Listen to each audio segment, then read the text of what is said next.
They say credit belongs to the man in the arena who spends himself in a worthy cause.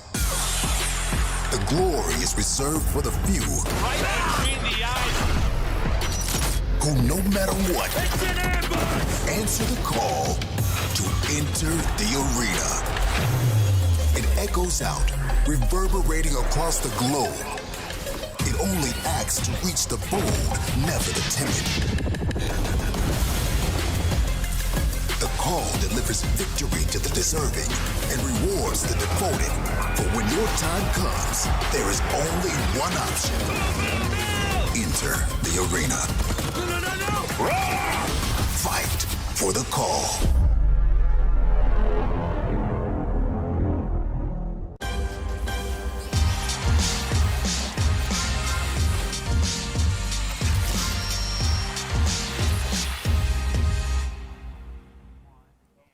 Hello and welcome to CDL HQ presented by USAA, and a very warm welcome to the final day of the CDL Major. It's the first one of the season and we've only got 3 teams left on the battlefield, and by the end of today only one will be crowned champion. Now we've got a big one you guys to stay with. We've got Empire versus FaZe. Now the last time these two teams met in competition, boy, was it a good one. If you weren't there for it, don't worry. We've got you covered here at CDL. Take a look at this. Simp backs up to help him. But they have 30 seconds, maybe. They have to go. Everywhere you look, you just see Empire players. Time ticking, second by second. FaZe's dream of a championship is disappearing. Every window, every door, there's somebody. It's a ludicrous gunfight win for Simp, but will it be enough? Just 12 seconds to go. Seemingly nothing that he can do, and there's the final kill.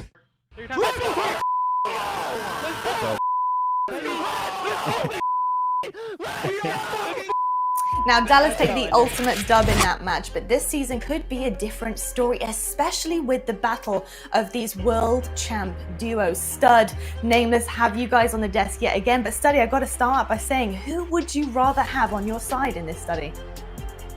I'm taking Simp and Arcitys, without a doubt, man. Simp so far has been unbelievable on the year. You add a player like Arcitys to a roster of this caliber, he's the leader. He's stepping up, and he really showed out yesterday versus LAG. Dominated that B site by himself on Moscow. But when you're talking about these two, Simp just overall in every single game mode. I feel like he's one of the best players in the game. 3rd overall KD. I feel like this is going to be the duo to watch. You know, and I think both duos have just been playing outstanding. It's very similar in the stat department. Let me read you some stats real quick. I mean, for Huke, he's #1 with a 1.21. Right behind him is Simp. He has a 1.2. And then you look at Crim and you look at Arcitys. Both of them are hovering right around a 1.0. So very similar. But the player here that I think is the key difference maker in this series is iLLeY. Now, we know how good he was last year. And this year, he's had a 0.9, been hovering around there. But in the series versus OpTic Gaming, he went above and beyond in that flex role. He had a 1.3 overall hardpoint KD, just absolutely frying, man. I think that if he plays at that level in this match up against FaZe, they will give them a lot of trouble in the hard point, and I think they'll take it. You know what, though? We have a lot to get through today because there is a lot on the line by the end of this evening. Now, let's have a look right now at our schedule brought to you by the US Army. First up, we do have Empire versus FaZe. We got New York Subliners taking on the loser of our first matchup. And we do have our major final presented by Game Fuel. It's going to be a big one. And it's going to be hard to think about who we're expecting to see in that one. We have a lot to go through and a big road ahead for a lot of our teams coming into today in our final day here at the Major. But gents, you know, obviously we have our pickers, and you two have been neck and neck for the entire week of this Major. And look at this study yesterday, 3 for 3, buddy. What are you going to say to Nameless about that? Man, you know, New York, they just made it a lot easier for me, man, to have the opportunity to try to fight back on this last day. Championship Sunday. We need 3 matches. I need all 3 to take the lead. Let's hope for the best. You got 8 for 13. I got 10.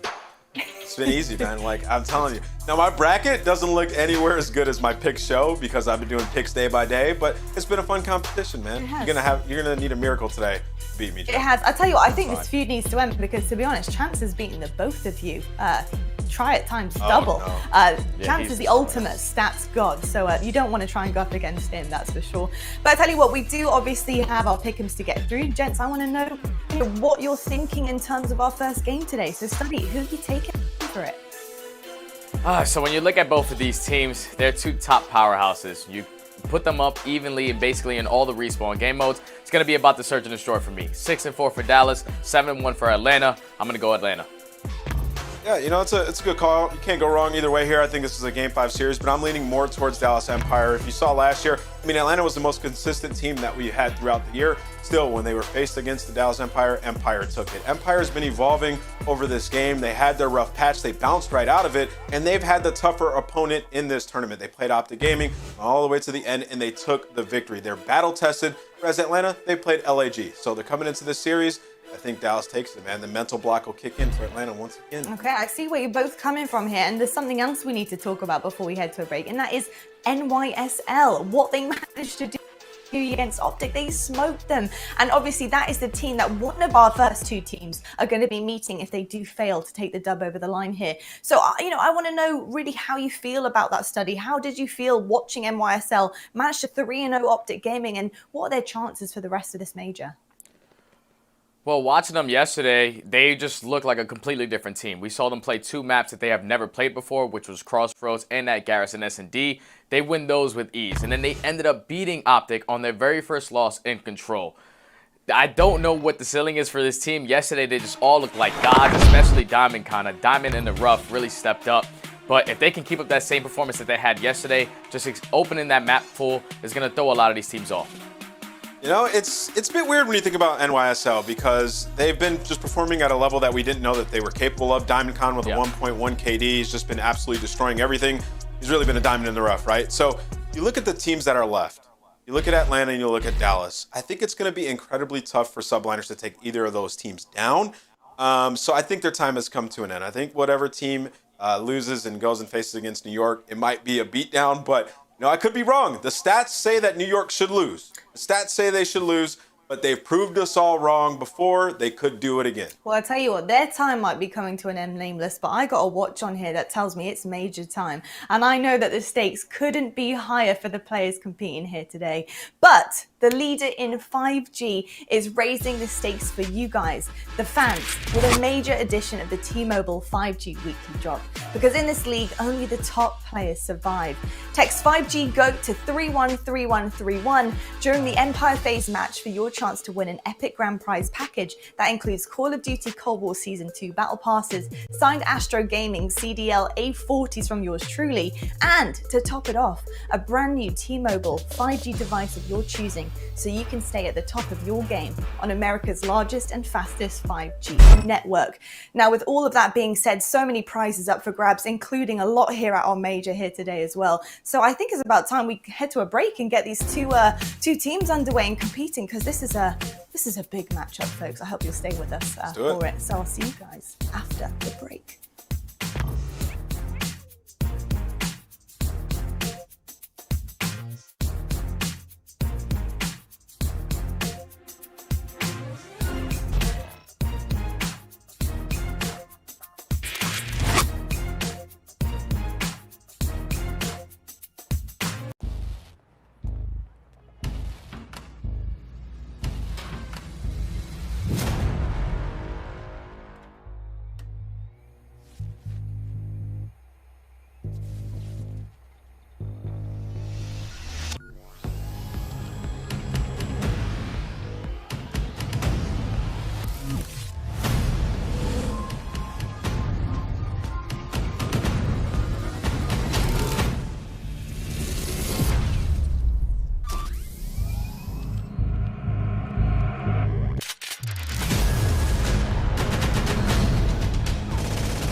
Right now it's free, right? And all of a sudden, huge explosion comes in there, it's like, bang! And there's some cold chaos and shitting. And it's going,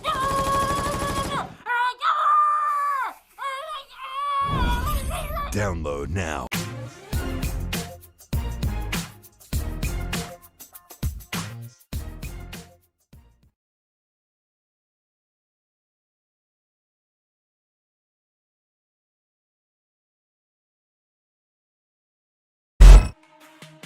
The Call of Duty League is presented by Scump, the official controller of the Call of Duty League. The US Army, what's your warrior?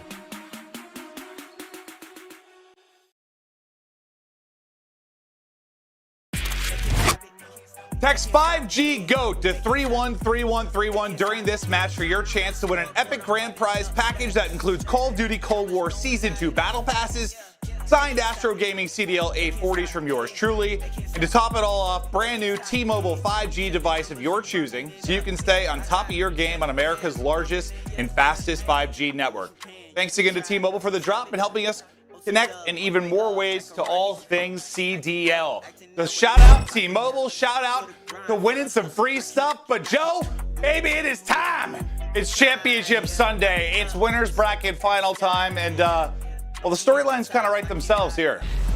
Yeah, no, we're right back to it, right? It is Atlanta versus Dallas. We saw it to end last year. These were two teams who were just so successful, had such talented rosters, and they meet themselves in the winners bracket final.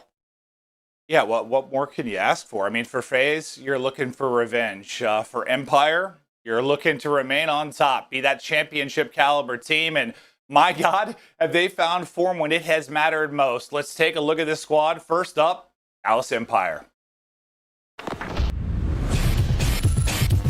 Dallas Empire have smashed the gates open.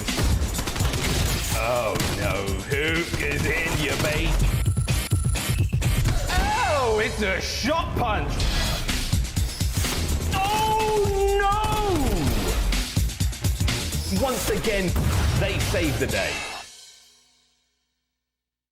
They've got all the pieces, the puzzle seems to be put together, and these guys are frying. Joe, you gotta love what you're seeing lately. Yeah, you absolutely do. I think, the one series that sticks out for me that sort of rebounded them was that New York Subliners series. Now 0-2, able to make the reverse sweep. Since that point, they have just seemed a different team. You get them into tournament time where they have time to prepare. They have time to work the vetoes. That's where they were so good at last year in our World Championship. But, listen, this is a dangerous squad. Huke is playing at MVP level. And, Criminally in their last series played much, much better. Absolutely. And on the other side of the stage, Atlanta FaZe. Atlanta, Georgia, you magnificent beast, you. This is 2021, baby. And the 2021 Atlanta FaZe are stacked. We got us a member of the Scuff Team of the Year by the name of Simp. Grabs the bomb, 10 seconds left, and he realizes he can't get to the other side. The other battle-hardened returnees are aBeZy and Cellium. Away! Cellium! No, he's not even shut down! aBeZy doesn't even need to go fence! Arcitys is here. Can he get the angle over the top? He gets the kill! Arcitys with the 1v2 clutch! Atlanta FaZe. Joe, both teams were faced with very difficult decisions coming off, making it to a final at the end of the inaugural season of the CDL. For Empire, you had to let Clayster go. On the FaZe side, I think a lot of us thought maybe MajorManiak was going to go and that core four was going to stay the same. That's not what happened. 2 players out, Arcitys in. They bring him in for that in-game leadership to help them maybe with composure for this squad. And my God, they are frightening. Yeah, they absolutely are. But maybe for Atlanta FaZe, they get first in their group, but they've only played one match. They played their winners round 2. It was against Guerrillas. They were able to 3-0 them. Did they look fantastic? Absolutely. But that is the one thing. On the other side, Empire, they were tested. You go to that game 5 versus OpTic. You got to come out of the gates hot if you are Atlanta FaZe because you got to get into that zone. Yeah, you're kind of talking about some of the keys to these teams, so let's get right into it. Let's go to our game fuel keys to victory. Joe, start us off with FaZe. Yeah, come out of the gates hot. Listen, Dallas Empire, they're flowing right now. Put a stop to it early. I think this first map is going to be very important for Atlanta FaZe. Arcitys, they put him on this roster for a reason. He had a 1.27 KD versus the Guerrillas in the winners round 1, and he stepped up in key points in that search and destroy.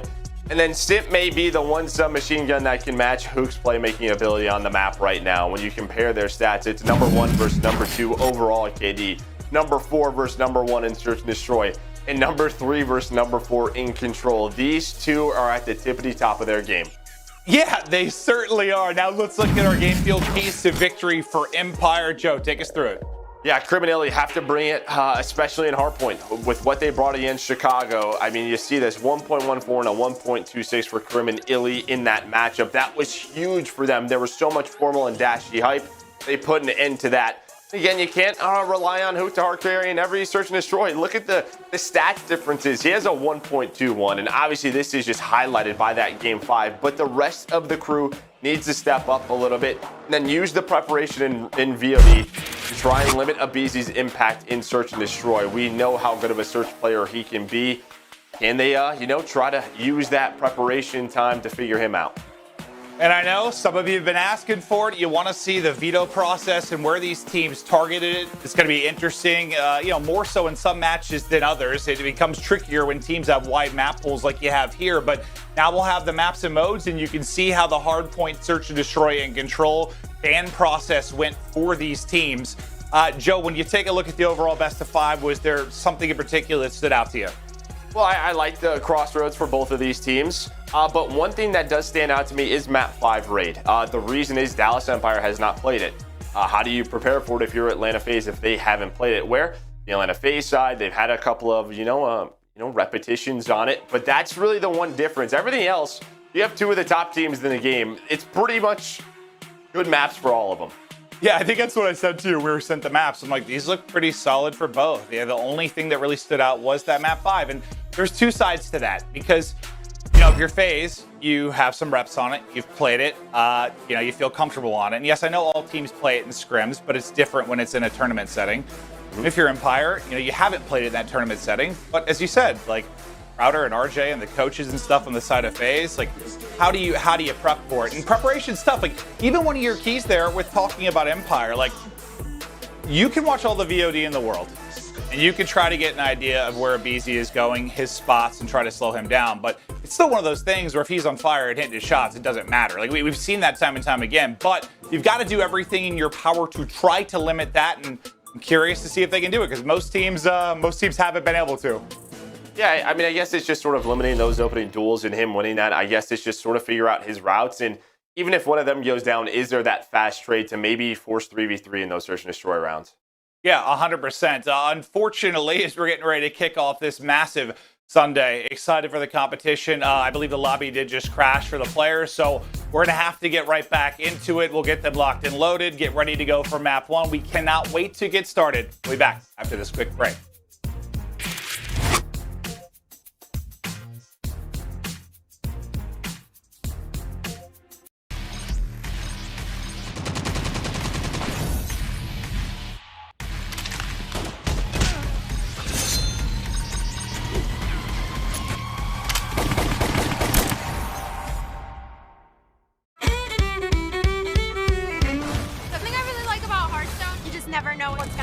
More ways to play, that's what I want. What is my opponent going to do? How am I going to counterplay that? Play Hearthstone now!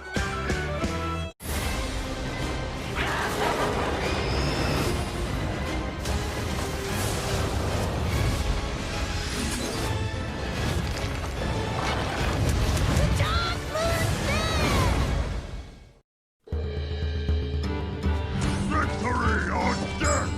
Your soul shall be mine!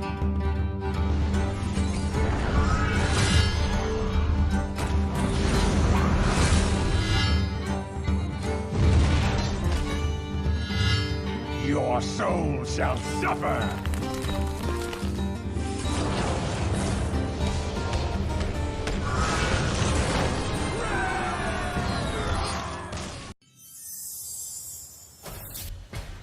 I will fight with honor. My weapon brings justice.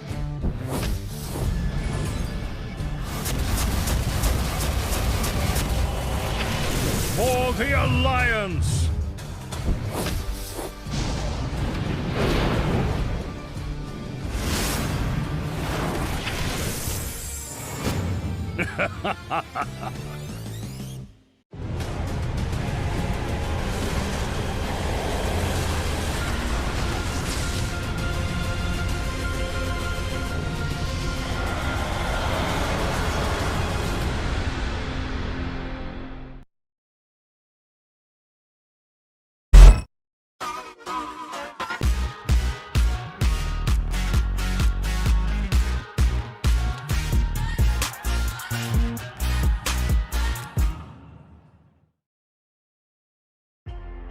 Players are getting loaded back into the lobby and we'll be ready to go shortly. As we wait to get going, we're going to take a look at the quick scope comparing these two teams. And Joe, it speaks to it a bit. You know, we talked about the fact that it's felt a bit like FaZe has cruised a little bit more.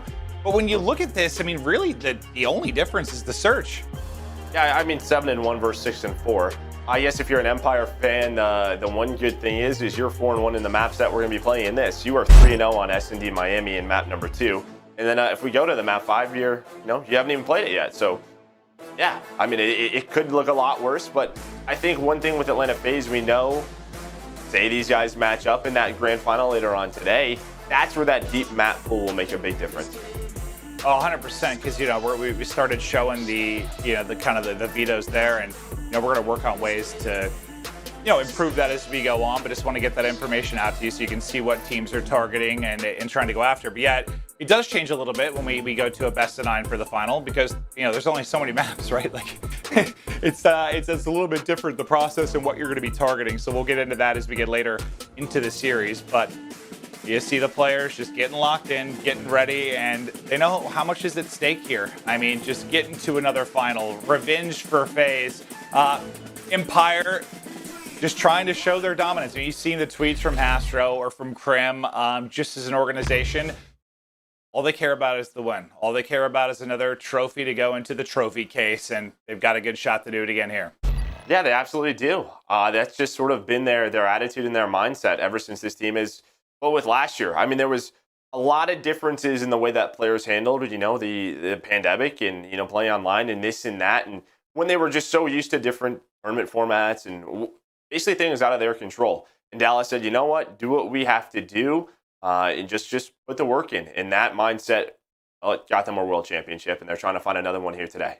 No, 100%. I mean, do we all want to be back on LAN? Absolutely. Do I want a crowd roaring behind me when I get hyped for a moment? Absolutely, and we'll get there. But yeah, I think you're right. Some of the teams had different mindsets around it, and the ones that have been able to just focus on the job at hand have seemingly done so. But we're still just waiting on everyone to get loaded into the lobby. So as we wait to get everything ready to rock here for the map 1, we're going to take a look at how we got here. This is the road to the major. This morning, the humanitarian crisis in Texas is accelerating. More than 620,000 waking up without power this morning. Millions still without power or water. Half the league cannot scrim for the next couple of days in Texas. Half the Call of Duty League are actually based in Texas. I'm just leaving drips of water out the pipes. Like, I'm losing it. Matches will now be postponed. We're at Tommy's place. His place is power, internet. He's saving us. And we will see how Call of Duty League does going forward. Ladies and gentlemen, welcome to the CDL. It is Super Week. We've got 7 days, 20 matches, and over 30 hours of CDL programming between now and Sunday. And what a week it will be. Atlanta FaZe, what a massive victory there on Garrison. My. Oh my God. And there we have it. Another W for the Røkkr and our third 3-0 of the day study. It's perfection for TJHaLy and the Thieves. 12-0 for TJ. You're just not going to see a better map. Asim is Brian. He's been insane. The guy has been absolutely ludicrous, just shredding through the competition. Asim has been on one, man. NYSL, Empire, both teams out for blood. New York, they're up 2-0. Empire, they go down 0-2, but they survive the punch. They get back up and they bring it back. What a series it was. Spotted him. He spotted him and the beams are in. Cell clutches the 1v2 and FaZe take the map 5. Ah, you get 1v3'd by Simp. You get 1v2'd by Cell. Oh, no, no, no. That is painful. Empire, they come out swinging. They battle for the top spot in their group. There you go, Empire. Your reigning champs come out and 3-0 slap Thieves. Atlanta FaZe go perfect at 5-0. They're going to take that first seed in the group. OpTic right behind them at 4-1. NYSL done one of the most amazing turnarounds. You're going to be guaranteed at least a top 3 seed in the winner's bracket. Empire, man, they look very, very frightening. Our first major coming up this Wednesday. I can't wait, man. This is going to be a blast. Here it comes.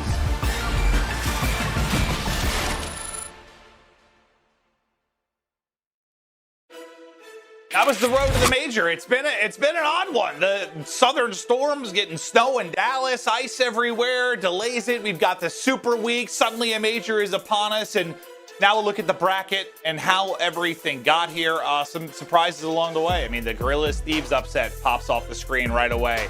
Clay, Diamond, those guys just performing at an unreal level to get themselves into a top 3 finish. I don't think anyone saw that 3-0 over OpTic happening yesterday, but Clay somehow, the guys pull it off again. And just a reminder, Joe, in your career when you were battling for, a free Subway sandwich at $500, it's a little different now.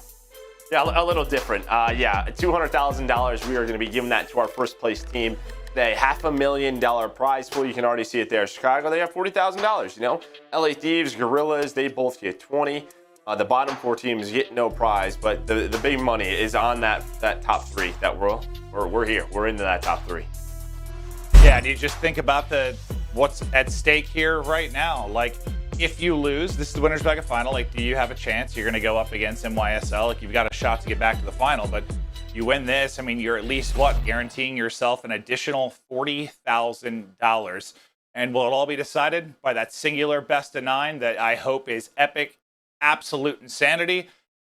I can't wait, but I think I'm just trying to keep an eye on all of my monitors here. It looks like players are getting loaded in, so I hope we're going to be ready to go here shortly. But again, apologies for the delays, just a couple lobby issues, but trust me, we're trying to get into the action as quick as we can. Are we searching for game show? We getting ready to go? I think we're joining. I think we're loading on in, Maeve. All right, baby. Winners bracket final time. A rematch from the inaugural World Championship last year for the CDL. FaZe looking for revenge. Empire looking to maintain the throne. We start off on Crossroads, and as you said, just like both teams, at least, obviously they've played it a ton in scrims, but in official matches, both 1-0. Yeah, both teams 1-0, and one of the maps that you and I haven't casted too much over, it's for some teams a big auto veto, but I think for both of these teams, they are confident in enough in their submachine gun players, in their overall talent, where one of these teams get heated up quick, this could be a very fast match. Well, I think that goes back to your key to victory. Like, if someone's going to be that balanced on the other side to be right there with the insane performances Huke has been happening, it might be this guy. Simp, statistically, just a phenom since he got onto the map, but in the kill feed, you already see Empire light it up. Huke, iLLeY, Shotzzy, all coming through with kills. As Shotzzy is looking to push through around the flank, should have a freebie or 2, at least able to take down one as they battle for the hard point. Yeah, you're trying to get that early time. We've seen a good amount of teams, at least throughout this weekend and this week, earn 30 to 40 seconds on this first kill.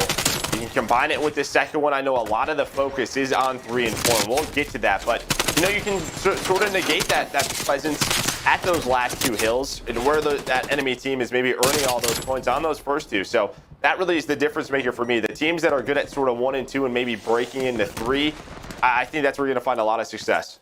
Yeah, and we didn't have a lot of data to go off because they've only played it once, but we just took a look at a few teams and if there was a hard point that stuck out where they really dominated or struggled, and the numbers were super balanced, honestly, between both teams. There wasn't a big outlier. Not a big outlier, and at a FaZe, they're going to push on through that first kill. They're going to get 3 dead. Crim is going to do a good job, at least to maybe slow down their setup here at second. He's actually going to find 3 kills. That is a great job by Crim. and allows his team to work up catwalk. Here comes iLLeY and Huke with the 74 use. Everyone from Dallas Empire towards the back door. Huke, he's going to wait for his teammate to get position. With 28 seconds left, they're going to get on that hill. And we saw this from Empire the other day.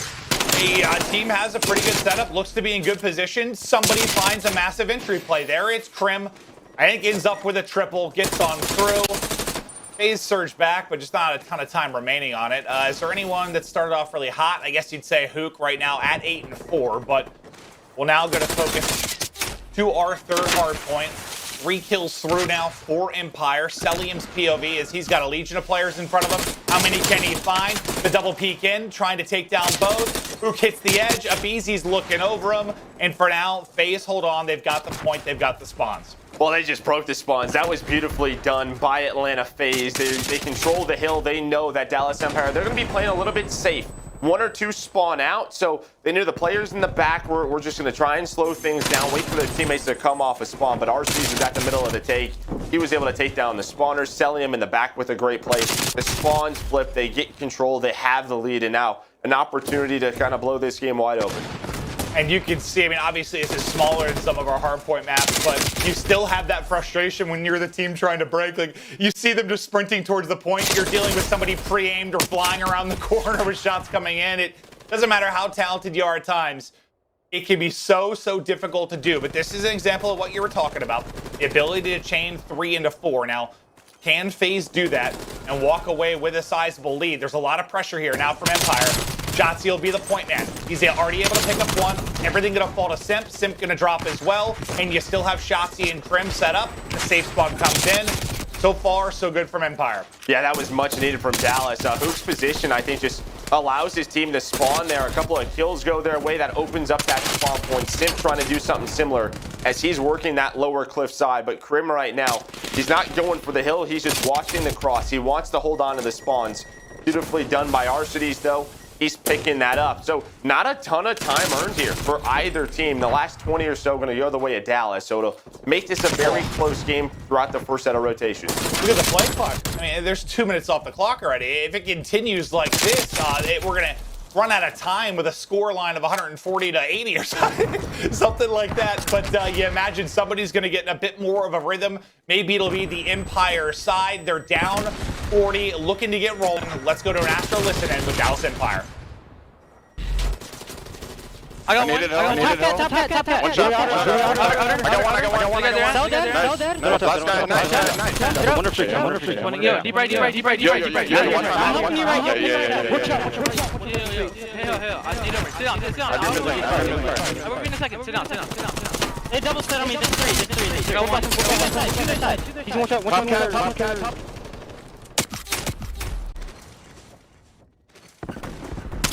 Everyone hit right. Yeah, we're in hit right. Looking deep right. Yo, Cell's gonna fight. Cell was spawn here. Yeah, one guy fire. One bullet on the back. Fire. Good up. Mid lane. We're good. Top cat.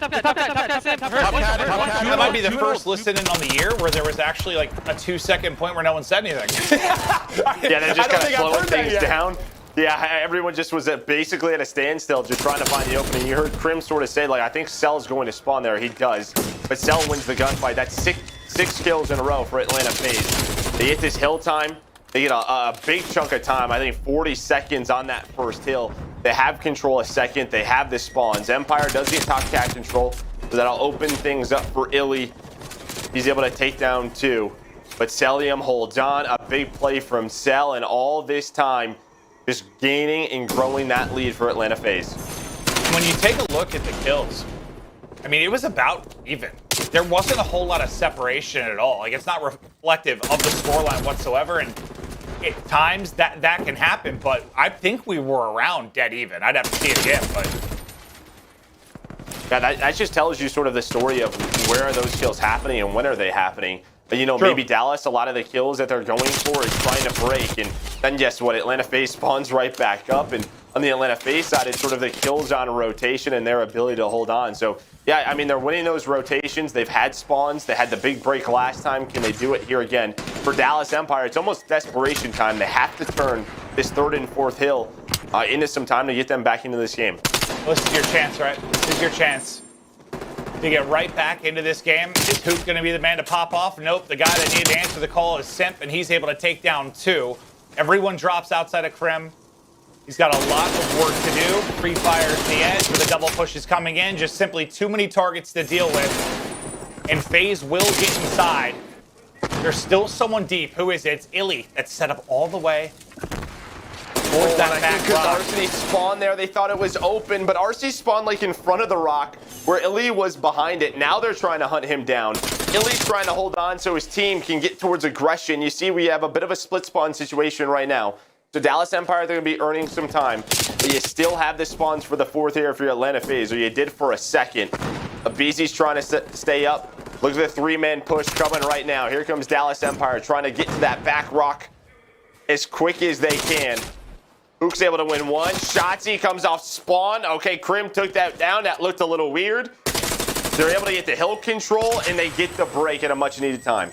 Yeah, no, you had to have that break considering the score line. Just huge plays there from Empire to get on through. iLLeY makes it a bit messy early, just tucked away at the back rock, and the rest of the teammates then able to step it up once he gets hunted down.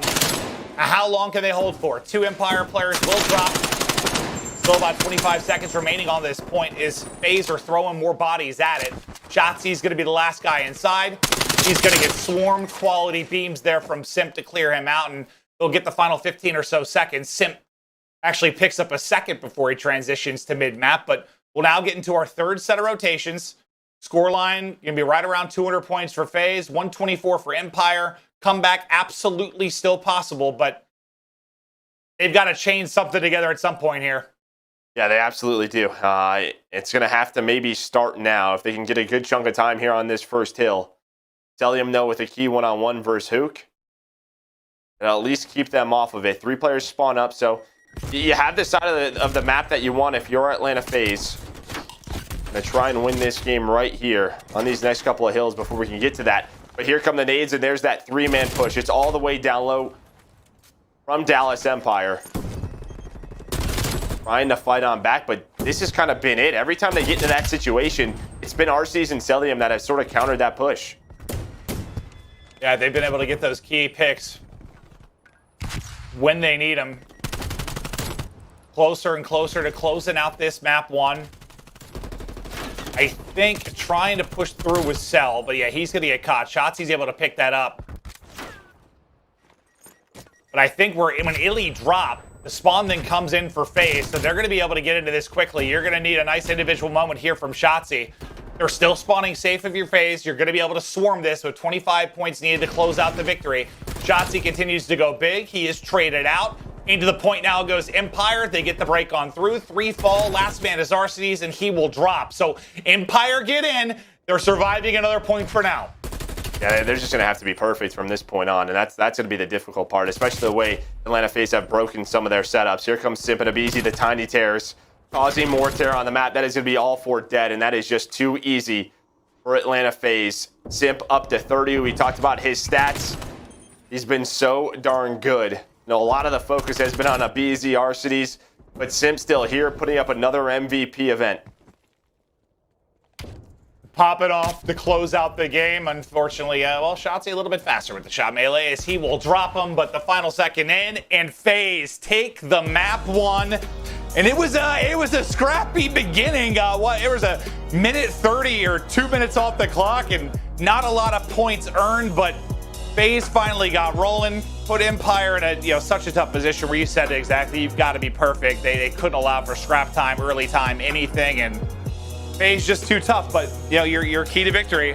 We were chatting through stuff last night. Like, if there was one man that's gonna put up the numbers like Huke has been doing consistently, it is Simp, and Simp dominates there. Huke doesn't have the best map, and the numbers you probably skew their way a little bit at the end of that. But I don't think the slaying differential was that massive. No, it wasn't, but it's just when their kills came in. I mean, what was it? It was 2 times at the 3rd hill where they had big breaks. You had the spawn opportunities for Empire, and then I think even a little bit deeper into that game number 1 was Arcitys and Cellium. When Dallas did have spawns or a setup, they just kept them off of the hill. That's one of the reasons why there was 2 minutes off of that game clock. Look at that 4th hill on that first rotation. Empire were stuck towards that back rock time and time again, and that's due to those 2 XM4s on Atlanta FaZe. Yeah, and we kind of talk about that relationship between your sub and AR, and a lot of the focus on the pressure the subs can bring on this map. But what makes it easier? Those AR picks, right? That allows your subs to get in position to make the plays around the objective. But statistically, Joe, anything popping off the screen for you? I mean, just both aBeZy, Shotzzy had a solid game, but I don't know. I mean, yeah, realistically, it was pretty darn close. It's just when those kills came in. And I mean, we touched on Simp having a big game 1. Yeah, Simp, a monster on the map. We've known that, but you needed it here. You absolutely do. Just considering the form of Empire as of late, but to strike first, it is FaZe. They take the map 1, search and destroy. Coming up next after this quick break.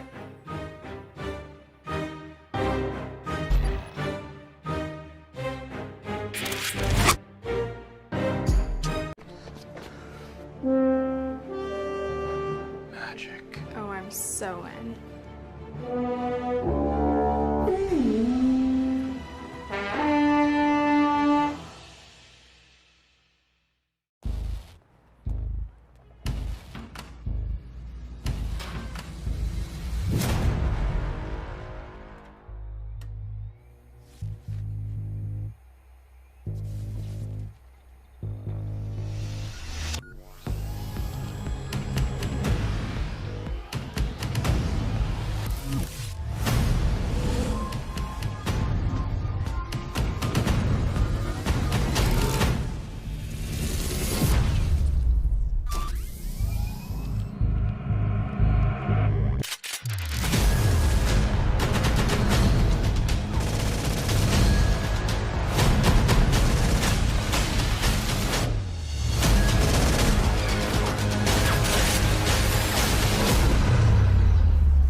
I will fight with honor.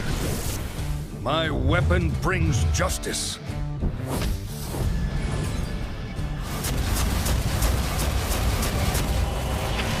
For the Alliance!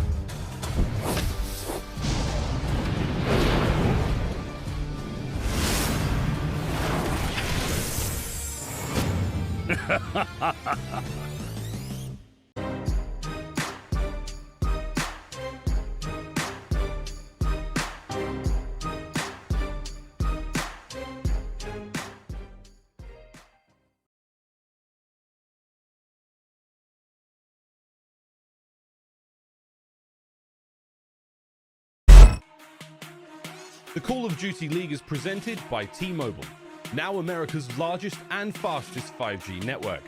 Set your sights on the competition with T-Mobile, the leader in 5G.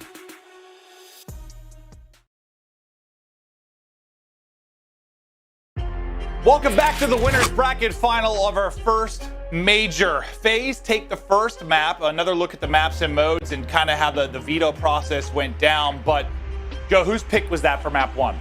Yeah, so that was Dallas is picking that map 1. So maybe just to help you out at home, typically the team who vetoed first. So if you look at the hardpoint, Dallas, they vetoed the Moscow hardpoint. They're going to be the team picking the map number 1, where Atlanta FaZe is picking the size. So then you look at the search and destroy. Atlanta, they veto checkmate. Dallas, Moscow. Miami is Atlanta FaZe's map pick. All right, so we'll get ready to go for our map 2. And Joe, when you looked at the stats for this, it was a lot of reps for Empire, right? Yeah, 3-0 for Dallas Empire. But it kind of plays into the narrative that we're talking about. You have 3 games played on it. We know Atlanta FaZe is 1-0. They're a very good search team, but maybe there was something that they liked, or because there was more film from them, they can study that, try to set up those counters. Well, one of your keys to victory was, you know, Huke and Search and Destroy. He's been so good for them, especially in the last series. But if he's not popping off, who can step it up on the Empire side? And then the other key you had was, how do you limit aBeZy? His dominance on the map, especially with those opening duels. Is there anything you can do preparation-wise? Maybe slow that down. I imagine we'll find out after the first couple of rounds. Well, and I think what we saw in the Dallas-Chicago series, it felt like Huke at times is sort of like playing for Envoy. It was almost like an island player battle. I mean, even if you looked at like that control raid they played, it just felt like maybe he had a good sense, a good idea of what he was doing. So maybe Huke is maybe going to be the one to try and lock up aBeZy. But aBeZy, he's going to find the opener. He's going to get the bomb down. He puts his team into a great situation. You have Simp, number 7, who's watching the cross to the bomb. Arcitys is trying to look over him. You do have Shotzzy working the flank. Simp's going to back on down now. Here comes the big push. Huke. A massive entry to put it into a 3 versus 2, and he's just going to hop it. He's just going to hop it. That's he tries to get shots Crim. in. Cellium does, but Crim is looking over. The Guardian Angel is there, but the pick is in from Simp. But there comes the trade, and enough time to stick the defuse. A fantastic retake there from Empire. Yeah, just getting that second kill in the round was so important for Dallas Empire. They know where Cellium and Simp are going to play, right? When you plant on the right side, there's a lot of angles you have to clear. Shotzzy, he knows Simp's somewhere in this area. He's able to trade it, and there's enough time on the clock for Crim to pick up the defuse. But Crim watching over Huke there is so important. That forces Simp to come out. The nice round, a good start from aBeZy, but a better retake by Dallas Empire. Yeah, I mean, every kill is so crucial. I mean, the fact that you're able to get aBeZy right after the plant, right, to put it into 3v3, and then just how efficiently every kill was traded from that point forward. Just enough time to get the defuse in. So the 2-0 start from Crim. A 1-0 lead for Empire. As we take a look at the mini-map and just see where the pressure is building. Shots in. It's Simp this time with the first blood. Huke going to be taken out of the picture. Now, this is one of those rounds where Huke's out of the picture. He's been so good. Who can step it up for Empire? And you can see the way Atlanta FaZe is kind of playing there. So they're almost kind of giving them the A-bomb. You kind of have Arcitys maybe trying to play for some information. The other 3, though, are just making sure there's no rotation, no wide flank coming from the B-bomb site. Arcitys right now just needs to play his life. He cannot go down. So you're going to have another A-plant. You have a man advantage for Atlanta FaZe. Arcitys is going to spot out Shotzzy, just give that call out. But when does that rotation come into play? Shotzzy actually has an opening, so he's going to waste their time. But here comes the push on the flank. Crim going to take one down. aBeZy with that trade. And then from this point, they're going to try and get iLLeY, who's the last one alive. They find Shotzzy in that pool building. iLLeY now just not enough time. Beautifully done by Atlanta FaZe. That first blood so important. Yeah, and it looked like it looked so awkward, like from Simp's POV, because Simp put shots into a player there, and then right after he did, like Huke ran into that same line of sight and then got dropped. So at least that's kind of what it looked like. Sorry, what'd you say? Well, like at the beginning, for the first blood for Simp, like he put shots into the first player. I didn't see who it was. Like he tagged somebody up, and then that same angle, like Huke flew through right behind him, and it was just like an easy pick for Simp. So maybe he thinks, because what we see a lot of the times on sort of those A defenses is one playing middle, and that player is sort of the rotator, kind of what Simp was doing. This maybe if it's a B hit, he'll 3-stack B. If it's an A hit, he'll go help out Arcitys. So I think maybe Huke is thinking that he'll stop shooting at him and just rotate on over, but he just kind of stays, keeps shooting, gets that first kill. Well, Simp and aBeZy, the Tiny Tears, 6-2 start combined from them. Simp will kind of be the island player over towards B. Looking for his second first blood, but not able to get the angle. The bomb, though, slowly moving its way up towards A. The lone man really there is going to be Crim, but you've got a quick cross from iLLeY. And that's what I mean. iLLeY's sort of that rotator. We saw Simp do it. Just trying to play for some information for mid-map control. You see where Simp is, number 7, all the way down low. Playing this really deep on the flank. aBeZy's going to get aggressive. Hello, aBeZy, his second first blood. Will take down Crim. Crim's just hoping that his teammates can work the middle of the map to get to him. where Shotzzy's able to find Simp. They're really working that player on the flank, but Arcity's in a great power position with the AR, and Shotzzy, this is going to be a tough one, dude. It certainly is. Arcitys closes it out from the top of the boat. But now, from a first blood perspective, it's all 3 for FaZe. You've got 2 for aBeZy, 1 for Simp. If you're Empire, you had that great 3-on-4 retake. But the early engagements were, FaZe have been so good. I mean, so far, that's what's happening in the series. And I don't know how, we talked about this at length last night. Like, I don't know how you stop it or how you game plan for it, but somewhere in the middle of this game, I mean, it has to stop, or how do you win the map if you're Empire? Well, and if you're Atlanta FaZe, maybe this just comes down to, I think maybe Dallas is thinking you have aBeZy on the team. They're going to hit B maybe a couple of times over to try to, win those early engagements. But maybe Atlanta FaZe saw something in their Miami gameplay where that A site was a little bit weaker. They could get those bombs down. That's what you're seeing so far. This time around is going to be early aggression up the middle of the street from Simp. Huke is able to take him down. aBeZy's worried that there's other Dallas Empire players here, but you see on your minimap, Shotzzy's already towards the A bomb. You have another 3 versus 4 situation for the defensive team. iLLeY will find another opener. Bomb being planted, and it's all about the A site so far on this map. Yeah, it absolutely has been, which, I mean, you see at times, but like you said with these squads, sometimes it seems to be so B heavy. Great first blood from Empire. It's a clean round. Nobody drops, no kills for FaZe. Just like a machine there from Empire. Big round win. Yeah, there's iLLeY just using that balcony, right, to watch the rotation. Have 2 players over at B. They know they're going to try and work across. Oh, but where are the adjustments now? If you are Dallas Empire on defense, because they've given up a couple of A plans. Maybe do they 2-stack this? Do they 3-stack this? One round or one team that sticks out to me is like Paris. They sort of 3-stack each bomb going back and forth just to take that away, and then they'll play the retakes if their counter doesn't work.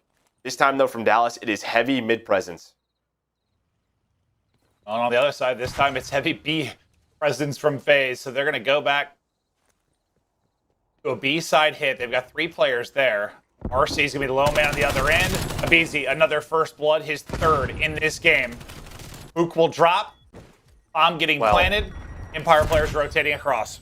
Yeah, Shotzzy was working the flank. I don't know if he's telling them it's A, because Huke's not ready for that. And now look at this. Shotzzy's going on a flank, but I think Arcitys spotted him. If Shotzzy kept going, he's able to find the kill onto Arcitys, at least you would think, and make it a 3v3. But Huke's like, no, it's B. It's not an A hit. It's a B hit. So whatever information he gave was the wrong call. Atlanta FaZe, this is going to be a clean round. Oh, yeah. You just saw a flawless one from Empire. Answered by a flawless round there from FaZe. And another first blood for aBeZy. I believe he gets the final kill in the round as well. But yeah, no, I think you nailed it. I don't know if it was a miscommunication or you thought you saw something. I'm not sure what exactly happened there, but... Well, Shotzzy's just up the middle. He doesn't see anything. He's looking out to the right. Huke is sort of just making sure there's not a flank that comes through because they think it's going to be an A hit. Huke's hoping for 1, not for 2 or 3. He comes down the stairs just like, guys, they're going to be.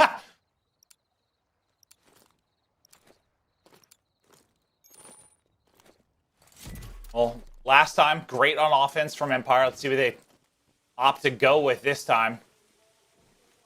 Seems to be A and mid-map control they're looking for. Crim trying to get that first blood, and he gets it. Simple drop. Great shots there from Crim. Behind the first blood last time, they did such a wondrous job, but aBeZy with the mid-cross does even the odds. So to a 3v3 we go. And that was bombed down. Yeah. I think Atlanta FaZe knows that. Shotzzy's been the bomb carrier for Dallas Empire the last 2 years, so that probably tells them that it was meant to be an A strat, because you did have 3 players for Dallas towards B. Shotzzy with the bomb was going towards A, so now you have iLLeY here. 40 seconds left. What does he want to decide to do? The nade is there. The trophy's down. aBeZy again finds an opener with the XM4. His 2nd of the round, up to 8 kills.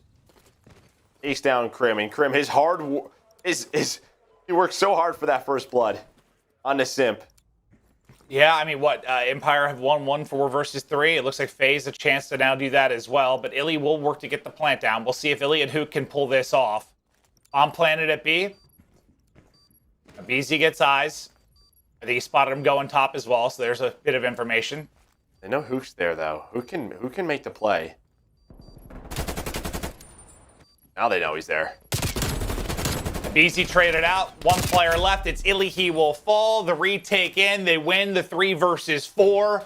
And yeah, it's aBeZy. Maybe not a first blood because Crim, you know, that it'll be on the tally for him. But the next 2 kills go to aBeZy, and he's the difference maker in that round. These two are just talking. Hello. Taking that time to figure out what they want to do. Maybe just admire the Atlanta FaZe uniforms. The team pack. Beautiful. Beautiful. Whatever it may be, I don't know. But the last 2 rounds for Dallas Empire, some miscommunication the round before this one. I mean, Crim gets that first blood onto Simp, but Shotzzy gets caught by aBeZy. In losing that bomb, they have to switch up their strategy maybe mid-round, and aBeZy finds that other pick.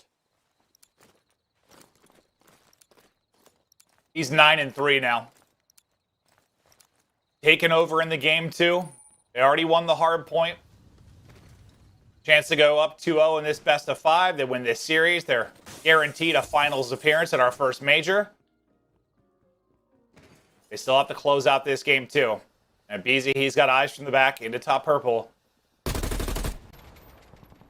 Shots into Huke, but not able to finish that. But he's just keeping them honest towards B as the rest of the team kind of working their way slowly up A side. Crim trying to spot Cellium. You see all the different angles. There's that rotating player in between A and B.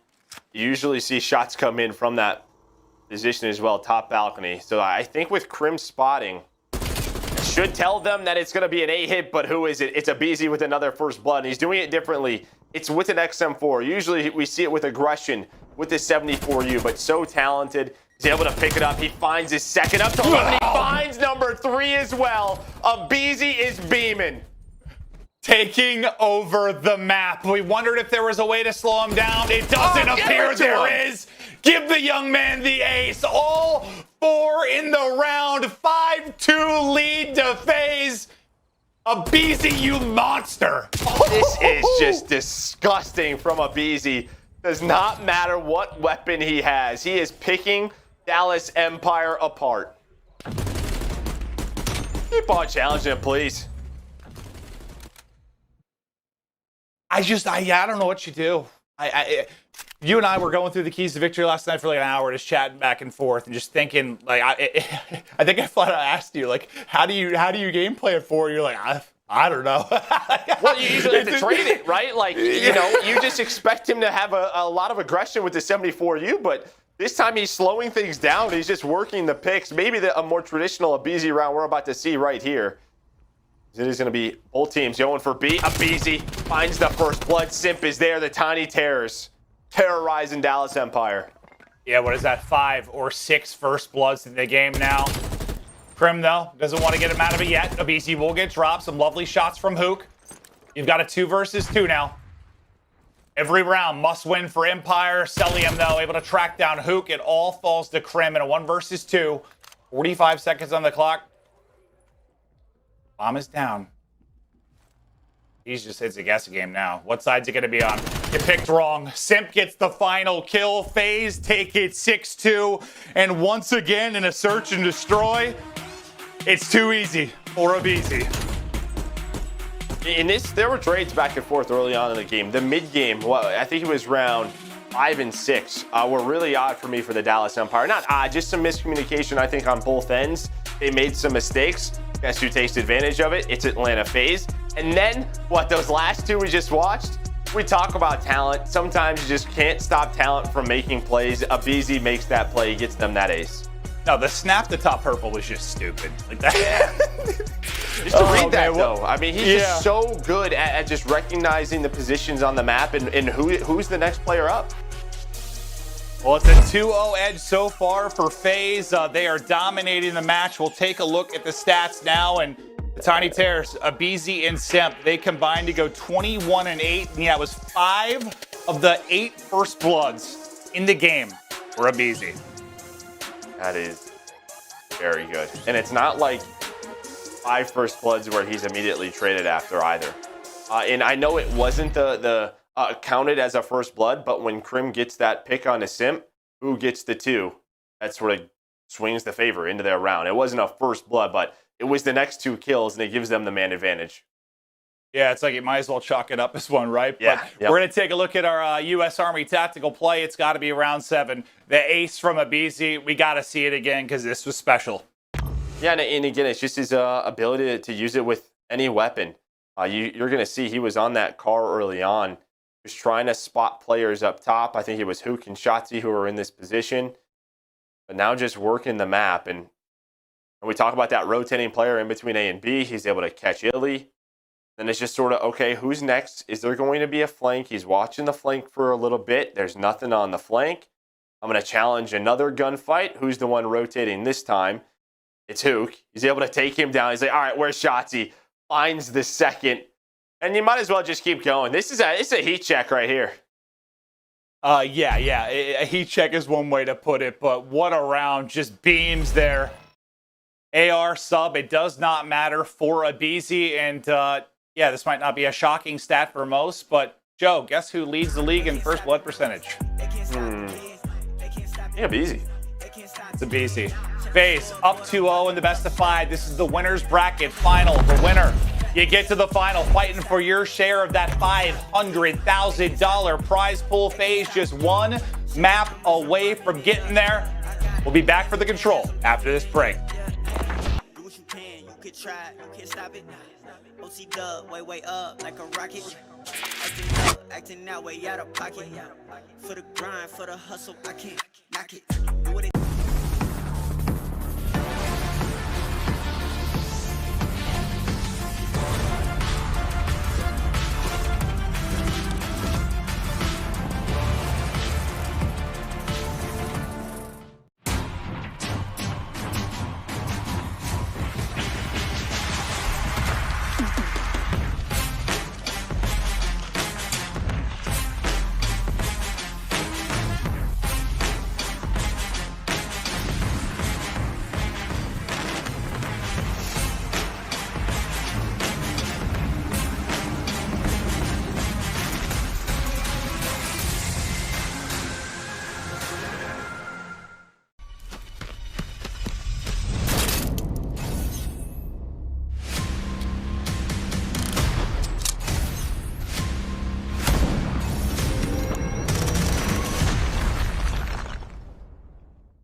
The Call of Duty League is brought to you by Game Fuel. Celebrate the major by purchasing a case of Game Fuel to earn a free CDL team pack. Visit gamefuel.com/CDL for more info. Tournament audio and team listenings are powered by Astro Gaming, the official headset and mix amp of the Call of Duty League. It's now time for your chance to win an epic grand prize package that includes Call of Duty Cold War Season 2 battle passes, signed Astro Gaming CDL A40s from yours truly, and to top it all off, the cherry on the sundae, a brand new T-Mobile 5G device of your choosing so you can stay at the top of your game on America's largest and fastest 5G network.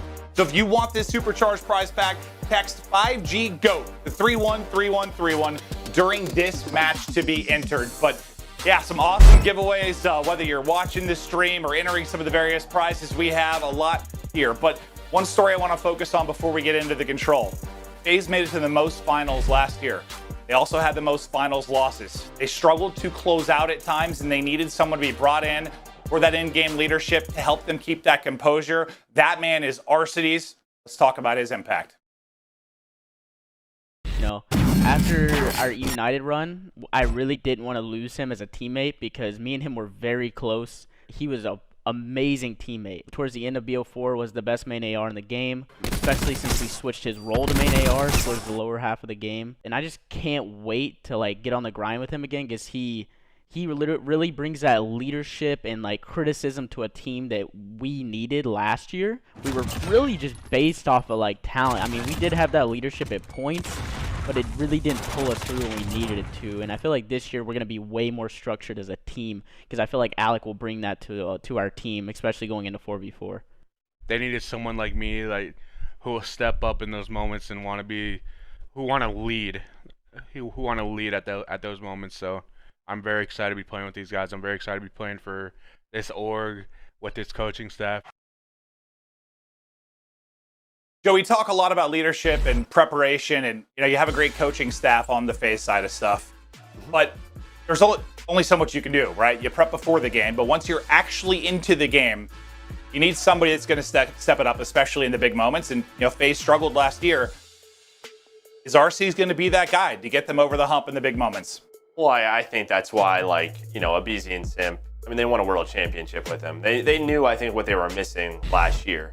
At moments was sort of that calming voice, or hey, remember what we talked about? Because yeah, as you said, the coaching staff can't be in their ear to tell them in the middle of the game what they have to do. And he is that guy. He is the one that, he's going to slow the game down as that main AR, open things up maybe for his submachine players, for his impact players to make the plays, but to be the voice of, hey, we're not out of this, or we need to do this on this next time, whatever it may be. That is what we're looking for. But so far, he hasn't really had to do that, as they have won the first two maps very cleanly. Yeah, well, I think that conversation becomes much more impactful for the final. Because, the final is where their woes happened last year. But yes, within this series right now, I think that conversation is more on the other side. Who's it going to be? Is it going to be Crim? We've heard Huke big in the comms. They've already pulled off a reverse sweep this year. They did it against NYSL. They know they are capable of doing it. Obviously, FaZe is just a little bit different of a squad. Yeah, a little bit different. Going into raid control, Atlanta FaZe 1-0. Dallas Empire, they are 2-1. Obviously, that loss coming to OpTic in their series. One of the key things for Dallas Empire, if you remember watching that, was just they couldn't really get the offensive wins going. So we'll see what kind of adjustments they make. But they have defense in round number 1. Atlanta FaZe trying to focus on that A zone. They need some pressure here, but Crim, every kind of pick he gets will stagger that push, and you have Huke who's trying to lurk on through. He's actually got behind them. He got by Simp. Cellium not going to be ready for this. Hello, Mr. Cellium. Well, Huke sneaks through, and he's making plays. I just couldn't quite hit the shots onto the next. Simp doesn't finish him either. I'm not sure if he got tagged up from mid-cut and had to back down, but now Crim on the cross. Unfortunately for him, there's two players there, so on to A once again go FaZe. And if you see where Empire is spawning, they're going to have to give this up. They'll finish up A. Now, I guess what damage can Arcitys do on the other side of the map? Well, none. And that was key for Huke to stay alive, because he's waiting for his AR to look over him. Now he can get into that strong position towards the apartment of the offensive spawn. Shotzzy knows there's going to be a lot of pressure towards the back laundry area. He's going to get set up. Watch the cross. iLLeY's helping him inside of money. Duo just straight in back and forth, but 1:15 lives, pretty close. They're just trying to maintain this kitchen control, and Shotzy's just they're just sliding door to door all over the place. He's like, I'm out of here for now. As Arcitys now gets pushed in. Shotzzy does get the kill, Simp with the trade, but Crim through, Huke through with kills, and they'll hold off that push for now. So, I mentioned the clock starting to dwindle a bit. Lives department, a minor advantage for Empire, but just from a time standpoint, you've only got a couple more pushes. Arcitys gets a double, and that's the cue to go. aBeZy with a lovely snap. Two of them, all four down, gets him onto the point. Now the two early spawners try to get involved, but Simp, it's what, 2 for Arcitys, 2 for aBeZy, 2 for Simp. They burst on through, they're onto the point. Who's just leaving one player towards the middle of the map. Who's trying to make the play? How many times have we said that? It's Huke in raid control. He's able to be the difference maker. He's going to have to clutch on up. He knows people are going to be coming up off spawn. Staggers the push. Plays his life. I like this. He allows his teammates to get in position now. And he get another one. The shot punch connects. Huke slows things down. Well, they get all 4. Now 7-7 in lives. 25 seconds left. Just beautiful stuff and beautiful opening from FaZe. Great play from Huke then to get Empire back into it. Just keep an eye on the clock. Keep an eye on the lives. Is this push? Everything now for FaZe. iLLeY, a big one onto Simp. Answer back by Arcitys. Huke, though, again, through the mid-cut. Huke continues to disrupt anything they can do, but no respawns left now for the Empire side. Every life so crucial 4 versus 4. They're onto the point, 1.2 seconds on the clock. It's a 4v4 battle. Second bit of progress then. iLLeY gets a kill, but then drops. Advantage now to FaZe. Shotzzy soars on out and falls. Huke, the last man up, wins one, but can't take them all down. And with 1 second remaining, FaZe pull off the offensive round win. Oh, I thought Huke was going to make the play again through the middle of the stairs, but who was it? It was Cellium behind that hot tub who just prones. He just lays there. He plays his life. If 2 members go down in that situation, I think Dallas Empire regain. Then coming up off a spawn with no respawns left, Crim gets taken down middle of the map. What was looking like Huke made the play to win them the round. The last second push is good for Atlanta FaZe. They do a great job, and maybe there's one of those moments we were talking about. Who finishes it on the 2 streak? It's Arcitys, who's got 9 kills in that round. Yeah, he started off the entry to get the first bit of progress there as well. A 1-0 up, 2-0 up in the series. A team kill instantly from Empire. Shotzzy, probably a week from his gunfight, and just puts a bullet into him, but FaZe, they're going for the jugular now. They want to close this out in 3-0 fashion. Set a date in the final for later on today. Let's go to an Astro listen-in with Atlanta FaZe. Outer Crim. Outer Crim, wait. Team matter, I'm team matter. Outer got me, Crim. Try to get plus. Try to get No, plus. I'm good. How much? Where you at, Tyler? I'm pinching. Alright. Color laundry, I'm back. We didn't get kill, right? We didn't get kill, I'm right? waiting for you to pinch him. Nice. They're spawning out. iLLeY on point. Alright, 2-2-2. We're missing Kyler. I'm coming to help you pull up. Hold ring, Chris, hold ring. Mine. Chris, hold ring, okay? I'll play players. They're back on me. Alright, Chris, I'll ring. Give us up. I have your bottom now. I have your bottom. I'll say no, I have Crim there. Get in your mid, guys. I have your mid, okay? Crim there, one top. I have your mid, keeping hard kills. Top jumped down on me. He jumped down. No bullets. Low. Bottom dead. Jump. Look. I ring. Good job. Let's Shotzzy bottom, one shot. Shotzzy, one shot bottom. There. I'm going cut out. I can't really push. Yeah, you're good. I'm gonna look at top plus. Favorite top plus. I have all ring, guys. Arms open. I have your mid. I'm open. Checking this time. They like sending one pitching. Yo, he's shooting me. How much? Oh, he's open. He pitched me. Open Shotzzy. They have all open Shotzzy then. No. Crim dead. One shot Crim. Shotzzy on point. One shot. Shotzzy dead. Nice. Spot on spot. Crim's right. Go B. Watch out. I'm in. Open. Major water out. We're staying out. He went point. Miss me. I don't see him. Can we close? Could be ticky. You're missing Crim. I'm taking pillars. I'll see him on the rock. Open on you. Open, got me. Be dead. B. Watch out. I can't do anything. Yeah, push you. I got you. Nice. Big going mid. Pull us. One shot. That's the only guy I saw. One shot. They're gonna go around. MC looking for. Well, Joe, as I ask every time, what do you think? I mean, very calm. I liked what we saw out of Simp, just his ability to stay alive. The key here for me for Atlanta FaZe in this round has been their ability to control mid-steps in middle of the map. That has stopped, I think, 2 of the Dallas Empire pushes. They haven't really gotten across towards the Empire spawn, but they've been holding. And it's because they've had mid-map control. Well, you can see that has been a focus so far for Simp and guys like Cellium. Well, you heard Arcitys saying multiple times during that, say they like to pinch. Just like kind of making sure that focus is on it, and probably a part of the reason they've been picking it up. But a chance for Empire to go. Lives department 6 for Empire, 7 for FaZe. It's all going to come down to this push. Similar to what we saw in the first round, but look at the kill feed. It all lights up for FaZe. No respawns remaining for Empire. Just 3 players up, 2 players up. Now on Crim and Huke. Can they get there? Not going to happen. FaZe take the offense. FaZe hold on the defense. They're now 1 round away from a swift 3-0. Yeah, hey, now, I mean, they are just playing simply better Call of Duty right now. They really are. And I think we heard it a little bit in map 1 with the enlisted in, but I don't know. The energy is just not really there for Empire. And I'll tell you what, playing this way, they will not beat NYSL, especially the NYSL we saw yesterday.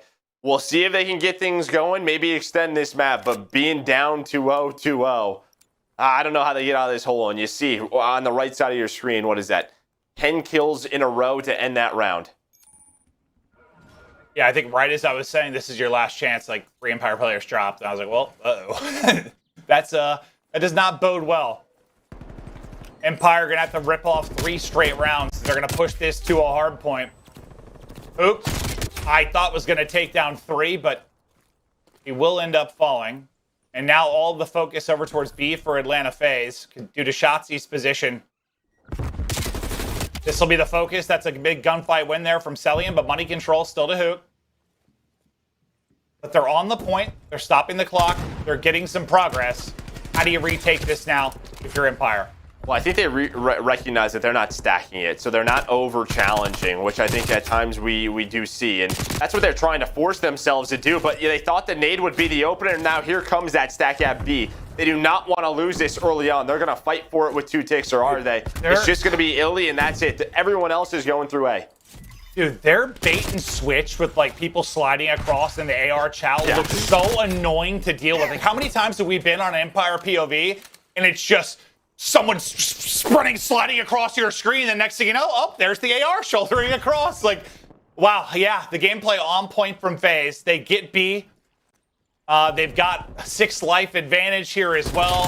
3 kills through on the feed. Empire in trouble. It could all end right now. 2 kills come in from Crim and Shotzzy. That'll slow things down, but that's going to be the second take. You still have a minute 50. You have a 6 life advantage. Here comes the push. Try and stop this. It's Huke and Crim. They will slow things down. Simp has gotten through, though. I don't know if they're going to recognize this. Okay, with iLLeY's spawn, he's going to give that call out. Crim turns around, but he gets bad timing, and that may open things up. Simp's going to get top laundry, and I like that. You see Simp? He's just waiting. He knows that the pressure is on Huke right now to try and hold in the rest of the Empire to get through the middle of the map. These are the fundamentals we wanted to see. At times, it felt like Atlanta FaZe last year. At points this year, they over-challenged. They made things a little bit more difficult on themselves. But you are seeing such clean control out of Atlanta FaZe. Yeah, we talked to Crowder. We play with him every day. He said his focus 100% has been fundamentals, fundamentals, fundamentals. And they come in and blow out Empire. It's a 3-0 control, a 3-0 victory in the series. And FaZe, they look phenomenal right now. What else can you say? No, I mean, that was destruction. I mean, like I said, in one of the keys was, I didn't want them to come out of the gate slow. You know, they haven't really been tested. And they weren't tested right there. Yeah, it feels like they still haven't been. Yeah, that was just an unbelievable performance. And Empire, you know, they've been a little bit up and down at times this year. And, you know, we thought they were finally approaching kind of that championship form. And, you know, how they won a championship at the end of last year was, you know, they were better at the fundamentals. They were better at the game. They just were. That is not what we saw there. They were outplayed in every capacity by FaZe. Yeah, and I mean, you know, now you go right into the losers final. You have to play NYSL, who's going on this crazy run. But you have to bring the intensity. The intensity's got to be there. You realize this is Championship Sunday. Let's go. That's what the coaching staff, what Rambo has to do. Talk to them, get them refocused. At this point, you just got to forget about that and focus on your next match, because that was a stomping. Absolutely. If you're FaZe, you enjoy the 3-0, but now you've got a little bit of time to, you know, talk to the coaching staff, you know, watch this match, obviously. Maybe there's some tendencies you can pick up on and focus. But I know for me, you and I are casting it to the final. I am really excited to watch this next match, because when we did NYSL versus Empire, it was insanity. It was one of the more fun matches this year. But the stats there, we'll take a look through them. But yeah, it'll be a bit lopsided when you have a 3-0 control victory.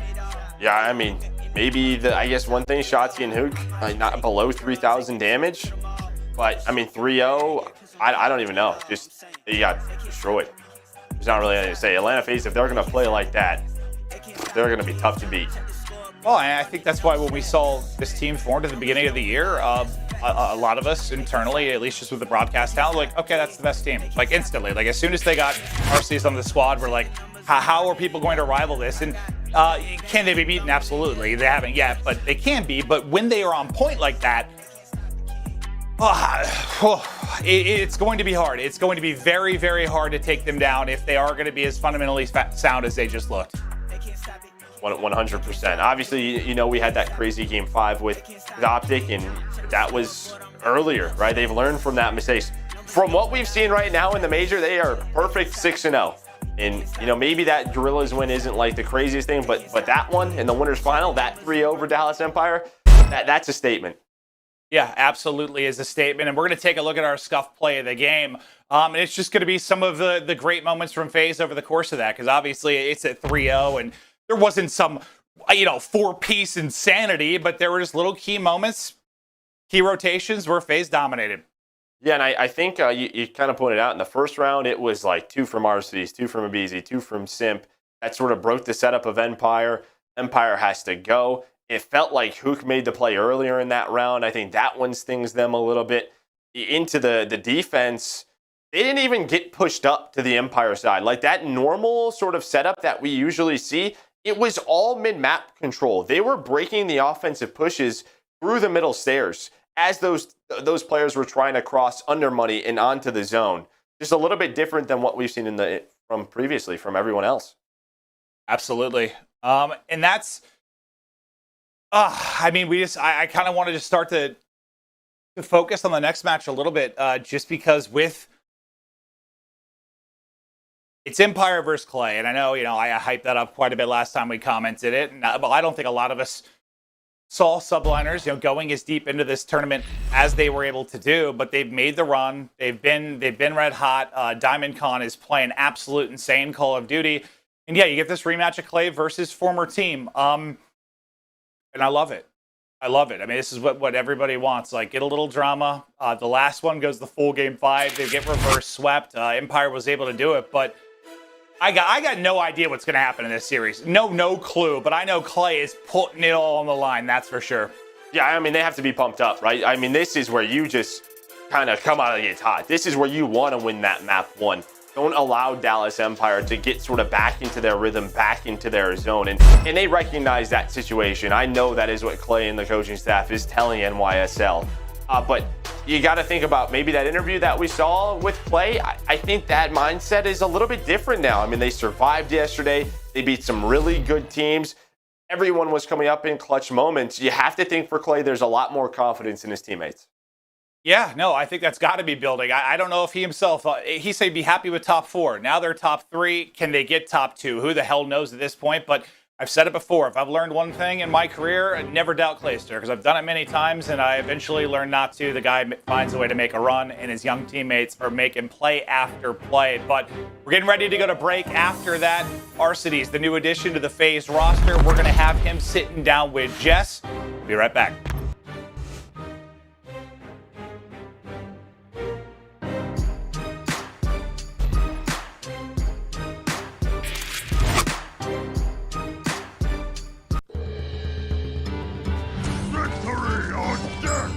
Your soul shall be mine!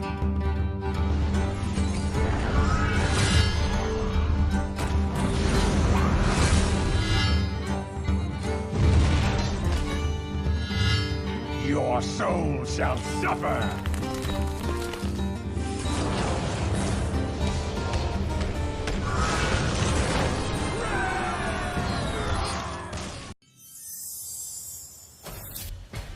I will fight with honor. My weapon brings justice.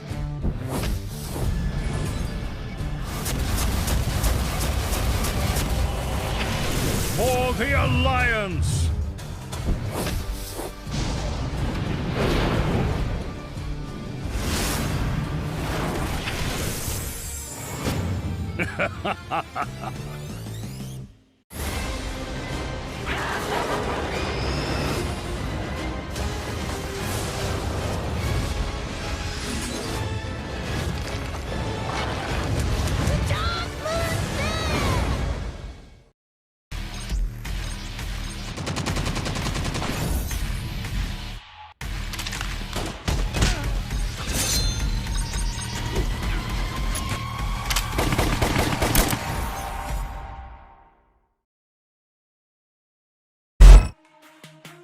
The Call of Duty League is presented by T-Mobile, now America's largest and fastest 5G network. Set your sights on the competition with T-Mobile, the leader in 5G. Scump, the official controller of the Call of Duty League. The Call of Duty League is presented by USAA Insurance, auto, renters, and home insurance that's made to help the military community protect what they've worked hard for.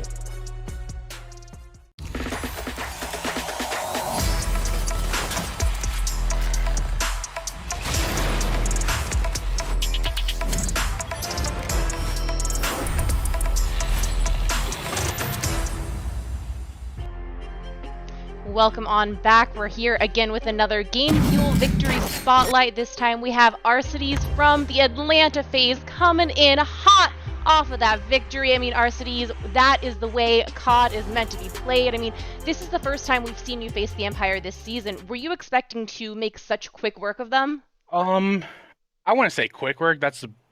Reigning champs, best team in Division A. So I think it will be a little tighter, but we just came out firing all cylinders, and it feels great. So I hear everyone talking about Arcitys being such a great leader and you stepping up because you wanted to lead the team. Can you tell me a little bit about your leadership and sort of the impact it's had on your team? I mean, is this why you guys are undefeated this season? Jess, I'll keep it real with you. These guys are just nasty. I don't have to do anything. I just have to be like, you guys just calm down for a second. Let's go. I just got to like regroup the guys sometimes when it just gets those frantic moments, and it obviously showed it worked out. So hopefully you can keep it going in grand finals. Love to hear it. You can tell that the vibes and the team kind of chemistry are just on point. So final question before I let you go. I mean, like we said, you guys are undefeated. What are you going to have to do in the grand finals to maintain that spotless record? I mean, we're going to keep doing what we're doing. Just watch VODs on both teams. We watched 2 hours before we played that match, and it worked out. We're going to watch VODs on New York now and just keep it rolling. All right, well, that's all I've got for you. We'll let you go prepare. Thank you so much for the interview. Best of luck. We'll bump the camera. I don't know if you're going to even see that or not, but we'll try for the fist bump. All right. Well, we have a banger of a match coming up next, so do not go anywhere. You don't want to miss the next one. See you soon.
I will fight with honor. My weapon brings justice.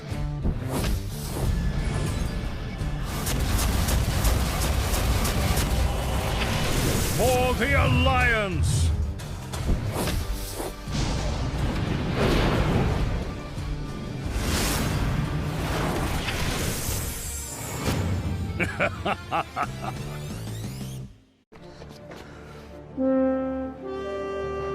Magic. Oh, I'm so in.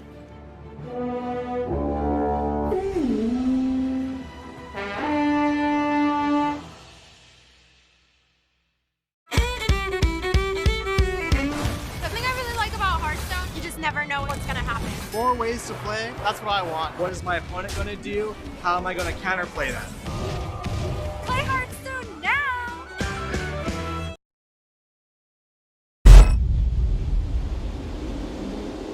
They say credit belongs to the man in the arena who spends himself in a worthy cause. The glory is reserved for the few who, no matter what, answer the call to enter the arena. It echoes out, reverberating across the globe. It only acts to reach the bold, never the timid.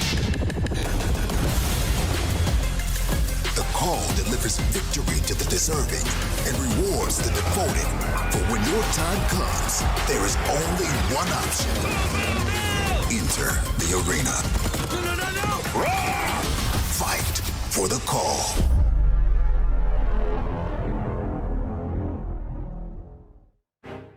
Ladies and gentlemen, it is finally time. It was quite the, I want to say, explosive start to the day chance here, watching that 3-0 go down, but now we have another opportunity to see this tournament roll on. Can the Subliners continue this historic run through the lower elimination bracket, or will Dallas finally be that undulation in the road that they just couldn't get around? This one is going to be a delight. My name is Miles Ross, his name is Chance, and you, my friend, look ready to rock and roll.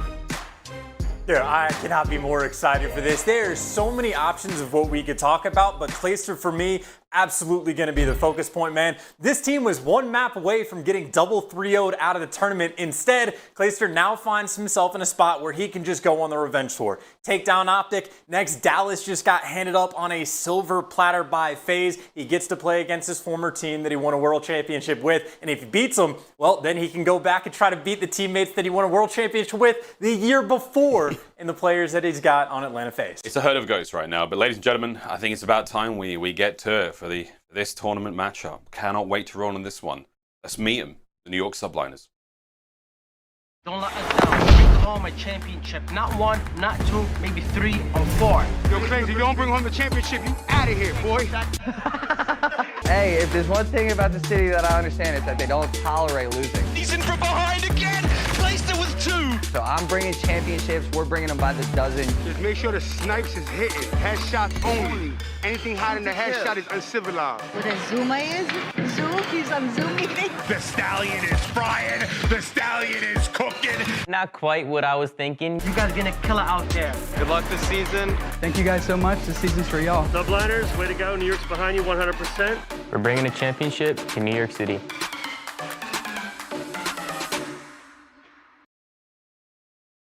New York Subliners, after being taken out clean 3-0 by OpTic in the start of the tournament, now find themselves battling towards that top 2 spot. Asim, Clayster, Diamondcon, and Mack. And if there's one thing we know for absolute certain chance, if New York win this series, Clay is going straight to Twitter. I was going to say, even just for the memes to see what he has cooked up and prepared, ready to go, would be exciting, but obviously not a fun matchup for, I think, any team in the league outside of maybe FaZe to deal with. Dallas is incredibly tough. Difficult puzzle to solve, and well, Clayster, maybe that's what he's trying to figure out off screen right now. Just try to cook up that game plan and see what you can make happen. It's going to be a tough one, yeah, for sure. I mean, obviously we've seen these teams play each other. That previous series was a very strong indicator for me about where Dallas is at mentally and whether they have the resolve to bounce back now against their former teammate Clay and his new young guns. But with that being said, ladies and gentlemen, it's now time to meet the Dallas Empire. Dallas Empire have smashed the gates open. Oh no, Huke is in, you mate. Oh, it's a shot punch. Oh no! Once again, they saved the day.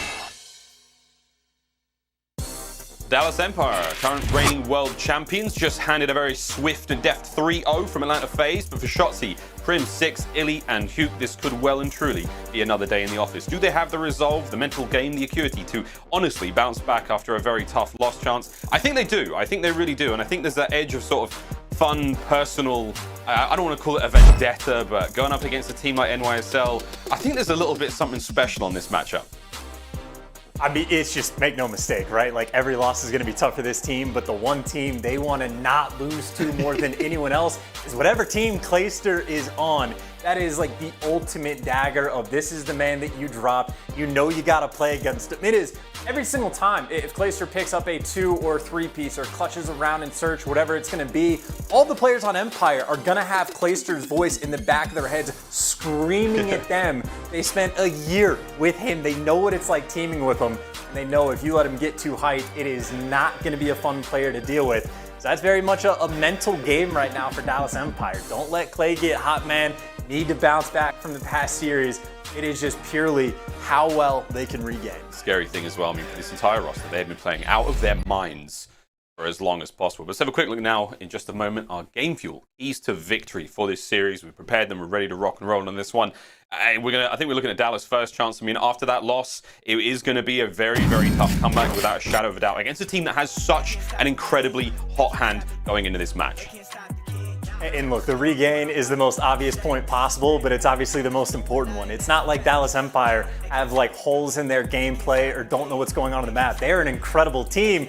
They did just get flapped though, so you gotta bounce back. It is 80% mental, the other half is gonna be physical for them. And then in my mind, I'm thinking, you wanna beat NYSL with your SMGs, right? Like how many times have we seen New York, for example, like on Checkmate, where there'll be times where they pull out 4 XM4s, keep it on the sub maps. Let Shotzzy and Huke do their thing, because right now, when Huke is at his best, he's looking like one of the best players in the game. Indeed, I mean, that was a thunderclapping from FaZe in that last series. But again, looking to see if those submachine guns can come rolling back here for NYSL. Again, look, eyes on Asim and Mack. We've seen Diamondcon's form be great recently.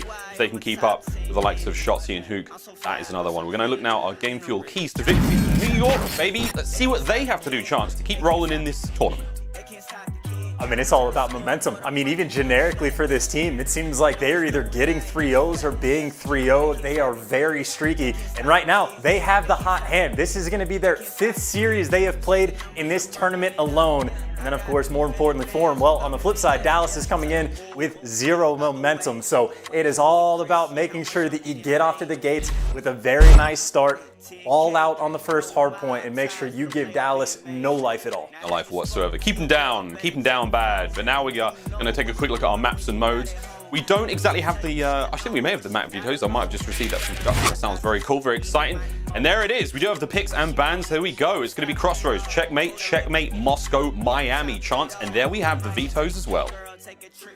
And one of the things that stands out is that Crossroads hardpoint. We saw New York pull that out of the bag yesterday against OpTic. It worked wonderfully for them, but I think this might actually be a strong point for Dallas. It's the map they want to play, and that leans into the SMG aggression. Let Huke and let Shotzzy go absolutely crazy, and that's why, especially for the vetoes, taking out that Checkmate hardpoint, it just makes sense. You don't want to have to deal with that, like what, the quad XM4 setup they pull out at times, and then of course, even should we get there all the way to that Miami map number 5, well, we just saw Dallas. They're a strong team on it. They were 3-0. FaZe kind of showed them what's what, and you have to imagine, you know for a fact, New York has a very big bag of tricks. Might pull a couple things out for both of the search and destroys. There's plenty of sorcerers on in New York, that's for sure. Now, our social soundboard powered by Astro. This one comes from our pal Mud Dog, who says, shout out to Clayster. The guy's been playing COD for like 32 years, and he's still frying. I actually saw about 20 tweets the other day. It was yesterday. Can't believe that Clay's still playing so good at 38 years old. Shouts to him. I think it was 42 was the highest age I saw Clay coming in there. But I'll tell you what, he looks every single day of it. Well done, Clay, for still keeping it together after such a long and arduous career. We love you, man. This could be a tough one. Again, brand new roster for this team going into the year. They have been fallen with non-stop tragedy, whether it's players not being able to get into the country in the form of Hydra, and of course with Zuma and his his hand injury forcing him to retire. It has been non-stop for NYSL, but finally they seem to be turning a page now on a new chapter for this squad. And honestly, a victory here against Dallas would be unbelievable. But they do have a long way to go, there's no doubt about it. And Chance Dallas as well. I mean, this is still our current reigning world champions. They did get slapped there by FaZe, but if anything, this is a squad that's been through the ringer a few times. They've had their ups and downs. They've had the highest of highs. After a loss like that, you have to assume they're going to be more dangerous. You have to assume they're going to have more fire in their bellies than ever before. Do you honestly think that this is going to be a walk in the park for either of these squads? No, I absolutely do not. I mean, even when these teams are losing outside of that last 3-0, they're always close maps that they're playing on. Like if New York's getting beat in hardpoint, it's normally by less than 15 or 20 points. always these teams are going to be competitive. And I would say for the world champ mentality, we know that they can bounce back, but it really is up to them to set the narrative. Either they can come out and thrash against New York and try to build that momentum in the FaZe series and be like, hey, look at that champion mentality. They just had a slow start. That's all it was. But if they falter here, well, that's something that just sticks in the back of your mind of like, damn, like those teams are just straight up better than us right now. So the narrative right now is what Dallas are trying to control. The narrative. You write your own history, right? And for Shotzzy, Crim, iLLeY, and Huke now is the opportunity to bounce back in a big way. We're almost ready to get into this one, friends. The game's just about to start as we begin our lower bracket or elimination matchup here, playing for that top 2 spot, playing for a spot in our tournament finals here in the first major of the 2021 season. And we're going back to Crossroads. We've seen plenty of it this season so far. I mean, even the last 2 days, we've seen more Crossroads, I think, than we have in the entire first stage. And it has been an absolute delight. But that's it, friends. No more shuffling. Put your phones on silent. Put the pets outside of the room. Tell the kids to shove it. This is going to be an absolute banger. Absolute banger in Dallas. Again, the hot start is important, not just to get momentum for this series, but even on this map. It's very early on in the year, but New York Subliners looked like the best P1 Crossroads team in the game when they had it. They just like blew OpTic out of the water, especially so on this hill. So really, I would say for Dallas, your SMGs need to get in the mix. You need to set the pace and do not let New York get comfortable. If Diamondcon ever gets posted up inside the hill, well, that'll be when problems start to get caused. And the SMGs, well, at least the first one to crack for Dallas, but they do get cleaned out. Yeah, now you're still, the hard point may be what's going down now, but look at that right-hand side of the screen. Again, on Crossroads, very small map, looking to take control of those spawns for the next hard point. Mack now leading the charge, continuing his opening kill, finds himself his second. Asim backs him up before being traded out. So what you're doing now for the New York Subliners is the fine balancing act of managing that hard point while also containing the right-hand side of the map. So far, so good. A wonderful job. Empire are going to have to battle now from the front, spawning on the far left-hand side of the map, away from the next objective and the current. Diamondcon posted up, tags up a few. Crims now on top of the hard point. We will be seeing the next 15 likely go the way of Dallas, but already NYSL gearing up for the next one. And Chance, not a bad start for either team.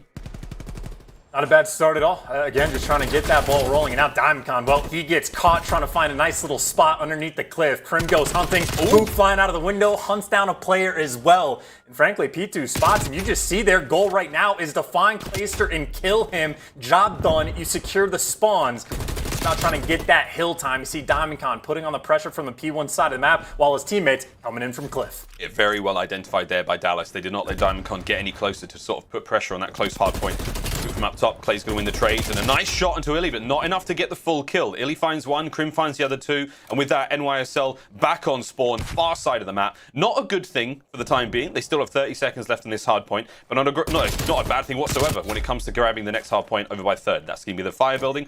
Structure just to the right of Asim now, but he's still going to make a push for the old one. Again, 20 seconds to be had. Valuable hard point time, if ever we've seen it. And already, Chance, I mean, we're seeing those submachine guns making the difference right now. Mack's a little slow at 2 and 6. Want to see a bit more production out of him. At the same time, almost everyone there on the Dallas Empire, things are looking squeaky clean. I'll say, that's some great spawnage management coming in from York as well, right? They sent 2 players to go and sort of fight for that scrap just to be annoying and chip away some time. And while they're doing that, well, they still retain the spawns for new. Big door pressure's all here. It's the triple hit from the side. Diamondcon knows one player came out for the cross, and you see Shotzzy. He's trying to run away and play his life, and you see job well done. He flips the spawn for his teammates. Diamondcon next level knows what's going on, knows the players in the back, so now he's buying his teammates time inside the hill, but long term, Shotzzy may have made the play. It's a one-man play right now. He has to stay alive for so long, and he's doing a good job. Ooh, he almost managed to get Crim as well. Crim now from the back finds a couple of big ones. That's a nice bit of work there from Dallas. Crim leading the charge, 11 and 7 overall. That was his 3rd in a row. 20 remaining on this hard point. We're going to go over towards the far left-hand side again. The dreaded barrels. One of the last times we will see it here in the Call of Duty League. Again, we're going to be rolling over to the next patch at the start of this next season. Stage, rather. We'll see how we go. Diamondcon, once again, manages to slither his way all the way to the back rock side. So Chance, he managed to flip that one as well. A nice play from NYSL. Just spawn flips on spawn flips, and well, it's a 13-point game, so any advantage you can get is a great one. Mack posted up inside the hill, and actually, they have fantastic map coverage. You see where Asim is on the map. He's chilling in P1. That just means Cliffside is open, but Huke is able to pick up 2, gets the 3rd, breaks the hill. Not an easy play to have to make to be jumping up the cliff. You make that work out. Oh, baby, means your gun's got to be hot. Oh, the guns are hot. Let's hear the comms now. It's time for an Astro Gaming listen in with Dallas Empire. One shot. Kyler, go time. No one here. Mack weak on time. Back. He's on heady. One shot. Literally bullet. Oh, he's a bullet. Top credit. He's on the heady. Max still on the heady. Still here, Porter. Dead. Yo, I'm trying to get out right. Small. Yeah. Full flash right corner crack. One shot. I'm going around him. Yo. Oh, I died. I dropped the detonate. Yo, he's like, I got through. One's You're cat. gonna chase me. One's cat. Yeah, one is Low key, I'm just. Yeah, middle. Yo, Porter, I'm here with you. Got him. Another one on mid lane. Hit time, guys. Hit time. I got him. Yeah. Hit left. Good call. Deep left. I think there's 2-0. Our cat, our fire, one shot, close right. Top hill now. Yo, 3 hill. Asim's close right corner. Oh, yo, we spawn behind. We spawn behind. Alright, get the first kill. One guy's gonna be deep right. Deep right. Play one shot nice. One's going ice to bottom garage. First guy. Oh, he's Bottom garage top. first guy. Yo, they're on us. Yo, I'm catching P1. I'm catching P1. Still holding? Yeah, there's so. I'm 18. I'm one shot. Got him. Good shit. Keep holding. Outer hill dead. One more in hill. He's gotta be barrel. He's gotta be barrel corner. Oh, and mid lane. Mid lane. One bullet, Mack. Really one time in the back. Asim, I'm dead. Mack was mid lane. Yeah. I will be at. Could be top cat, yo. Top ready, mid lane corner. Yeah, they're gonna hit right, guys. One guy's close. Oh, play life from here. Two on me. Top cat. Top cat dead. Top cat, one top cat dead. Another one close. Nice. He's deep right. Diamond. Get that time. Yo, someone get time. I'm already push up. Yeah. Yo, I've left. I have P1. I've left. Mid lane. Top cat, you should help right. Top ready. He's going ready. Okay. One guy's on Clay dead. I'm still on ice. Keep one of this. Nothing left. Yo, mid door, color.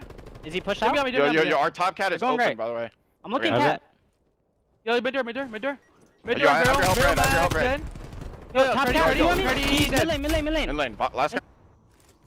Chance the desperation in Huke's voice if we see iLLeY pick up the 5 spree and Dallas now starting to take the lead. I was going to say, it almost seemed like they weren't quite dialed in, or we're feeling the pressure, but they have certainly found their footing. I think one of my favorite moments from the listening is just Crim telling Huke to play his life. He responds, instantly dives into P2, picks up a kill top office, and lets his teammates do the work on the right side of the map. All that, though, just to pay off for a 20-point game, as tight as it could be. And, well, you know about the spawn flip on this side of the map. Right now, Empire's gone. The question is, how long can they hold on to him for? Because, well, Asim and the SMGs kind of put on that pressure towards the back of the map, and they can't quite get it. You at least get the hill time. And Diamondcon, this is round 2 from this spot, trying to stop these players from getting in. And you see, it's just forcing them to wrap around back. iLLeY able to take down one. His teammates inside the hill. The question is, do they know they'll just spawn out? When Diamondcon spawns on the bottom right, they should know the parallel spawn is in. Here it comes. We'll see if the foot race is on. There it is. Big win there from Huke in mid-map. Sorry, Crim in mid-map wins it. That's still going to be the kills coming through on point. Dallas just about coming out on top of the trades war there. And again, it was deja vu, if not for a few minor differences right now. And again, the scoreline is as close as it could possibly be. Play still through mid. Nice stick. It's going to land it. It's going to keep that pressure alive. One member of Dallas on point. It's going to be iLLeY. Sorry, Huke. And he wins the one, just about out of it. The rest of the crew now coming in from behind. A few seconds remaining on this hard point. And we are going to go over back to barrels. Dallas in position to take this one all the way. Again, looking to see that lead change hands one more time, Chance, and it is back and forth between these two teams. Diamondcon, can you do it again? Can you push from the outside lane once more? Crim on the point. You can iLLeY now taking care of the spawns. Shotzzy spawning up by Backrok as well. It's a 2-man push from Cliff. Clay and Mack, perfect timing. They're in sync. They get their kills together as well. It's all 4 down. Dallas have been absolutely slaughtered, and now they're spawning out. Oh, they got completely bamboozled. Diamondcon found a way just to take the cakewalk up to the hill. Dallas caught off guard completely. Nice moment on P4, because these final 30 seconds, you got to imagine iLLeY actually might be able to make the play. Talk about bamboozled, but Asim hunts him down from big door. Nice plays from York on the recognition. And maybe for Diamond, he's got to win the one-on-one against the man inside the point. It's going to be Huke, and Huke, of course, there to shut him down, winning the ones. As scrappy as you could ask a hill to be. SMG players on both sides making the big plays. And keep in mind right now, Huke, 32 kills, Miles, to his name. Man is popping off. Oh, popping off indeed. Just goes to show that no one is unbamboozlable as both teams bamboozle each other all day long. Asim, nice 3 spree he finds there. And we are still going back over towards our first hard point in the 3rd set. Dallas trailing only slightly right now, and this hard point is as close as you like. Clayster out by ice. Great angle to be in. Big tags. A kill on the Huke. Finds 2 in a row. Trying to keep that hard point soft and squishy. And here come the submachine gun players trying to make their way forward. But Dallas, the reinforcements have shown up. Shotzzy in from behind. Great awareness there from Clay. Diamondcon to pick it up. And now we go back over. Clay still trying to make the play. Nice openings here, but his teammates are going to be able to have to do the rest of the work for him as Crim now trying to push out the spawns. And honestly, Chance, I mean, this is as brilliant a hard point as we could have asked for today. Still rolling on a force freeze Crim. And now you should be seeing the spawns go in the way of Dallas. Finally, NYSL spawn out. Yeah, New York a bit slow in their reaction time. They didn't even like have top off his cover at the start of P1. Now Shotzzy, he's going to know all these players towards crates. That's why he's playing his life. You got Crimsix posted on the truck, just watching the lane, and well, Shotzzy waiting for the kills to come his way. Crimsix gets dealt with, and Shotzzy knows that's his time to attack. Makes his move, clears out crates in Dallas with the perfect rotation of P2. This is where they bullied him out last time, and technically they can end the game here. New York don't drop the ball, though. They should be able to contest for a few moments. That's what they're looking for. Nice move from Clay. Great awareness. It's going to be able to get the contest. At least Gal get the time.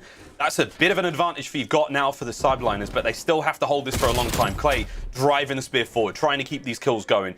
At least 5 spree finally comes to an end. Mack now clean up from upstairs. You are going to get a little bit more time here if you are Dallas, but now for the Subliners, eyes are on the next hard point. But so has Huke. He's gone in for it as well. Clay still trying to contest for the final few moments. Doesn't want this to come down to a scrap fest by the third, but that could well be the case. Still, his teammates have made their way across. A beautiful stick there from Clay is going to land it. Mack may be able to keep these players off. Nice heads-up play. Shots are on. Able to now maybe get the player off point. No. Great defensive hold from Dallas. And the clock is ticking. 20 points for the win now for Dallas. We roll over to the next hard point. It's all NYSL. Just looking to slay him out. You're looking for that clean 4 down, and well for Huke. Maybe he needs to wait for his teammates. They're going to be flooding in from P1, and Clay makes the move out towards the spawn kill spot, able to pick up 2 big ones before he falls, and still, you know, that pressure coming in from P1, and New York putting all the aggression on this side of the map. Oh, this is some real play from Dallas. Huke now making his way forward, seeing Corpse's pants down, but Clay's backing off spawn, straight into it, but Crim picks up where Clay just could not stop him. Oh, still going, man. This is wild. Crim with iLLeY over his shoulder, cleaning these players up. You have to make the break now for the Subliners. It's less now than 5 for the win. This could be tremendous. Clay, 1 solid break's all you need. You got to slide forward. He can't get it done. Diamondcon with a contest. Here's a few more to be had here. Oh, you've still got Mack on the point. Finally manages to hold it. You still have spawns as well now for the Subliners. Has to be a clean break from Dallas. Does anyone know the plays coming through Cliff? Diamondcon makes the read, but Shotzzy absolutely guns him. That could well be it. Mack now has to play it for his life. Over by the next hard point, as Huke may have slipped through. It's 2 seconds is all he needs. He's gone and stole it, Chance. Unbelievable hard point. And a slippery play from Huke there just to close out those final 2 seconds. What a wonderful start to this elimination matchup. And the bounce back for Dallas, the world champs, achievable. They did get handed up on a silver platter, but they bounced back. And again, just talking about the crossroads going through, that's the 2nd time we have ever seen New York play this map, at least in a tournament or regular season setting. First time it pans out, the 2nd time, Huke was just so difficult to deal with. A force on the map, I believe he dropped a 40 bomb as well. I pay for Dallas just in the pick and bans, knowing that that map is on the table and that New York isn't going to be banning it out this time. Taking full advantage to get that ball rolling on the snowy map. Oof. Snowballed, if you will, at times, but man, that was a good look for Dallas. Honestly, in NYSL, they had those great moments of comebacks. They were so neck and neck all the way through until we got to those last set, that 3rd set, and that is just where NYSL's, the stamina started to run out. Dallas just started overtaking there in the scores, and it was so difficult to make the comeback. I love the plays towards the last set on P2, man. We saw Clay go back. There was a good 20 seconds remaining, good 30, something like that. We didn't want to see the score get too big, and Clay knew that. Did not want to see his boys have to play from the back foot all the way into those final few moments. And man, it was a close one. You can't ask for more. The stats on your screen there. Big work out of almost everyone there but Huke. 40 kills, 32 deaths. Unreal start to the series.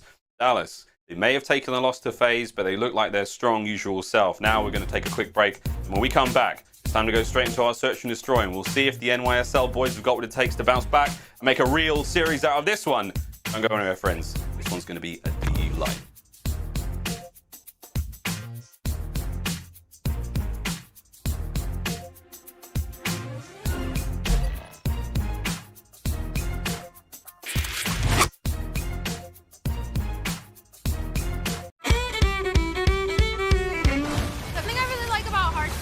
never know what's gonna happen. More ways to play, that's what I want. What is my opponent going to do? How am I going to counterplay that?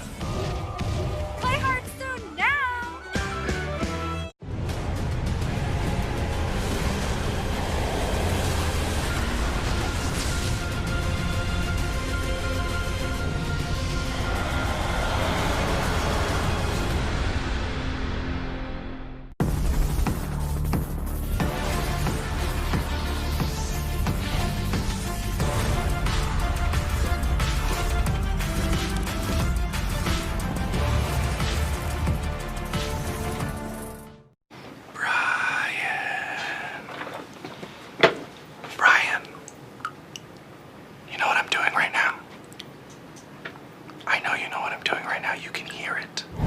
Download free now. Victory or death! Your soul shall be mine!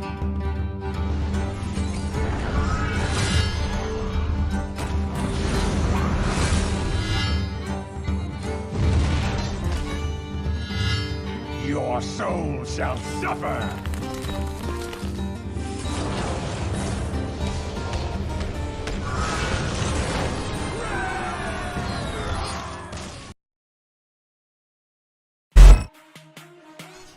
Call of Duty League is presented by T-Mobile, now America's largest and fastest 5G network. Set your sights on the competition with T-Mobile, the leader in 5G.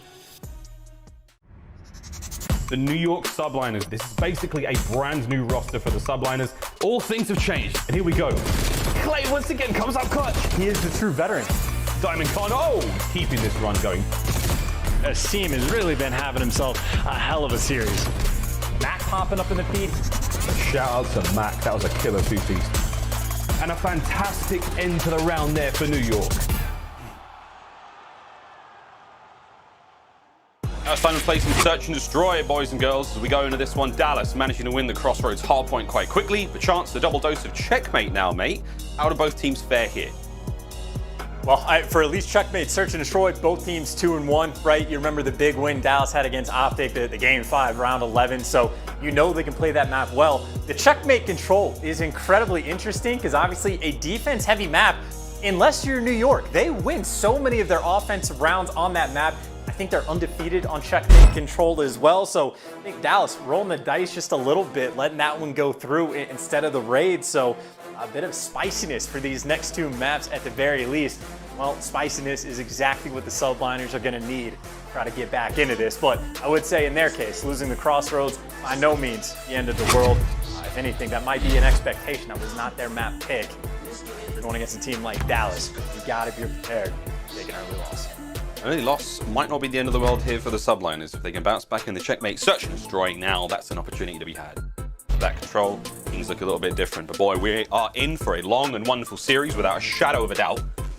Now we go over to the Search. Saw true moments of greatness from the Subliners yesterday in their series to make themselves the way here. Again, that campaign, a long fought campaign, and far from over yet. Here we go. Gonna be the boys of NYSL on offense first. Quick flash check, Huke to the top wing, out and about, but it's a three-man heavy stack through the top of the plane. Quick exchange of gunfire, both teams definitely knowing each other's positions. And what a stick from Shotzzy and Mack. He answers right back. What are we playing? Dodgeball? Oh, God. Huke manages to find one, and the kills keep coming on through. With that, it's a 2v2 after an electrifying opening round. Woo. iLLeY, last player left alive on the flank. It does look like NYSL have got the read, but they don't have the gunshots. And now iLLeY versus Clay, it's a 1v1. Clay's gunning for him. He's on the hunt. Nice timing as Clayster finally lands the kill. What a round. That was so fun. And that's one of those moments where I just know if you're on the Dallas Empire camp, you just heard Clay's voice scream in the back of your head going nice, or, you know, maybe a less kind word, whatever it's going to be, but that's a big clutch for him to get right off the rip. I mean, every SMG player died within the first 10 seconds. It's a 2v2 between the ARs, and Clay wins both of his ones. Trying to do it all, at least so far in the Search and Destroy. Now you got Dallas back on the attack. Looks like they're leaning pretty heavy towards this B Street. Yeah, this is going to be a headbutt. There's no doubt about it. Diamondcon and Huke, I mean, they don't know they're there. shout out the ninja perk, but he's going to get close. Diamondcon, if he holds this line, he might find something. If Huke wide peeks the plane, it's over. But this is awkward. Clay will have his back, though, if he goes, oh, there it is. They both moved at the same time. What are the odds? Unbelievable. iLLeY lands. Oh, Clay's nader. She's going to get him. 1 minute left on the clock. Everyone's starting to fizzle out. Almost a two-piece there from Shotzzy. That'd have been absurd. And now it's a 2v2. Huke, wide peaks, gets taken care of. Crim into the plane. And it's wonderful work from the Subliners. 2 rounds back to back. And we might be playing the game of who gets the best plays most often. I think, oh, did Asim take... No, it's Clay. Yeah, slides in on bomb, gets the 2. He's just trying to make this highlight reel and peekaboo. Shotzzy just focused on the plane, or the side door, the window, whatever it's called, the opening. Clay stands right next to him, and either way, the teammate coverage towards the end, nice and clean. Asim picking up some big momentum and damage down the range from the back of the spot. Being up 2-0 is nice, and Clayster already thinking about some score streaks as well. And if I'm New York and I'm thinking about how creative they like to get, I think they might eventually go for an A hit. Maybe this might be the round or try to get Clayster just a couple score streaks. We're seeing a big change now from Clay. A lot slower play for now. Diamondcon watching the underside of the plane. Asim top. Nice opening blood there from Mack. Wonderful stuff. Crimsix back immediately. You love to see that. Now iLLeY and Mack looking to push these players forward. Diamondcon's going to reposition. This is nice. He's going to get himself in a position now to maybe catch Crim on the flank. iLLeY's going to do what he can to snuff these players out. Clay and Mack now going up against Shotzzy and Crim. Clay's got to play this right. There's the big kill. Shotzzy on the chase. Finally stops Clay on the 5 spree. Dallas with an important round. That was a very big round. He shut down the streaks. Get a little bit of wind in your sails, and nice reads from Crimsix as well. I think he might have been looking over A street, and then Diamondcon just sort of appears in his line of sight. He'll take what he can get. I suppose for Crimsix, if you pre-aim it, they will come. And we're trying to feed him a couple kills. Job well done, and frankly, I don't know how easy it'll ever be to deal with Crimsix when he's playing back behind Tetris like that. It is just a disgusting head glitch if you try to go up on the wings. Crim is there to laser beam you. It is not fun to play around, so I think New York on offense. It's not easy to get the bomb down at A, but I need to try to make something happen on that side of the map. Slower look on the offense here for Dallas Empire. Huke is heavily tagged up. Those 2 players by A Street could push him forward. Clay's going to live to fight another day thanks to that flak jacket. iLLeY, though, looking to find the advantage here. Does manage to find one. Immediate trades once again. Oh, and back and forth we go. But it's going to be Diamondcon who slows the wheels of trades there. Markets are closed for the moment. Asim and Mack, top plane control. Diamondcon over by A. You might walk into a Crim. Ooh. Caught unaware. Diamondcon, more like a diamond back there. Slithered in mid-map. Oh, boy. Trades once again. Subliners. It's 3-1 chance, and the trades are on point. And the teamwork on point as well, because you had what? It was iLLeY that made the play bottom plane. Well, he kills Clayster, but then Asim and Diamondcon there for the pinch to hunt him down, so teamwork on point. Well, you got Asim running away from the gunfight of Huke. Well, Diamondcon's there for the trades, and even the gunfights on the top of the plane, making sure you set up for a 2v1. NYSL making sure that they are always grouped to have the man advantage for whatever gunfight they take. And again, back on the attack, a similar setup we saw just a few rounds before. It was Crimsix that was the focal point early on. For Diamondcon, not too far away from iLLeY. Both wings occupied by different players. Nearly an identical round now for the players of NYSL on the approach. And right now, I mean, everyone's got each other covered, and it's going to be the great shots of Crim there to start the round off. Diamondcon now making himself forced to make a move. Nice tags on Huke from behind. Comes the trade, but wait, Diamondcon slips out. iLLeY just about managing to catch him now. Huke from behind. Brilliant trades. Dallas, that was a blistering fast round. The trap was set, and once it was sprung, there was no hope for NYSL there. That's coming through as well. I mean, again, in my mind, I'm thinking about how difficult it is to deal with Crimsix on back Tetris, but you see what happens even if you try to push up the A street. Well, you got to deal with Huke on the other side of the map. Checkmate, a difficult problem to solve on offense. We'll see how New York responds in a few rounds, and at least for Dallas, well, we know they love try to get that top plane control, let your SMGs run amok. They get another crack on it. You got to see how important that first the blood. island player, maybe he'll make some moves on A Street. Yeah, I was thinking about that first blood as well. Crim takes away the numbers that New York now don't have, but This could be a headbutt once again towards the B bomb site. Nades are there. Crim just hoping for something. Again, trying to bait these players out. Shotzzy, though, with this opportunity to maybe go forward, if he can catch Clay, he knows he's in that corner. Big shots from Clayster. Nice first blood. iLLeY's going to bring the Krig up to try to overwhelm Clay's spot there, with Crim now to his right. Asim watching the backside of the plane.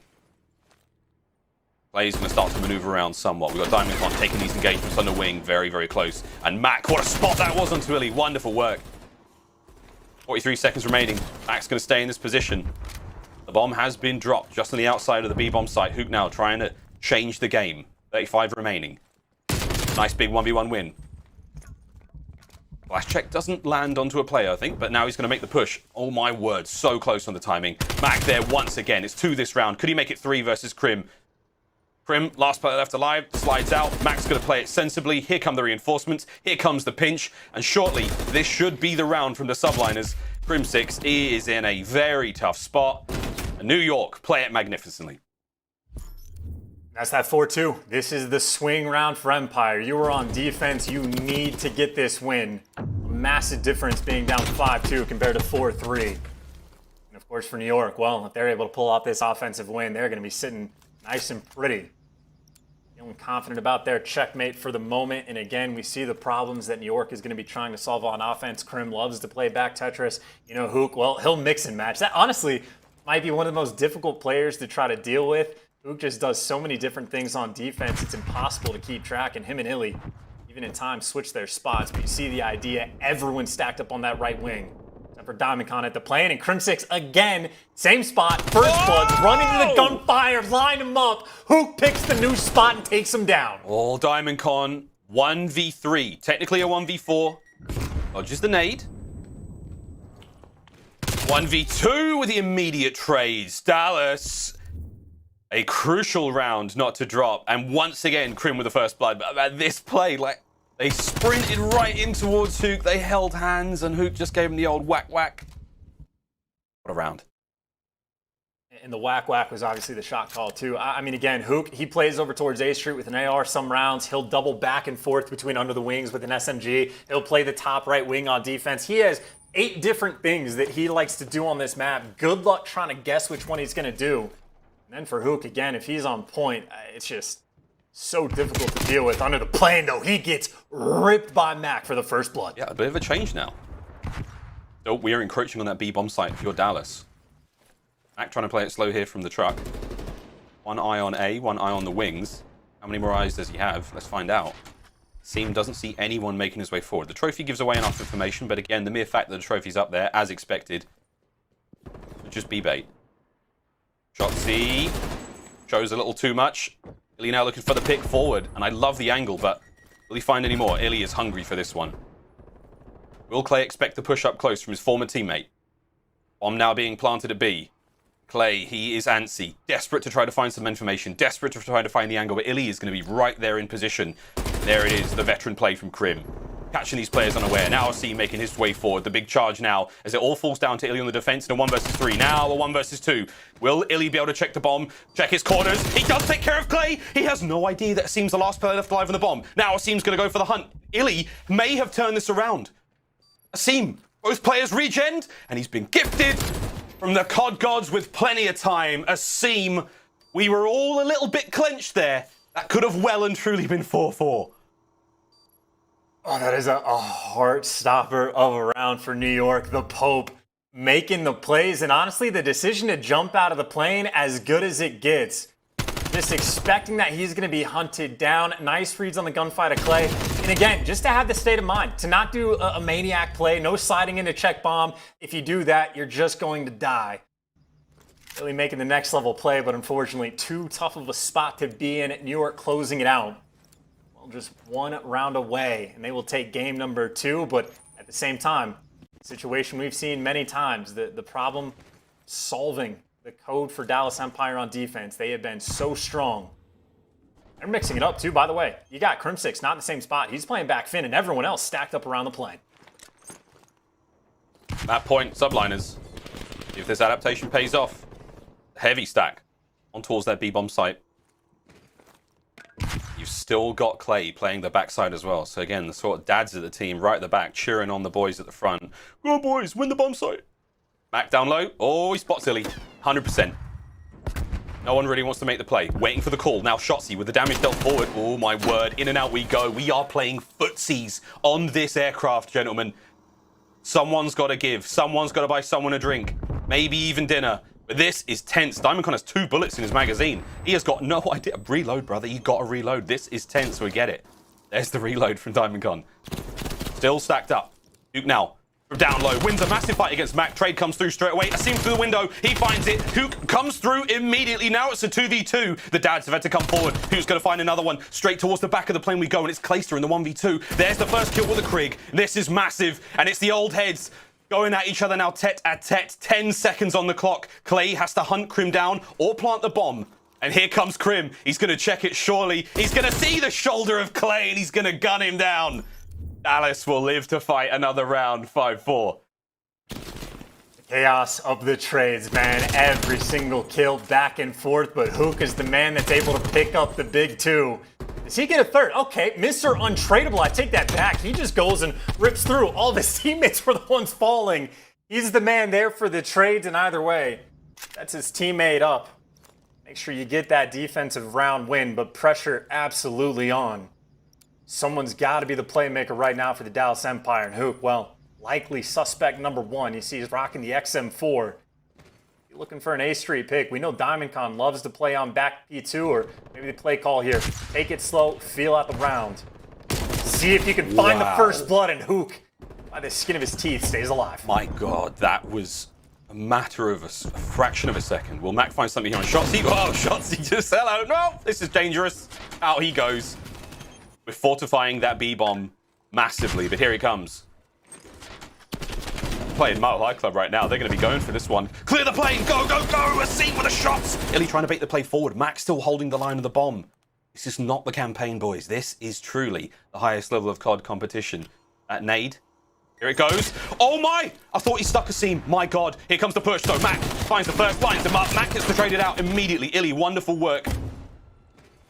And now it falls to 2 players in the plane on the defense. iLLeY will recover the bomb, and actually Asim's going to try to change the game. iLLeY will take control of the bomb site. Crim now, trying to find something through mid. Asim's going to be caught completely unaware. Massive plays now, 2 versus 3. Subliners are starting to get a bit shaky. Diamondcon runs into trouble. Crim with a 3 spree. Clayster, what can you do? Tries to stay alive. Matter of seconds now on the bomb. He's going to hold that position. He sees Crim slide past, playing a 1v3. There's the shots and the perfect push from Dallas Empire. The 2-man play. That's going to be round 11. Here we go, shots. Dallas playing so well together. There's the bait for Crimsix for the first. The bait for Crimsix for the second 2 on point. Well, not even bait, just wins the gunfight. But even towards the end, the play call. iLLeY, you're on the bomb. Challenge out Clayster. We know where he is. Let's get the job done. Give him no openings. Round 11 in Dallas Empire. Get the defense. It has been so long since an offensive round has been won. Outside of literally last round. New York, you need to do the same. Opening exchanges here in the final round. Crim sitting on 4 kills. Not really too close to streaks, but let's face it, it might not matter. 3-man push. Right on towards the plane we go. Huke's tags. Now going to give Shotzzy the opening clearance to make the play forward. Here he comes. Shotzzy walks into Asim though. The trades are there. The trophies are down. But if he goes for the bomb, Asim could put himself into harm's way. Here comes Crim now. Up from the back.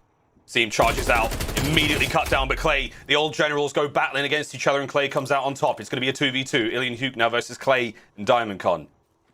They are going to watch that backside of the plane as the members of Dallas Empire now on the prowl trying to find these kills. Huke is incredibly close. Both Diamondcon and Clay. iLLeY's watching that flank on the other side of the map, and that could prove disastrous, but NYSL tiptoe now together, playing in an unorthodox position to try to catch a player out here. The bomb will now go down on the B-bomb site. Clayster. Who will make the first mistake? iLLeY heavily tagged, but here comes the play from Huke from behind, and Clay doesn't see it. He doesn't get tagged up, though. He will stay alive for now. Diamondcon trying to provide the support. iLLeY now getting involved in the fight up close, and iLLeY, he wins the 1v1. Now it's on Clay in a 1v2. Clay makes it a 1v1 now against his old teammate. 25 on the clock. iLLeY is going all guns blazing. He's charged forward. Clay got eyes on him. Clay's got eyes on, and at this range with the XM4. There's the defuse from iLLeY. Clay, get on your bike, son. You've got to run. iLLeY's going to drop the bomb for a brief moment, and it's a fight from iLLeY, and he wins it. He drops bomb, he challenges out, and he cuts down Clay. The changing of the guard, slowly but surely there in search and destroy. I'm so excited, I pulled my mic off.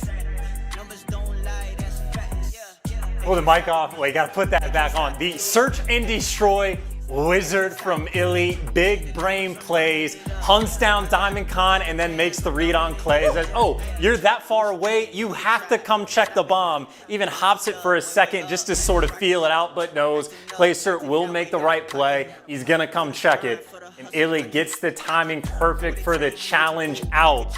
Dallas Empire making the big plays. Back to back, round 11 wins. They have on checkmate. Sealing the deal, and the Pope, well, he took him to church. Unreal. We're all good now, I think you can hear me just, but what a map. Oh man, you're feeling it for Subliners there. NYSL had a great lead. But what a comeback from Dallas. What a brilliant, brilliant turn. Composure at its finest. They're now 2-0 up. One more map's all they need. Stay on checkmate. We go to control, and this could be the end of the series. It was a valiant effort from the old generals, Crim and Clay. Again, from Huke there, 11-9 as well. What a bout that was. What a duel.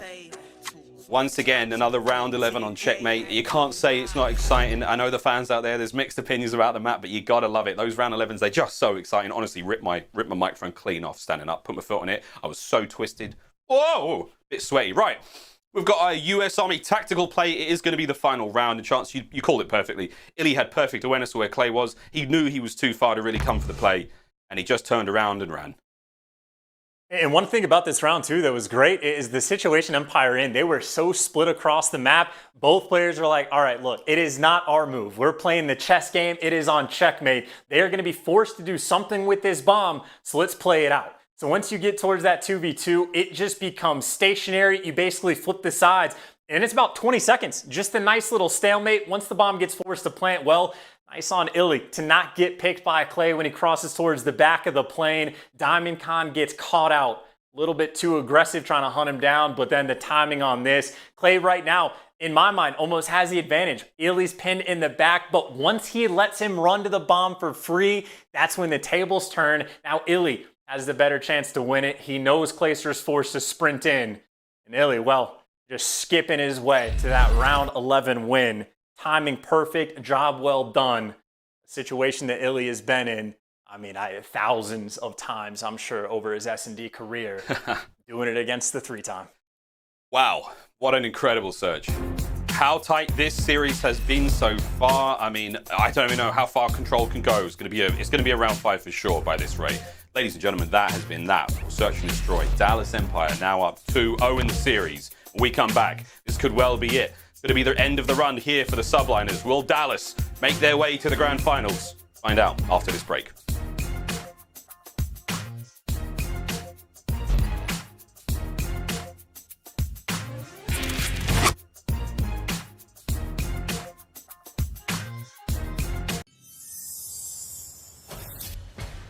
I will fight with honor. My weapon brings justice.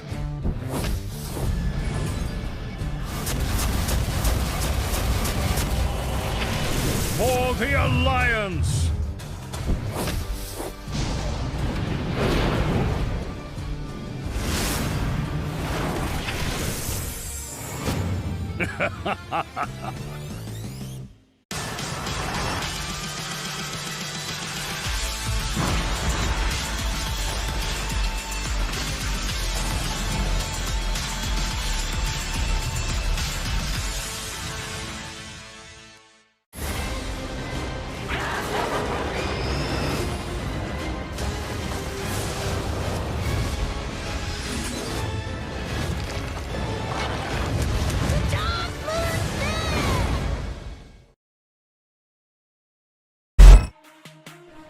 Call of Duty League is presented by T-Mobile, now America's largest and fastest 5G network. Set your sights on the competition with T-Mobile, the leader in 5G. Scump, the official controller of the Call of Duty League. The Call of Duty League is presented by USAA Insurance. We offer insurance that's made for the military community to help them easily protect what they've worked hard for. I'm just that player that likes getting into situational gunfights, and like I just like getting crazy with smokes and all that. What's going on, everybody? T bringing you season 2 of the Barracks, brought to you by T-Mobile, now America's largest and fastest 5G network. In this episode, we're going one-on-one with Shotzzy, the 2020 Call of Duty League MVP and one of the first champions of the Call of Duty League. Why do you think you're sort of ahead in the movement side of things? Like, obviously, people look to you, to some of your clips. I think it's just because I look at the game completely different than everyone else. Shotzzy's gonna sneak past Subliners. I have no idea what that is. The 19-year-old made his name known in the Halo competitive scene with a 2018 World Championship, and now he's fragging his way to the top here in the CDL. Like, I know exactly where they're going to be. There's one, that's 5 in a row for Shotzzy. Stay tuned for all that and more on this episode of The Barracks. Power position back by the 8 point. What a solid job there to get the flip to win the game. That was The Barracks, presented by T-Mobile. You can watch the entire interview there with Pete and Shotzzy here on our CDL YouTube channel. And what a day, Chance, it has been. Love a bit of content there from T. Big fan of his work. Plus, whether he's streaming or again, he's been on the desk quite a few times throughout his career. But we also have lots of fun games to be had today, friends. Not only do we have a great day of games for you, but also today, Scump is going to be giving away a controller. Check it out right there in front of me, about here. Head over to Scump Gaming's Twitter page. Enter for a chance to win a Scump controller of your choice. That's right. You get to choose the model and the design of your choice. Watch out for that big hand coming right at you. Make sure you go to their Twitter page and sort this one out. Very, very excited. Thanks to the lovely people at Scump. We appreciate you. We're almost ready to get into the game, Chance. Checkmate Control coming up right now, mate. And Checkmate Control, again, this is spicy. So it's a little bit weird. If I'm in the Dallas Empire camp, I would be very happy to play New York on Raid Control. You're good at the map, so are they, but they're 2 and 3 on it, so you have faith in yourself to win. Dallas has not played Checkmate Control a single time, so they must have something cooked up in their back pocket, in the back burner, whatever it's gonna be, because in my mind, they're rolling the dice just a little bit. New York Subliners, perfect so far on Checkmate Control, and it's a map that, again, the last time I've seen these stats, it's about 80-20 for defense winning the rounds compared to offense. New York does not care about that stat at all. They are 5-0 on defensive rounds on this map, and they are 4-2 on offense.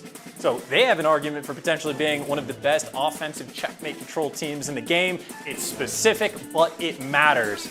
I think for Dallas, man, if you're playing with fire, again, this is, in my mind, a momentum-based team, the Subliners. You're up 2-0. This is a map that you are potentially just giving them a gift of saying, here's an opportunity to try to get yourself back in the series. Of course, though, they have something special planned. I mean, Dallas, they might be doing something crazy.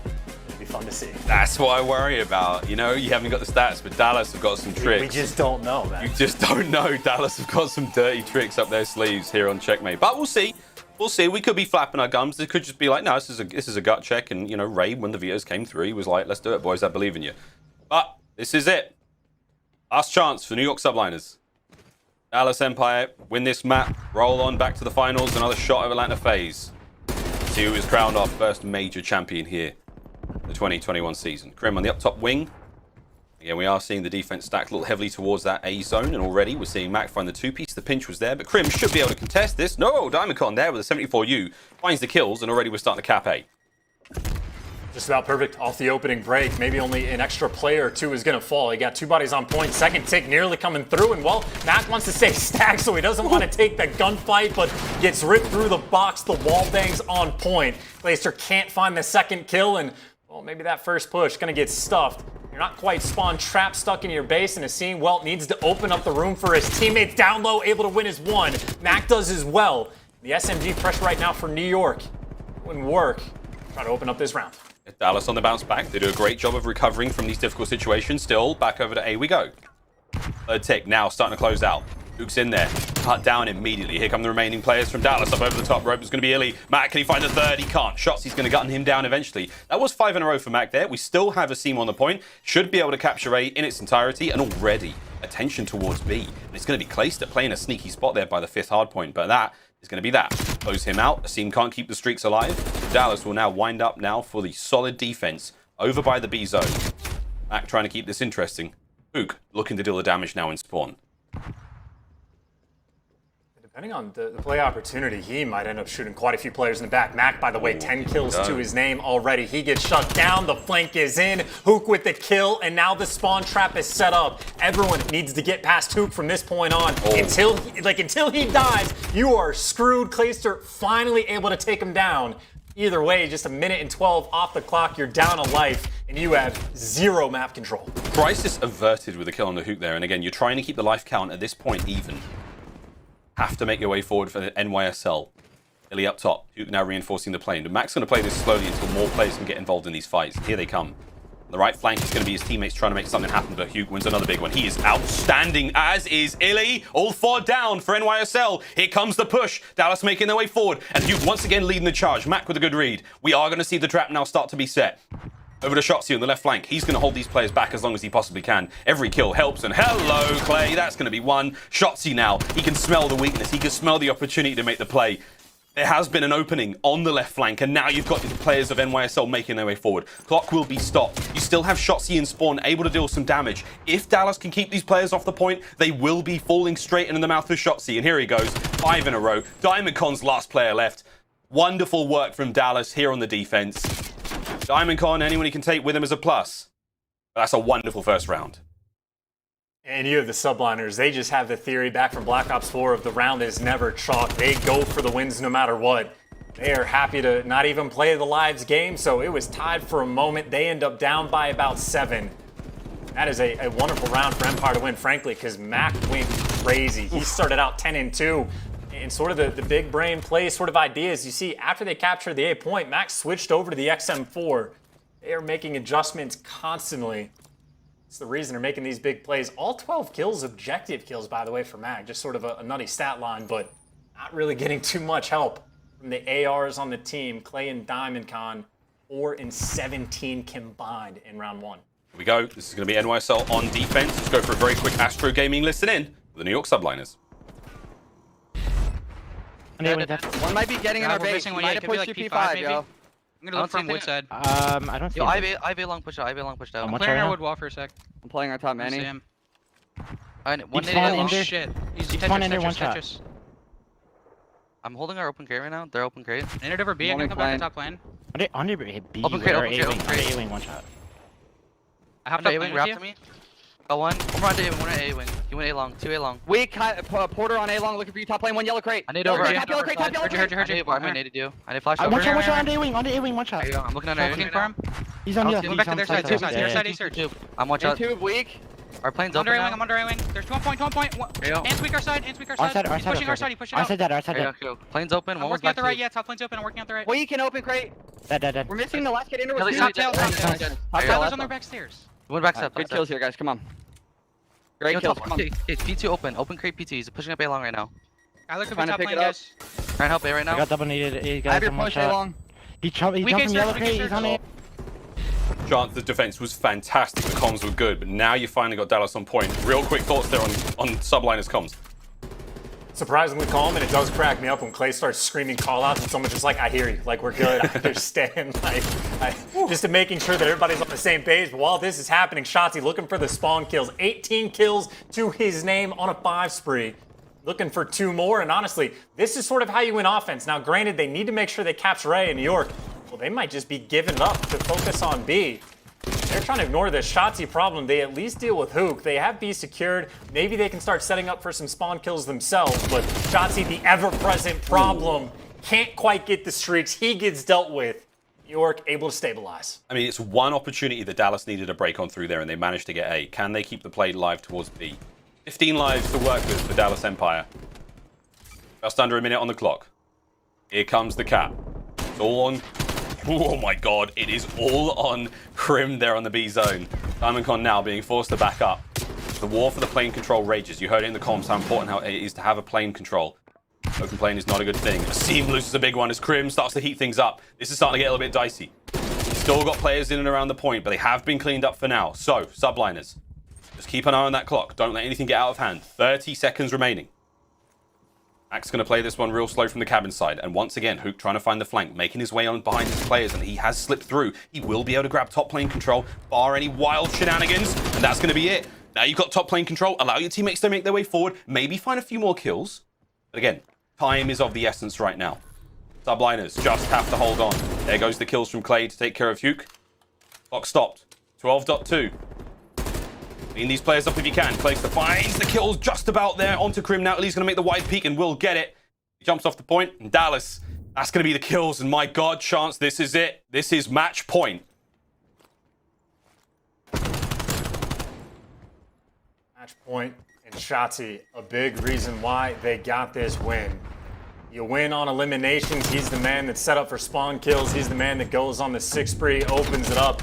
And an interesting decision, I would say, man, there was maybe a tick and a half on A that had gone through. In New York, instead of trying to defend it when Shotzzy was in their base, they just didn't want to try to deal with it, didn't want to throw away lives, but gave an opportunity to get that extra minute thrown on the clock. Dallas Empire taking full advantage of it. And Shotzzy, so inspirational, 22 and 11. Oof. Having a very strong map 3. Everyone's looking great. Opening kills from Huke there. Wow, Mack had the drop on him and it didn't quite work out. We're watching the exchange here over towards the A zone. Lovely bit of work there from both the members there of NYSL. Clay now pushing up the rear, but you have to worry about, once again, Shotzzy in your base. Huke wins the fights in the front line. Diamondcon aware of Shotzzy somewhere around him. Mack will finally get the kill, so now your base is safe. Make your way forward. Start to deal the damage on the point. Huke once again wins another big individual gunfight. That's 3 in a row. This contest is going to be short-lived unless someone can get involved, but that's going to be a great push there from NYSL. And with that, it's a great push from NYSL. It's even better from Dallas. Shotzzy finds these kills, and just like that, you shift things up a gear, and already you're seeing that front line move forward. Subliners, 50 seconds remaining now. You have to start getting one of these famed offensive wins here on Checkmate because things are starting to get a little bit dangerous, Chance. Just about 40 remaining now on the clock, and Dallas, they are tightening the noose. Oh, and they've gotten through Huke, trying to stay alive. Asim gets him one shot, but again, that is the problem. If you ever get a man in the back of your base, you got to cause problems. There's 2 arrows looking for Huke. He just returned in the middle of the plane, and well, now that Asim deals with him, that small little opening, but Asim by himself, his teammates aren't there. So many one-on-one gunfights that right now, you just have New York. They can't win them. iLLeY dishing out the damage as well. 15 on the clock. New York, last ditch effort. You gotta make the play towards A. And Diamondcon makes his way forward. This is it. 11 seconds on the game clock. Possibility to capture the A point. The reinforcements now surging through. Here comes the cavalry. Mack finds the kills. Asim with the top plane control. It's a full A streak push now from Dallas. Clay's gonna win the fight. Crim trying to muscle these players out from behind. He and iLLeY, the trades once again not working out. The players got off the point for a brief moment, and Crim, he snuck through. Crim's managed to sneak just onto the point. Doesn't make the damage. Tagged up and killed. We're still capturing A. And Dallas now, they're going to make their way across map, look towards B. Clayster trying to win these big fights against iLLeY at range, and we will see the A zone captured, bar any last-minute wild moments. 1 minute on the clock. Subliners got a little bit more to play for here, but not a lot in the life department. Chance 10 to Dallas and 9 to Subliners. You just got to find the skills, and you got to find them at the same time. Asim wins a big one-on-one, but Clayster's going to fall from back then. Shotzzy in plane control, doing his job to stay alive. So many players trying to hunt him down, and well, Diamondcon gets the job done, but he's going to fall as well. 6v8 in the lives department, make it 5v7 in New York right now, stuck completely in their base. 5v5, 35 seconds to work with in New York. They have a little bit of control. Got to make a play. That's a massive win from Clay. 4v4. Less than 30 now on the clock. This is it. Do or die for the Subliners. This is to stay alive in the tournament. This is to give yourself a fighting chance. And Shotzzy, he's going to answer the first kill. Diamondcon's up next. And again, we're baiting for the kills now. Diamondcon's going to find another. iLLeY versus Asim. The trades come through. It's going to be Clay. It's a 2v2. 10 seconds on the clock. Dallas are going to make a play right now. Someone's got to go for it, but Huke lying in wait on position makes it a 2v1. Now Clay to keep the boys in the tournament. 1v1 against his teammate Crim. Oh my word. He's going to hold this one. He has to capture the whole B zone alone. The clock has stopped. Crim has so much time to work with. He's making the play. Looking out for Clay. Here comes Crim! Up over the top! Clay guns him and stays alive. Oh my God. Even from this is when they were stuck in their base, by the way. This is how it all got started. That was after they cleared out Shotzzy from the top of the plane. Everyone was dead. New York was stuck in their base. Clayster was able to find 2 kills somehow, some way. And opens up the map just a little bit more. But even for that 1v1, I don't know if Crimsix spotted him in the corner. Couldn't quite tell with the angle. But either way, tries to be the jetpacker and Clayster with the read. He finished off that round on a 6 spree. Never say die, and well, he's playing for the streaks, even pulling out the 74U just to get a little bit more aggressive before the class switch comes through. The devil is in the details, and Clayster again looking for just 1 kill. What a round, man. That was hard fought, and now you get another chance. Playing a 7 spree, full streaks now to be had.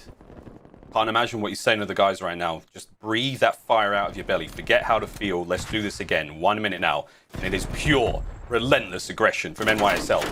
3 members across that map line. Over the halfway point. Huke's going to try to find Clay. There's a solid hold. They're going to take care of the attackers. And now manage to make their way to both zones at the same time. Dallas. We've seen how deadly they've been. Both the offense and the defensive rounds. 1 more's all they need. Here we go. Huke making his way forward. Diamondcon makes the reach. Shotzzy though. Ooh, sneaky Shotzzy. He manages to stay alive. Clay's going to surely get the kill. No, he slips away. He's still going. Shotzzy. Oh my word. Oh my word. Seemingly unkillable chance. But the defense holds. Nice win from Crimsix as well. Just open up there. So many players in front of Clayster. He can only find 1. He gets everyone tagged up in 1 shot, though. Maybe some easy cleanup kills for Asim. Gets the first, and his teammates there for the trades on the second. Empire have done a great job of clearing out their base, but once they get past the halfway point, they've been getting slaughtered. And Asim on point with the movement in the gunfight. Up towards P2, Creighton again. There's 10 seconds on the clock. Keep him at bay, and I think Dallas Empire knows. Turtling in their base. They're thinking about the lives, because round 1, they may have won by 7 kills, but here they find themselves down by 6. It is going to be close for who draws defense. I honestly don't know. If Empire turtling up like that, obviously they know they're not hunting for the kills, so they had a lead. I do not know how much it was by, though. And I will say, Mack right now for MVP. Clayster maybe going on the streak on the tear. Help for that previous round, but he's been on point all game long. And you see New York. We got to rewatch this one or rewind on YouTube just to see exactly where it fell through. It might have been that final kill. I do not know that put him over the edge. So Asim, big plays from him as well. New York, we'll see what they can do if they can get another offensive round win. Just like that, turned on its head. Final round now to decide it. It's a lovely opening play here from the defending team, Dallas Empire. Mack trying to keep his players out of spawn, and he will do just that. Now equipped for any gunfight. Shotzzy's got eyes on him. It's a bold challenge from Mack, but a brave one at that. You can keep this position. Clay's playing very defensively here, and the rest of the teammates bringing that aggression forward. And here we go. Mack and Asim up top. Crazy to be there. Oh, delightful moves from Shotzzy, but not quite enough on the trigger finger. And with that, he goes down. Mack can't win the second against Crim there. Now Crim, once again, going to be pushing this one forward. Looking to maintain some presence. Clayster now. Here comes the cruise missile. It's going to be identified. Huke maybe, and oh, it's a bit of a whiff. It's a whiff. It does not connect. Still, Play's going to keep the kills going.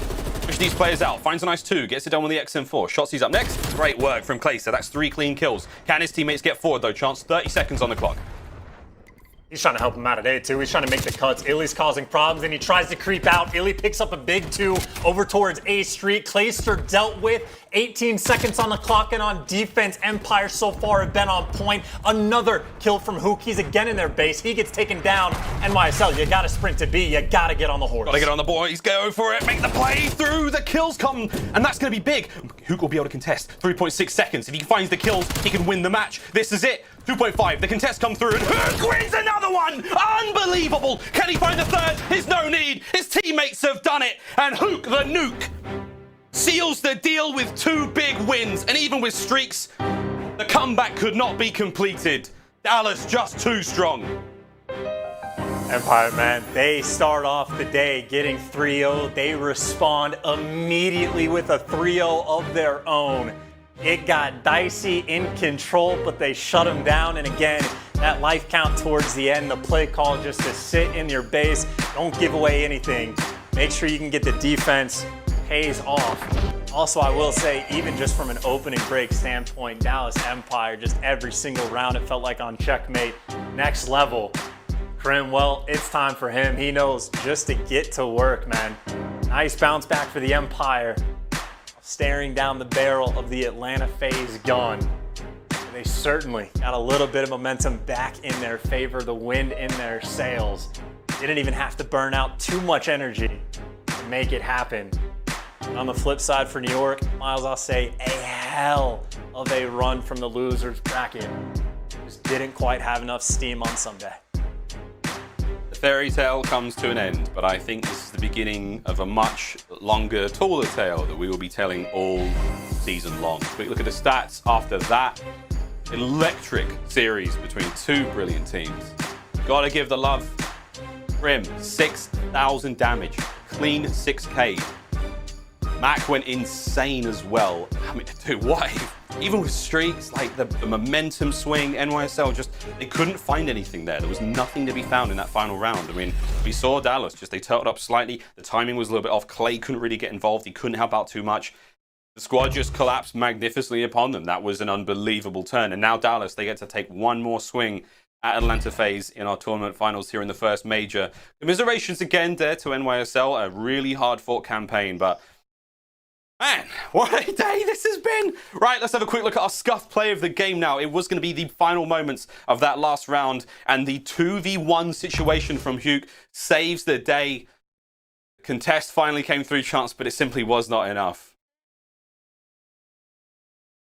Not enough at all. I love the play from Huke as well. You see, he actually like walks up straight to the B point, but doesn't set his foot on it, and that just means New York has no idea that he's nearby. Just nice big brain plays coming the whole way around, but with 5 seconds the flood is in, and again, he stops right at the line. He doesn't show himself on the point. New York have no idea that he's gonna be there. Stays alive, his teammates are picking up the kills, and where his teammates aren't there, Huke didn't even need them. Destruction towards the end, the swarm on the point for the Empire, and just clean work from him. And I will say, looking at the stat screen just a moment ago, I'd say for New York, really, we just saw inexperience on Sunday. A couple new players, sort of a fresh team, but they certainly made a nice run. Looking forward to watching them play in the future. Top 3 finish ain't bad for a team that I think a lot of people had signed off way on day one. Well, friends, that is that.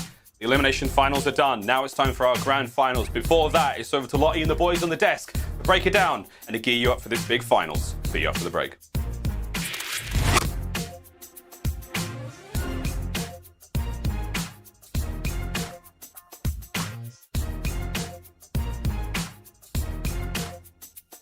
We've been working hard at an unprecedented pace, connecting more people across America and making our 5G network bigger and faster. The hard work is paying off. And we're just getting started. Something I really like about Hearthstone, you just never know what's gonna happen. 4 ways to play, that's what I want. What is my opponent gonna do? How am I gonna counterplay that? Play Hearthstone now!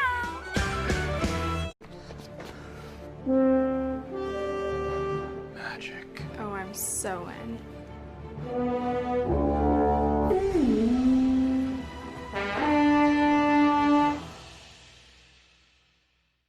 Oh, right now it's pretty, right? And all of a sudden, huge explosion, and it's like, no! And there's some cold chaos and it's shitting. And it's going, no! And I'm like, Download now.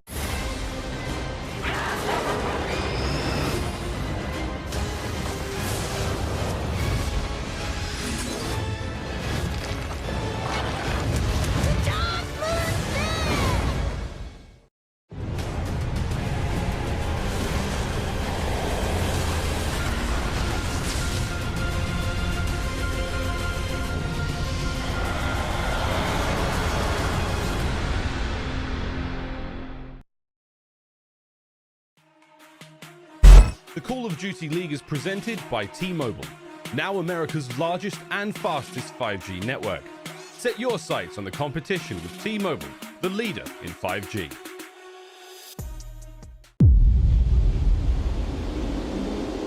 They say credit belongs to the man in the arena who spends himself in a worthy cause.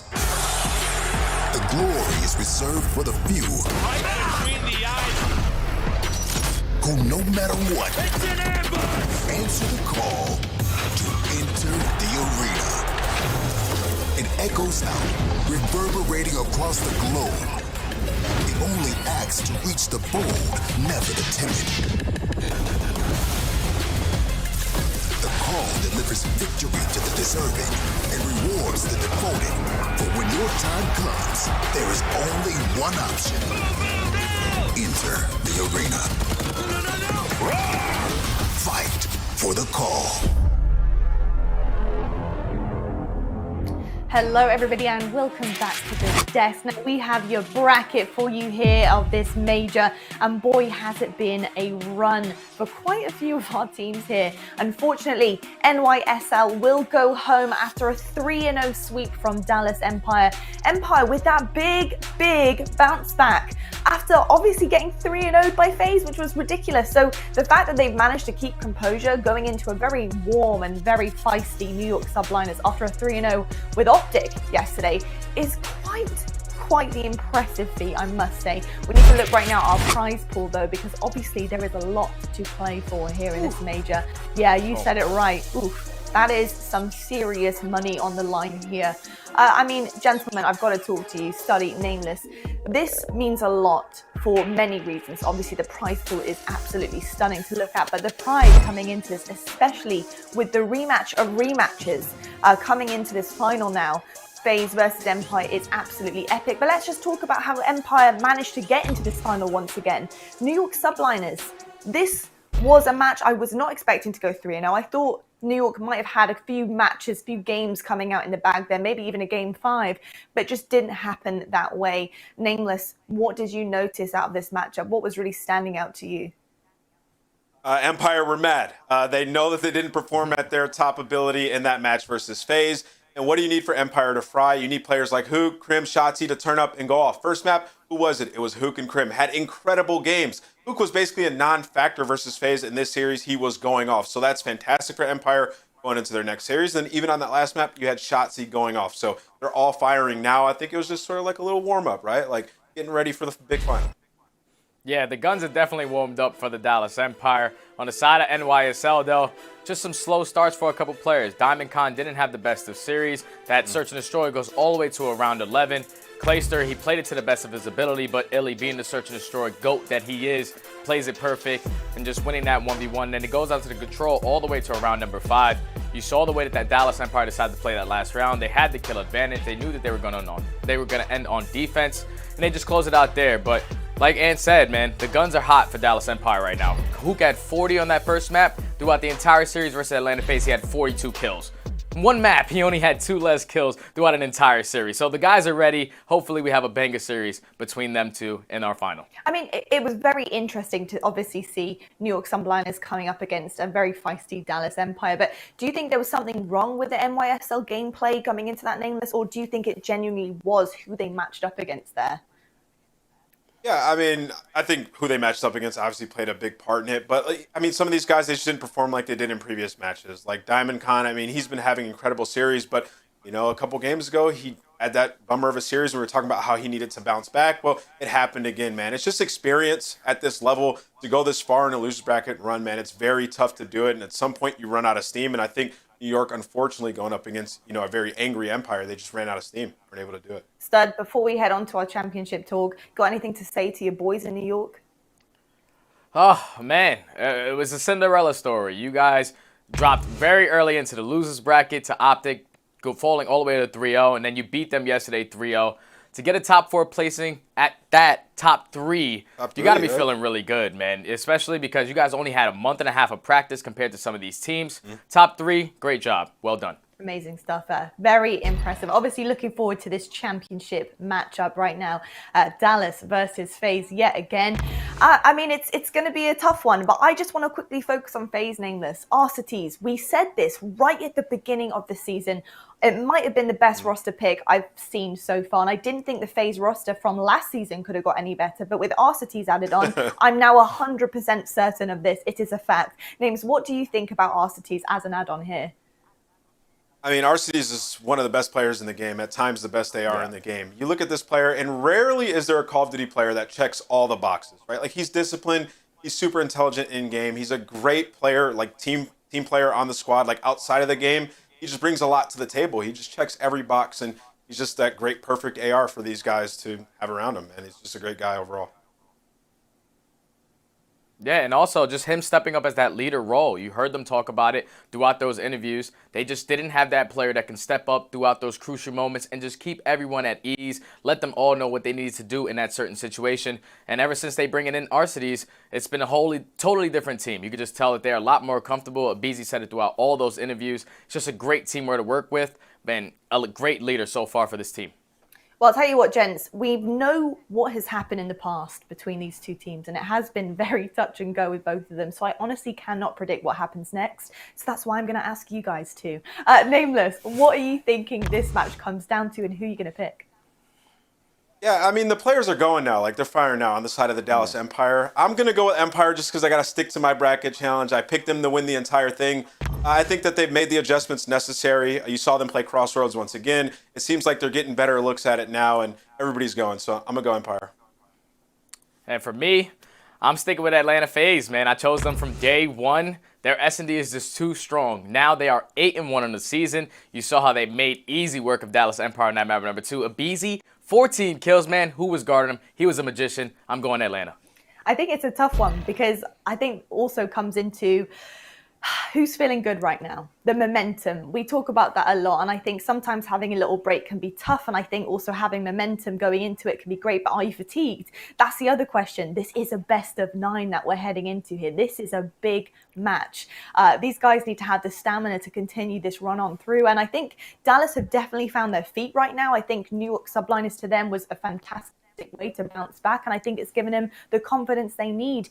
But that Atlanta FaZe roster was looking like you just couldn't touch them. They were looking untouchable. Yeah. Every single person on that roster was playing the way they needed to. And, you know, I think it comes down to also coaching. I think the battle of the coaches, how have these teams prepared against one another? You know, I think it's coming down to VODs. You know, Arcitys said in his interview, we have been studying. I'm sure Empire has too, let's be honest. Rambo, that's what he's all about, is the studying. I think it's going to be battle of the strats and tactics. And I'm very excited to see these two face off once again. But I tell you what, folks, don't forget to stay tuned into the broadcast following today's championship match, because we'll be celebrating our very first player of the stage, powered by Astro Gaming. We've seen a ton of incredible players stepping up to the plate this season so far, so it's going to be a tough call to say the least. But I tell you what, with that said, we're heading to a quick break, and when we return, we have our championship match, and heading that one up, we've got none other than Maven and Merc on the mic. So please go grab a snack, grab a drink, but don't go too far away, because we've got the biggest banger of a game up for you next.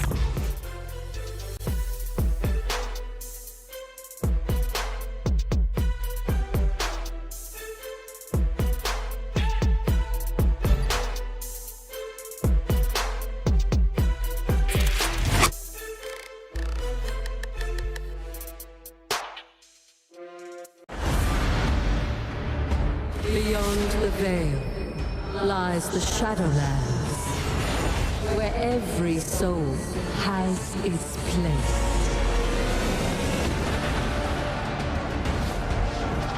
Beyond the veil lies darkness, where every soul has its place.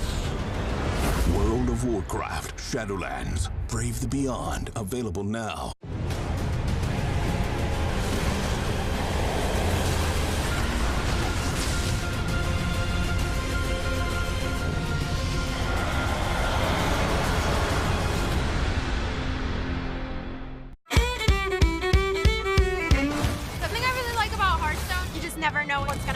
More ways to play, that's what I want. What is my opponent going to do? How am I going to counterplay that?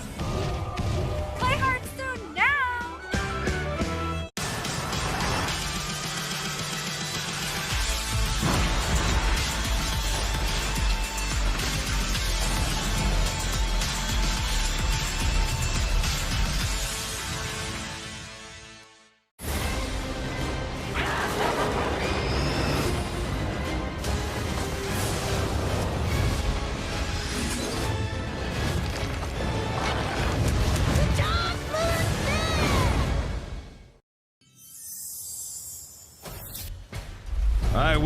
fight with honor.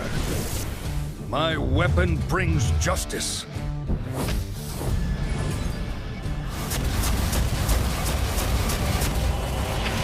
For the Alliance!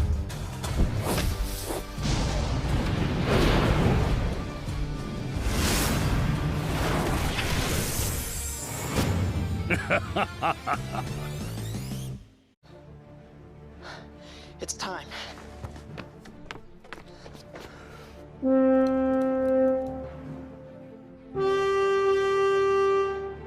Magic.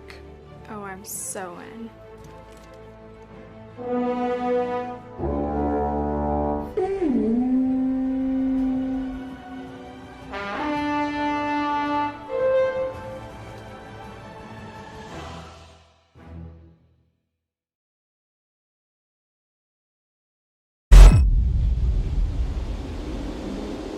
They say credit belongs to the man in the arena who spends himself in a worthy cause. The glory is reserved for the few who, no matter what, answer the call to enter the arena. It echoes out, reverberating across the globe. It only acts to reach the bold, never the timid. The call delivers victory to the deserving and rewards the devoted. For when your time comes, there is only one option. Enter the arena. Fight for the call.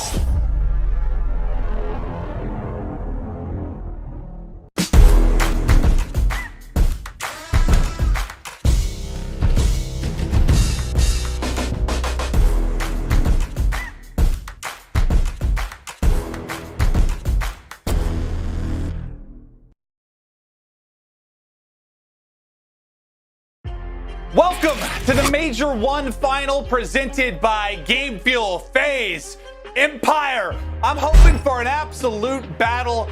Joe, how you doing over there, buddy? I'm doing well.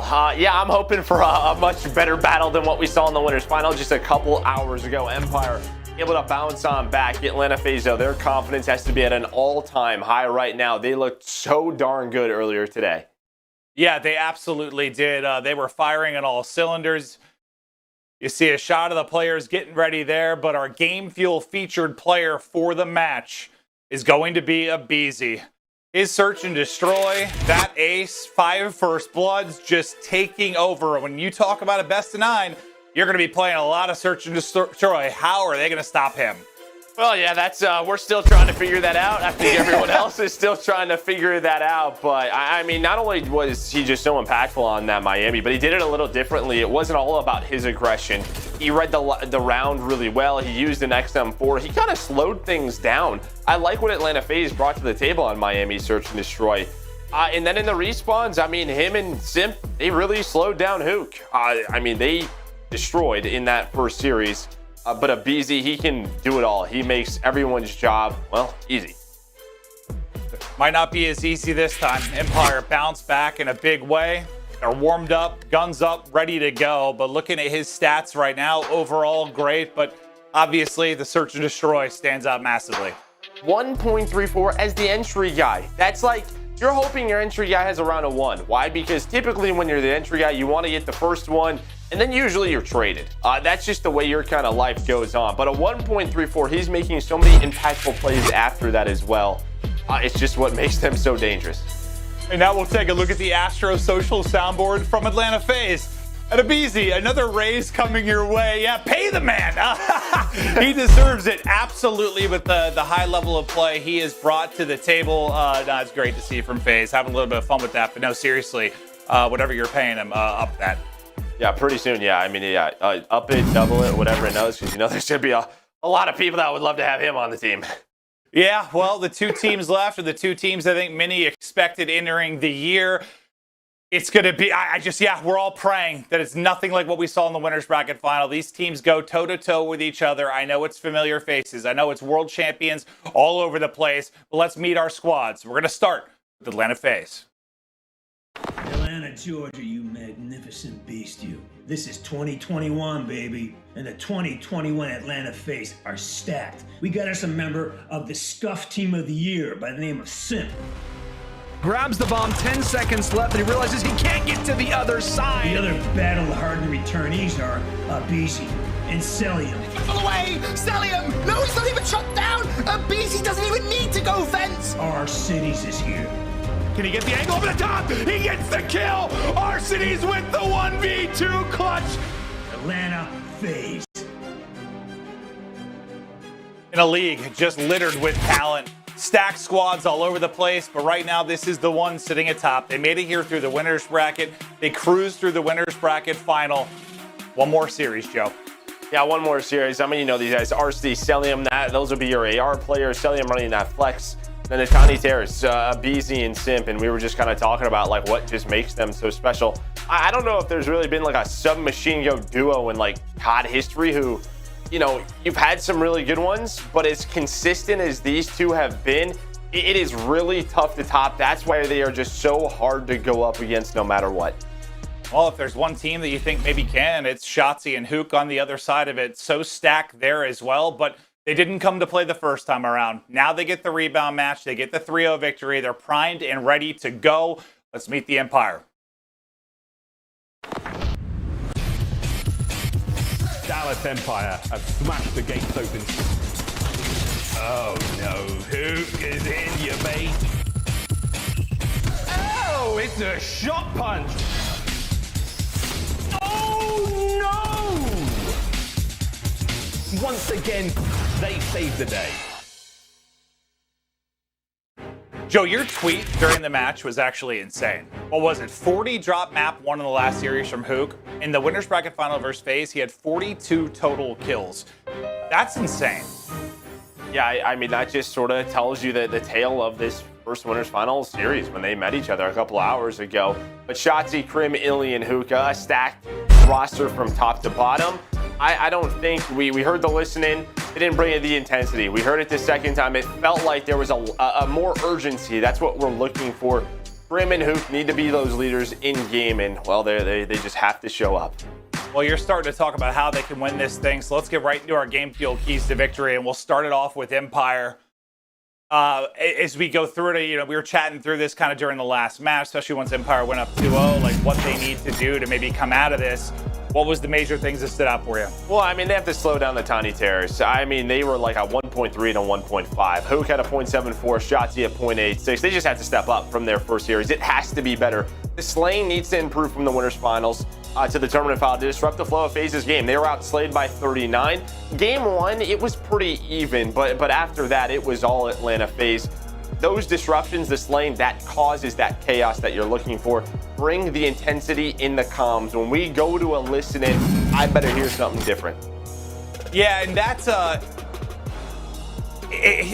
think I mentioned it. It was like the first time we've heard there's a couple moments of silence, and not that that's necessarily a bad thing, but yeah, the intensity really wasn't there versus maybe the listening we had with FaZe, where they really seemed to be on point. The comms, not frantic, but obviously just non-stop and on top of things. The keys to victory for Atlanta FaZe. Joe, what do you think there? Yeah, you touched on in the best of 9. You're going to be playing a lot of search and destroy. You can use that deep map pool and search and destroy to your advantage. You have a win on every single map that you play in this CDL. That is going to help them in the long run. Continue to play with good fundamentals that we saw in the winners final. There was not a lot of mistakes. Players were playing their life. It just felt like they were waiting for one another. It was as close to perfect Call of Duty you are going to get. In Atlanta, they were 2-5 in finals last year. Arcitys was brought in to change the culture for these finals. They have been great up until this point, but now they have to bring it. Can Atlanta FaZe hit that next level? Yeah, this is the test, right? You got to a ton of finals last year. 2 of those 5 losses, who were they to? Empire, one of them being in the World Championship. So the old squad had no issue getting here. It's once they got there that they couldn't close it out. And this is where we see it. There's from the RJ and Crowder and the culture shift and the focus on fundamentals and Arcitys coming into this squad is the improvement there. Because if they come in here and they lose, there's obviously still some issues going on. But man, if they can replicate or get close to replicating what they did in that winner's bracket final, I think they'll be in a great spot. But you're going to be playing a different Empire. I tweeted some people about it. Like, usually when you have a 3-0 like that and it's two top teams, there's two sides to it, right? One, FaZe played lights out. But two, Empire came out flat, didn't play all that great. Empire wasn't on form. So coming off of that 3-0 you got to expect that they're going to bring it here a bit better, and they're going to throw that first punch. FaZe got to be ready for it. I think Atlanta FaZe know that, though, as well. As important as that is, I think they need to come out of the gate and have a couple of strong first maps, just because, yeah, Empire just won a game against NYSL. But Atlanta FaZe knows that. They're kind of probably thinking, all right, we were frying. They're going to expect some resistance. They know they scrim Empire a lot. They know how good they can be. Yeah, and you have two sides to this. If you're Empire, you just played a match, so you're feeling warm, you're feeling hot. On the other side of your FaZe, you get to relax for a moment, kind of watch the match, maybe do some late preparation with the coaching staff. So there's two ways to look at it, just who's going to get going first, but it's a best of 9. This will decide everything and who's going to be the victor for Major 1. Joe looking through it, we got 3 raids, a couple garrisons. I mean, anything. It's tough for something to pop off the page at this point because you're getting so many maps. Yeah, I guess maybe we don't get a Crossroads. That was one thing that we saw Dallas play at Atlanta FaZe. We don't see that. I mean, nothing too crazy. Maybe that Garrison Search and Destroy map number 2. We don't see it too often. Maybe that's what we talk about with Atlanta FaZe. What that raid Search and Destroy was the game 5, the map 5 from their first series that we didn't get to see. Dallas Empire has not had a major rep on that yet, so if we go that far, we'll see how that plays out. But just looking at Moscow Hardpoint, it's a little bit different from our map number 1 in the first series. Things are sort of slowed down. It's a lot of focus on those rotations, those fundamentals we're looking for from Atlanta FaZe. This is where that will stick out. Well, everybody strap in. It's our first best of 9 of the year. It's the Major 1 final. FaZe, Empire, the two teams atop their groups in the stage 1 to get here. And all eyes for me are really on Empire. You just come out strong out of the gate. Obviously far better than what we saw in the winners bracket final. They need to show me something early. Yeah, that's really it. And for Atlanta FaZe, just understand that. Know that this is going to be different. We'll see how it goes. In a Moscow Hardpoint, the first time we're going to be seeing that one today. Dallas Empire going to be starting on that stronger side. That second hill, we're going to be rotating towards the second, towards the right side of your mini-map on that second hill. And, usually off the start, it's pretty contest heavy, but iLLeY and Crim with those XM4s open things up.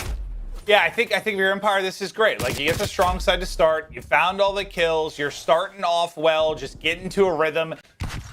Pretend like that series never happened. And, with the current format, it's kind of like it did. You just get a flat out, straight up, best of 9, do what you can with it. But several straight kills for FaZe and a chance to get a flip. A couple players going to spawn out on either side, but it's 2 out for Empire, so a chance to push forward. iLLeY's going to drop. Crim going to be the last man in position here, deep near second. Yeah, Atlanta FaZe trying to find him. Simp not going to get taken down, so now they know his position. RC's going to spawn out. Yeah, parallel spawns going right now, but Crim is the key player. iLLeY gets one taken down. Shotzzy with a big 1v1. Buys his team some time, and Atlanta FaZe are just going to fight this from the front. They're going to take hill control, and you'll take that. We are on board with our game field feature player, aBeZy. Just spawns up, trying to watch the pinch. The Dallas Empire know they got to attack the hill, use those power positions, use those ARs. And Crim will finally kind of move out of his position, playing deep. He'll drop, but the rest of the team is there. They'll have the spawns, they'll get the time, and there's still a healthy 40 seconds remaining on this point. So great job by Crim and Empire. Despite the early kills and the front pressure from FaZe to start to rep some of this time. aBeZy looking for an opener. It's a little bit awkward there with Shotzzy, and Shotzzy able to take him down.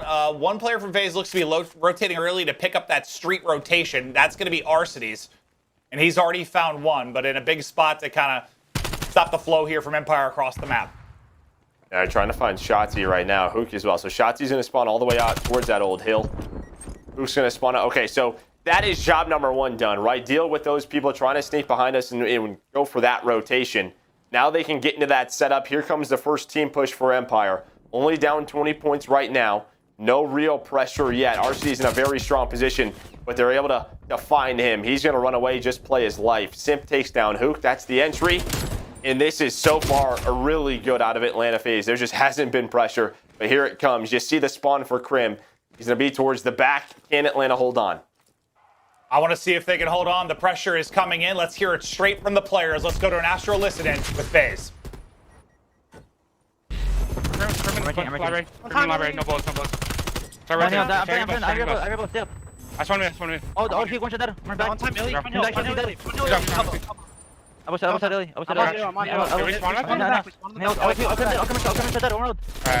I was Yeah, stay down. Play your street. One in the back. They are out. Push on street. I'm cutting out. So you should be. I'm back. Oh, you have time? I got it. Courtyard's open. Relax. Courtyard's open. He killed deep. One shot. I'm banking every dub. I don't see him. Hey, he's back on me. Help me. Dead bank. Nice. Let's go. Deep. I'm blocking. They're spawning deep. Pushing low. I have There's gonna be a guy close. Glove. Another trophy. I'm staying down. I'm glove. Two glove. Rotate one. In the corner, one shot. 10 dead. Let's go.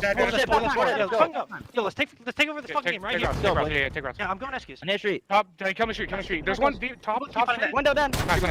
You're missing 2 streets. dead. Yeah. You dead. Oh my god.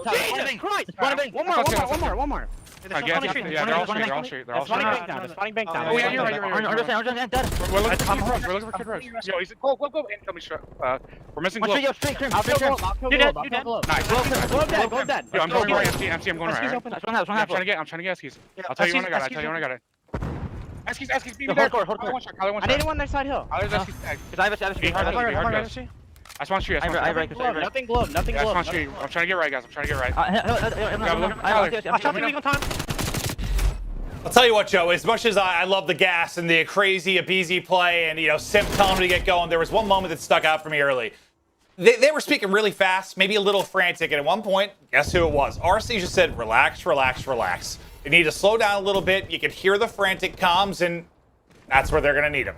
Yeah, absolutely. As we're on board, our game field featured player, aBeZy. He has a big kind of pop-off moment there. I loved it, man. Talking some smack. You heard Cellium, talk some crap. You had aBeZy sort of get going. But, yeah, Arcitys was like, all right, let's take our routes. But Simp was like, let's put the game away here. Let's start frying. This is their biggest lead. One thing to note, we talked about it. It has been Huke the Nuke. He has been so good, but 5-14. And remember, that winner's final, he got shut down. Well, he's getting shut down again. Triple negative. We'll see if he can start to turn it around. And to be fair, this is the toughest matchup you're going to face in the league, but in the toughest matchups is when you got to step up in the biggest way. And so far, not quite able to do it, but maybe he heats up now. Some nice shots there to get the break from the front. iLLeY looking over him, able to pick up the kill as well, so they will get in. If you look at number 5 on the minimap, Shotzzy is already rotated all the way across as well. So they're going to get a lot of this time. They get the kills at old. It's huge. Yeah. Now we can start to focus on the battles at new. Yeah, they needed this hill time. Puts them right back into it. That 60, 70-point lead is gone. Shotzzy is early rotated. Now he has Crim. Watch the red arrows. See where they spawn. They're going to be all the way across the map. Simp, RCs, they have to hold on. They're going to wait for their teammates to wait and make the play. It looks like Huke might be trying to hunt them down. Watch number 8 as well. You see him trying to reflank Arcitys. He is aware of their positions, and right now he just has to be telling them, wait for me, I am reflanking this. There we go. He's able to hit it, but Simp, he's able to get through towards that cut, trying to make the play. He has Cellium's help, and with Simp able to stay alive, they're pushing towards the front, and now they're on the hill. It looks so good for Empire for a moment. They've still got a chance here. They still got some numbers, but it's FaZe inside of the point. Gunfight win for Cellium, not quite able to dip away with his life. Now you've got a 2-on-1. aBeZy gets taken out by Shotzzy, and Empire now regained control, down 10 points, looking for a lead change. Back and forth we go, and Joe, I'm loving it. I am as well, and you need this out of Shotzzy. 17-12 on a 3 spree. No, a lot of the focus has been on Huke. Look at his turnaround. He was 5-14 at one point, 6-2 in his last couple of lives. But Shotzzy, our MVP from last year, really bringing it back. The lead change is in. Well, you can see now they set up the rotation over to Bus. Perfect for Dallas Empire. They know where Atlanta FaZe is coming towards. iLLeY getting set up. You would love to have that gunfight back, but his teammates still have control of the hill. For FaZe, though, you've at least been able to get the Bus and apply some pressure. From the close side, Shotzzy just trying to finesse and stay up, but not quite able to do so. Arcitys takes down 2. iLLeY and Crim answer right back, and now really you just have Arcitys kind of in position on one side of it, but time going to Empire as they're trying to build out to their biggest lead of the game. That's 3 kills now through for FaZe. That might be the break on in. Crim gonna be the last one.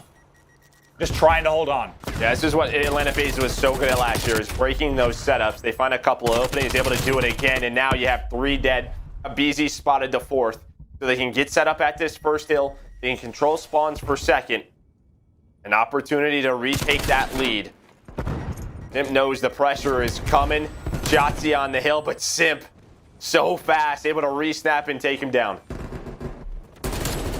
And look at number 8 for a second, though, trying to push through and maybe do a deep flank. That's going to be Huke. He's made so many plays. It looks like they've got the read, though. They're trying to pick it up. He's still there. Pushing all the way through the back is going to be Arcitys on the other side, so he kind of flanks the flank to make sure they keep spawns for second, but Shotzzy trying to pop off inside of the point. His nade not going to go anywhere due to the trophy. The nade from FaZe will connect. Lead back to FaZe. Spawns in for second. A chance to really do some damage here as Arcitys and aBeZy combine to take down 3. Yeah, and he's on 5 in a row. aBeZy, I mean, he was the swingman in that hill. He's the one that picked up that 2-piece. Shotzzy. Oh, no. Simp stops shooting. No. It happens to the best players in the world, ladies and gentlemen. I mean, he just gets caught, stops shooting, expects a second. Shotzzy takes him down. Now he has top police control, trying to stay alive, but he is all alone. His teammates nowhere to be found. And well, that is 7 kills. And what you had aBeZy, who was on 5 before he had taken down the slaying on that hill. It was one way, and that was to Atlanta FaZe. I was worried, though, that him stopping shooting and Shotzzy getting to that spot was going to be really, really bad for their setup, but they're able to regain at least for now. Arcitys now, 5 in a row for him. Here comes the flood, though. Everybody soars on through. The crossfire needs to be on point, but it's 2 for iLLeY. All headshots onto Simp and aBeZy. But FaZe still inside the point. They had one more man up, and Cellium wins a nice one-on-one. But with 25 seconds remaining, keep an eye on the minimap. The rotations are going to need to start to come through. Well, I don't know. If FaZe can win here. 10 more seconds. True. You have to get a contest. They got to push it. Yeah, they got to go. I mean, like you need to rotate. That's important, but so is contesting. iLLeY trying to be the hero. Trying to be the hero the Empire needs, but he needs a few more seconds.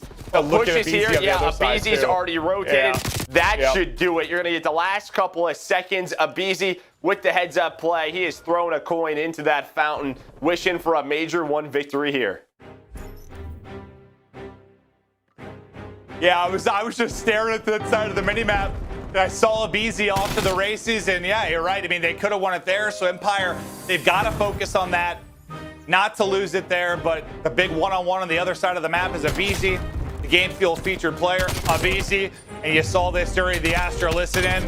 It's more aBeZy making plays, and those comms were great to listen to, though. I mean, the passion was there, the fire was there, the calming voice was there in Arcitys, and it's all smiles right now in the FaZe camp. But I guess if you are Empire, I mean, one, you played them tougher in that map than any of the first 3 when you talk about the winners bracket final.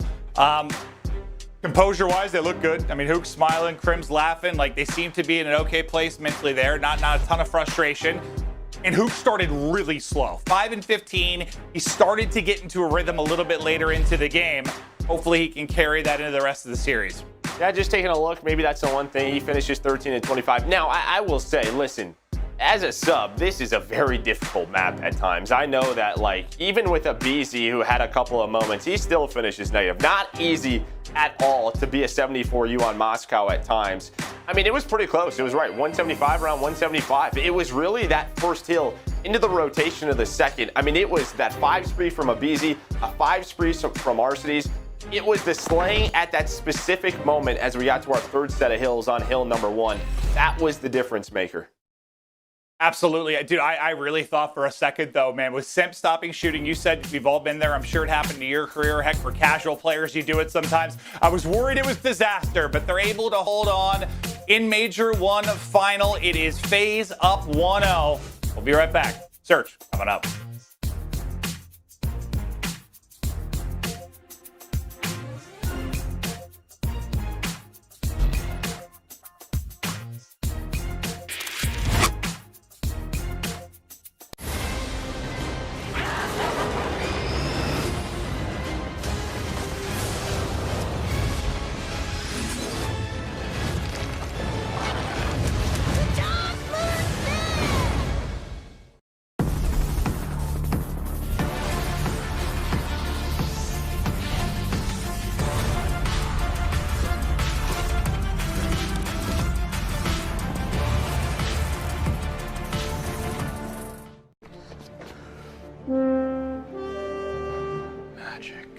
I'm so in.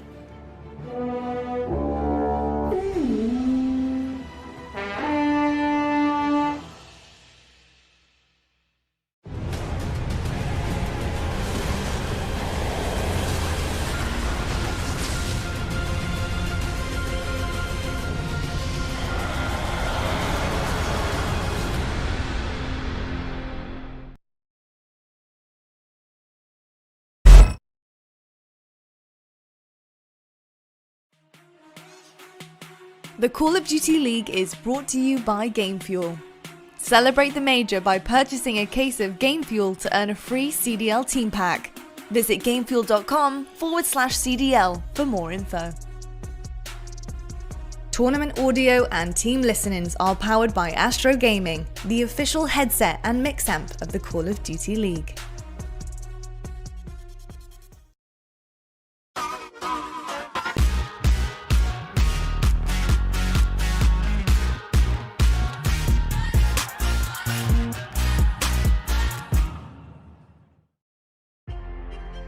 Welcome back. FaZe up 1-0, getting ready for a search and destroy, and we're going to take a look at the maps and modes and how the veto process went and where you get the advantage here in this best of 9, really, with how it plays out being a singular series, is in the ban and vetoes. Joe, can you kind of take me through how this process went down for the best of 9? I mean, you can just kind of see it here on our graphic. Atlanta FaZe, they get 3 bans. You know, obviously, when it comes to sort of map sizes and everything, with Hardpoint, because we're playing 3 of them, they each take 1 away. With Search and Destroy, you're playing 4. They only can take 1 away. What is it? Checkmate, which we know Dallas Empire has had some success on it. And with the Control, you're playing 2 of them. They take 1 away. So you're going to be playing Raid. You're going to be playing Garrison Control. Garrison Control is also their best control. So a lot of things that Atlanta FaZe get to dictate here throughout this veto process. And that's kind of how we got here. But yeah, a good start for Atlanta FaZe. Yeah, it's just a little bit different with the best of 9. I mean, you only have so many maps and mode combinations, so it limits the number, and that's a big advantage for FaZe to kind of dictate where we're going to head and where they don't want to play Empire. They can force the series, and you know they're going to have some stretches during a best of 9 where you think they get to some maps they really like. There's obviously going to be some good ones for Empire as well, considering how these 2 teams have performed. But up next, it's Garrison Search and Destroy. Empire massively looking to bounce back. They finally put up a fight. It was a close game, you know, maybe just proving themselves, boys. We can take it to them. Just some small mistakes holding us back. Can't make them here in the search. Well, the small mistakes was really the difference in the crossroads. I mean, the slaying was close in the crossroads in that winner's final. It's from that point forward. It was the search and destroy, which was very lopsided. It was the control, which was very lopsided. Well, they're going to try and unleash aBeZy again, and I know we talked about it a couple times now throughout the course of the day, but can Empire somehow shut him down? And, you know, you think Huke would maybe be the guy to do it with the impact he's had, but obviously in the 4 maps we've played against FaZe, Huke has not found any rhythm whatsoever. And this is one Dallas 0-1 on this map. Atlanta FaZe 1-0. One of the maps we see too often. A lot of pressure going to be put really through middle of the map and on the B zone. That ice site, difficult to take. You usually have only one player over there, but really all you need, was we saw from Diamondcon last night. You can lock that down. Cellium with the first blood on iLLeY. You can see what Dallas is trying to do. Just find any pick that they can. Atlanta FaZe, though, giving them nothing. Yeah, it reminds me when you're watching Checkmate Search, right? It's like the AR's just looking for some angle, some peak, some overchow where you can get a pick. Cellium the first to do so. Now, the bomb getting planted. Arcitys gets a kill, but aBeZy will drop. Crim bringing it back, hits the shots. It's now all on Crim. 1 versus 2. Oh, that timing. Bomb did get planted. And those are Cellius. He hasn't spotted Arcitys, though. They haven't seen Arcitys yet. Well, okay, so they had an idea, but he just hasn't spotted him yet in that 1 versus 2. He's kind of just hoping someone walks into him. And if he pre-aims that for a second, where Cellium runs into it, there's an opportunity there in that 1v1. But a pretty darn good job to hit that bomb down without numbers and at least give Crim the opportunity to clutch it out. Yeah, exactly. You gave yourself a chance despite getting first blooded. There was an opportunity, and yeah, you're just kind of taking a gamble, I think, if you're Crim. Like you said, he's not entirely sure. Hoping he can catch a timing, turn it into a 1 versus 1, but Not able to do it, but these 2 kills from Crim is what gives them a shot. Just can't quite bring it back. The FaZe will strike first. And yeah, you'll just have to keep an eye on it. It's like aBeZy can still have an impact on the map, but it's a little bit different than Miami in the sense of you'll see these first bloods coming in a lot more from range. And this is like, I mean, you think about like for Dallas Empire, I mean, they got to win 5 games, and there's going to be some stretches where maybe the maps you're going to have the advantage if you are Atlanta FaZe, and I think early on they do. So can Dallas Empire maybe steal one of these? That was really the storyline in the World Championship last year. Remember when we talked to Clay? He was like, we just got to win like that Azir Cave hardpoint that happened, and they were able to do that. I mean, they ran away with that series, but it's kind of the same thing here. Early on in this series, very strong for Atlanta FaZe. Shotzzy, he had the first blood in the round, but it falls apart. The Atlanta FaZe quickly go up 2-0. Yeah, that's kind of what I was talking about. When you have like a best of 9, you're gonna have some stretches, some moments where it gets a little bit better for you, and you feel like your odds are good if you can get to that point. But yeah, a round in which they get the first blood, unfortunately, it falls apart. FaZe rebound to get the round victory, and it's Simp starting off hot, 4-1. He's currently on 3 in a row. Yeah, no, I'm sorry there. Sorry there, Clint. I had to tell you about Azir Cave. I had to bring that one back up. Sorry about that. That's all right. That's all right, Joe. My love for you knows no bounds. It wasn't Arden for CTF. Oh, well. All right, well, who can get the opener here? Shotzzy, able to get the first blood in the last round. Trying to play from catwalk and spot what he can as they move toward bomb, and similar to what you saw first round, just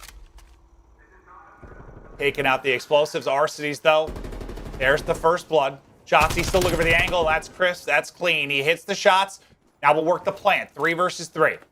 And here's the Atlanta FaZe. What are they going to try and do? They're going to try and retake this from catwalk. 1-4. That's Arcitys and aBeZy. Trying to take top green control. They have numbers. Where's the trade? There's the numbers advantage. A quick trade from aBeZy and Arcitys. All down to iLLeY now in a 1v2. Saw him clutch that round 11. Just a match ago. He is built for these situations, but Cellium, he's ready for it.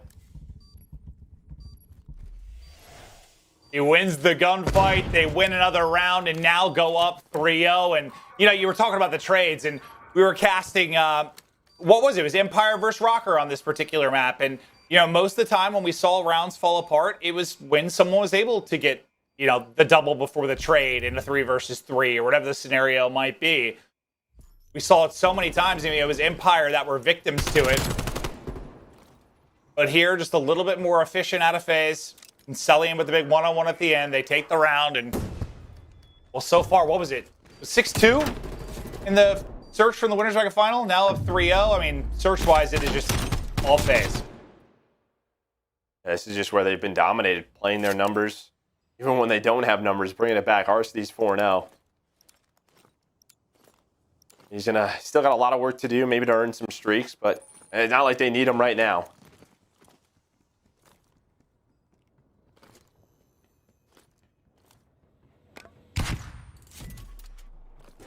All right, so last time they played really aggressive behind aBeZy, and he got first blooded, kind of pushing through that B site. A bit more passive this time around. And Arcitys going to have a sub out. Crim's angle, you see it there. Nice tags. Shotzzy just lurking. Bottom vent. Pretty much at a standstill right now. Gotta get rid of that barrel. That is bomb. Arcitys needs to get out of there, and he will. But it's actually be a 2-man push. Almost wasn't ready for that. Usually it's just one player in that position. But iLLeY and Huke kind of both rotated over. Shotzzy able to win that one-on-one, and that is bomb. iLLeY gets the kill. He's able to get away with his life. That's massive. They have 3v2 numbers now. Bomb has been acquired by FaZe. Nice challenge there from Shotzzy. Able to win it now on Cellium with 20 seconds to go in a 1 versus 3. One down. He's reading this. Ooh, he read it, but he gets dropped. And Empire, they needed it badly. Round win on the board, and it got to a point, yeah, it was very passive. Everyone kind of, taking some shots, but getting out of harm's way in a 4v4 for a long time. But eventually, clock is dwindling. The pressure on FaZe to try and make a play to get a bomb down, and Empire ready and waiting. Shotzzy, what a map, though. 7-3, 3 streak for him right now. Now, Huke's sitting at 0-4. We keep talking about it. aBeZy on the other side, I mean, he's 1-4. Like, yeah, it can be tough. Another one where, like, you kind of rely on XM4s and really to open up the lanes. With Dallas and Huke, they win an offense, and there is one of those lanes. aBeZy, he jumps on that nade, trying to find the first blood onto Huke, but Huke comes out on top. Huke gets his first on the board, and yeah, that awkward mantle transition it does not make it any easier in the gunfight, but it's another first blood for Empire. Can they get back-to-back rounds here? They can take their time. They've got a bit to work with. Just don't want to give a clean kill to FaZe as you try to work this plant down. Cellium Chals, great from iLLeY. Head clean off. Massive 4v2 advantage now. Shotzzy's got the bomb. Arcitys does get the pick and get away. They're chasing him, but he got out. Trying to find Simp now. Now with Simp shooting.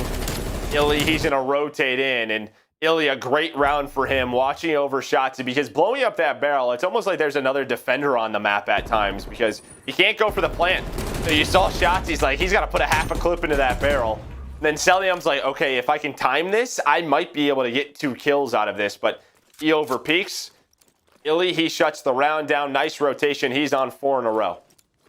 Yeah, 4 in a row for him. Shotzzy stayed alive, so 3 in a row for Shotzzy as well, and now 2 straight rounds for Empire. So right back into this. I was getting worried FaZe were going to be running away with a search and destroy again, but Empire playing them tough.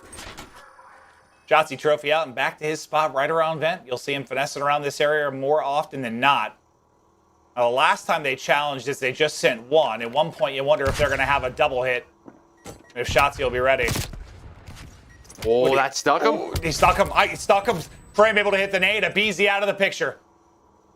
One thing I noticed, there's a very aggressive setup here from Empire. You have Huke top green. And he makes the play. Him and iLLeY, they're both up there. Grim gets taken down 3v3. They'll have Shotzzy in the vent. Shotzzy watching his back, but Simp able to take him down. Well, you had numbers, but only for a moment if you're Empire. Edge now over to FaZe. iLLeY, though, who's been hot. We'll see if he can hit the shots again. Some tags in, position given up. Simp's going to push it out and simplifying the kill. Now Huke. 1 versus 3. Trying to soar in. That's some quality shots to take Arcitys off a bomb, but more to do still. God, if he got Simp and Arcitys there, he would have loved that first kill. Yeah, that would have been truly remarkable stuff. But yeah, still work to do. Let's see if he can get it done. The finesse, the movement on point. Huke wins another. 1 versus 1 now. 25 seconds to go. Just scrambling away. Cellium versus Huke. Cellium just keeps watching the cross. He's played this well. He keeps looking at the cross towards the bomb. And Huke just doesn't think he pushed through green towards bricks, and he does. Cellium rotates on through. Huke had no idea. There's just so many little positions to check on Garrison. Not enough time, but I mean, a hell of a chance out of Huke to almost clutch that 1v3. But the key round here, the key thing for me is Huke gets into an early position in the green, but they're not able to use it. They lose the man advantage. It goes into the 2v3. And then sooner or later, as the map advantage swings towards the Atlanta FaZe, they're going to look there. They know that someone is probably going to peek top green and try to get catwalk control. So that hard-earned position early in the round, it goes to waste. Well, one of our keys to victory for Search in the winners bracket final was if Huke struggles, other guys got to pick it up.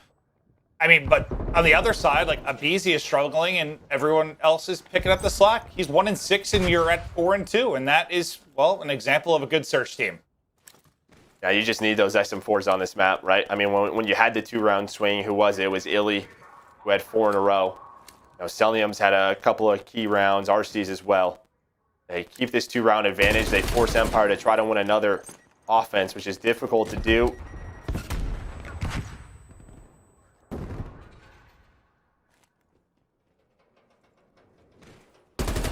Well, I think Shotzzy was trying to catch Simp, but he gets caught by aBeZy. Simp pre-fire down low. He'll take down 2. Huke, well, it was a 1v3. Now you got a tougher test, a 1v4. He will fall. 5-2 now to Atlanta FaZe. And that's just aBeZy watching over his teammate and Simp, watching over his duo. How have we seen Atlanta FaZe get rid of Shotzzy in the vent? It's sort of hitting it from both sides, but really from the bomb side, right? Keeping Shotzzy on his toes. And if you don't have an AR watching over him, he's got no help. It just comes down to that gunfight. And then Simp, the ability to read the pinch. You literally saw it happen to Shotzzy, where Simp slid in from the other side and took him out. There, you're going for a similar play, but yeah, the AR's there. And then it leads to Simp getting a kill right after that. Well, 2 right after that. Tale of 2 sides. aBeZy gets his first blood of the game. Shotzzy and Crim, though, trying to keep this map alive. We'll give him a 3-on-2.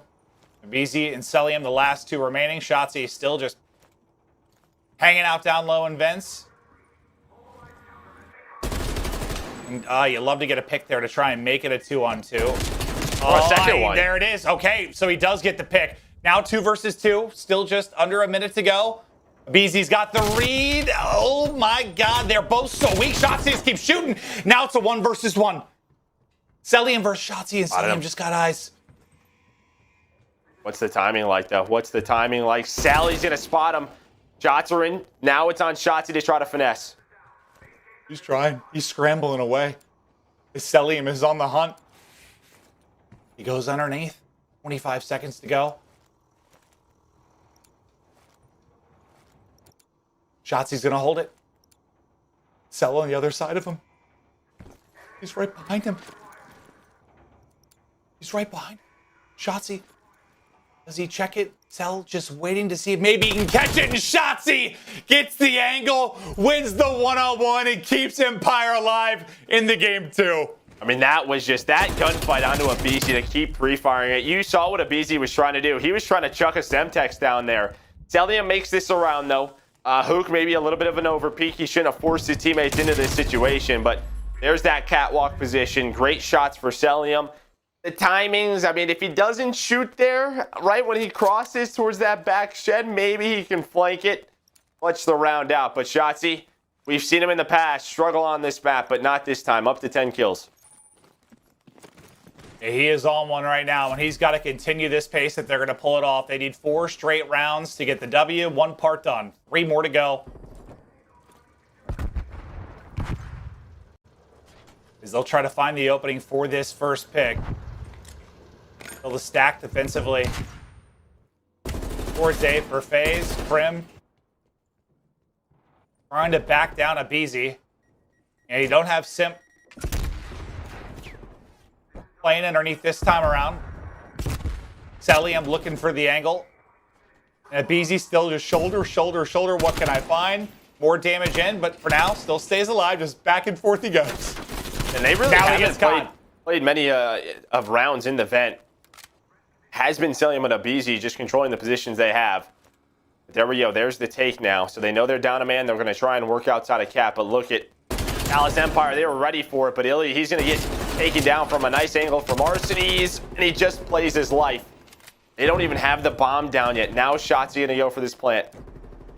Can he get it down and get away? There's the nade in. Not going to happen. Arcitys takes him down. 3v2 now, and Cellium just gets the spot. It's all on Crim to make the play in a 1 versus 3. Takes down Simp, and the trade is through. Cellium gets it done. It'll be a 6-3 search and destroy victory for FaZe, and a 2-0 edge in this best of 5. And it's got to be frustrating. It's got to be frustrating because there were I think 2 or 3 times where you got the first blood of your Empire, and then there's a clean kill for FaZe to bring it to a 3-3. Yeah, and I think a round like that, where you get the first blood, you have to know where the rotation is. I think that is sort of the inexperience on this map, the repetition sort of. You know, I think a lot of other maps for Dallas Empire, they get a kill, they have bomb site control. They know what they're going into in a post-plant position or where they want to set up. And right there, it felt like they were kind of just waiting. Shotzzy's like, do you want me to go for this? Do you not want me to go for this? The barrel's still here. I think the communication gets a little bit jumbled up. But yeah, I mean, that was just controlled from Atlanta FaZe. Cellium with 11, Simp with 9, team effort all around. Yeah, I mean, they can get it done without aBeZy popping off. He's been so good in search. He still had a couple of first bloods, but he only goes 3 and 8. The teammates go big. I mean, all 3 of them just have massive maps. As you said, Cellium especially over 2,000 damage, 11 and 4.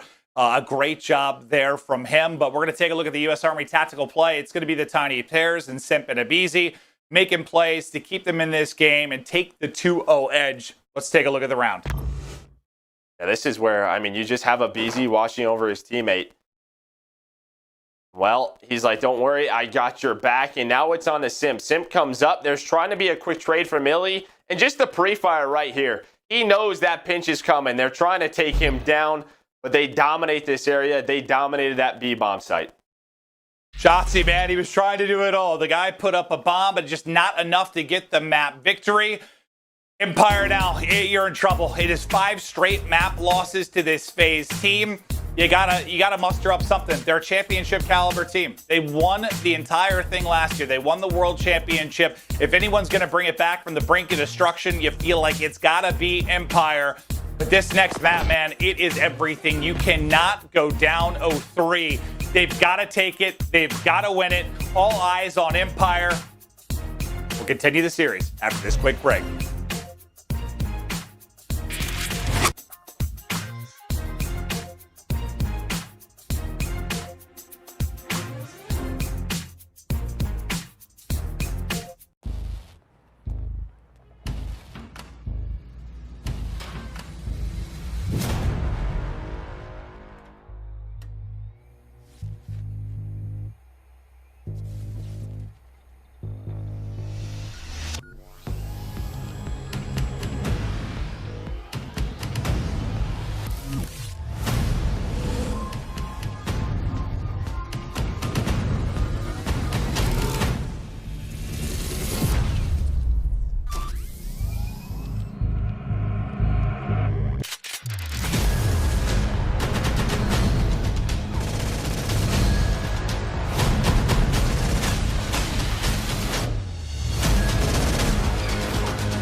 I went out of street, right? And all of a sudden, huge explosion, and it's like, no! And there's some cold chaos and it's shitting. And it's going, no! And I'm like, Download now.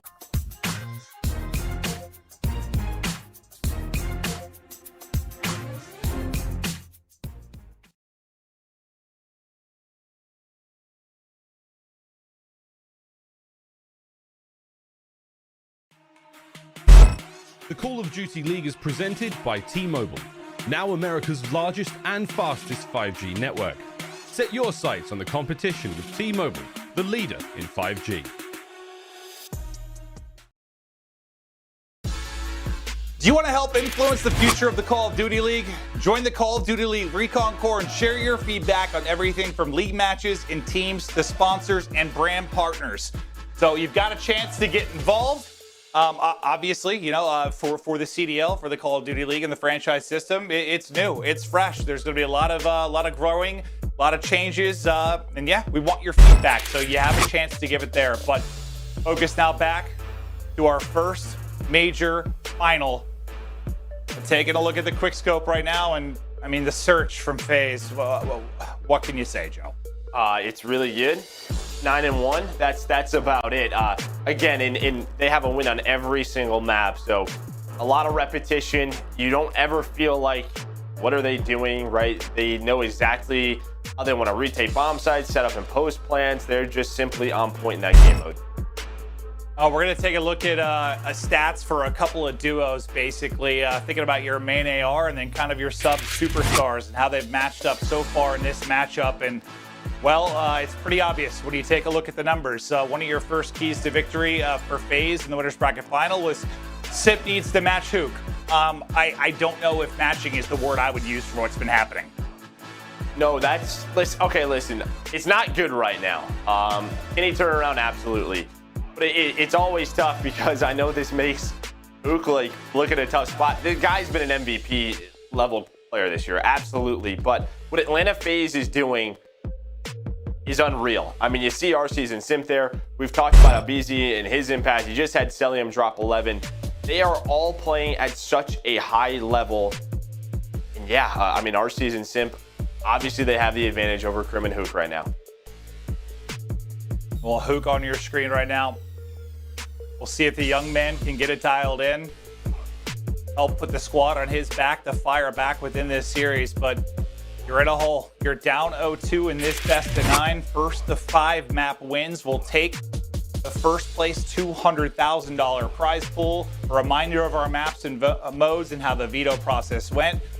FaZe coming from the winner's bracket side of it, they get the advantage there. You can see in the ban system they get the advantage. They take out some of the stuff either they don't want to play or they don't want to see Empire on.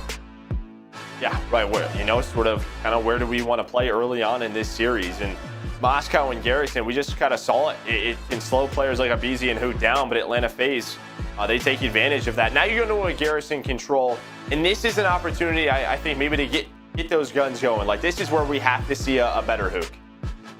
We have to. Oh yeah, just in general, we have to. I mean, we have been gassing him, rightfully so, throughout the course of this year because he's been so good, but he has not found that form in this matchup, and it's no easy task. I mean, not like anybody's going hard in the paint on the Empire side. It has been all FaZe so far, but somebody's got to do it. And I don't know.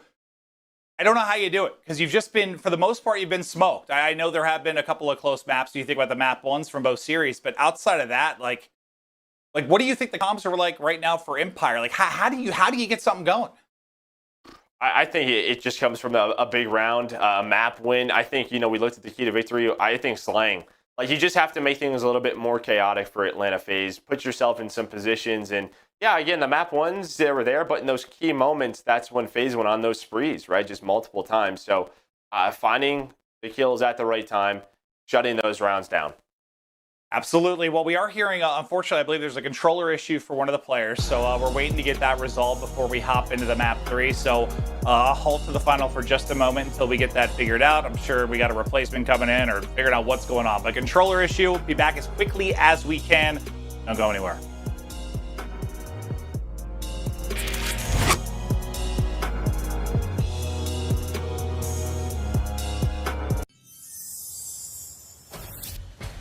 I will fight with honor. My weapon brings justice.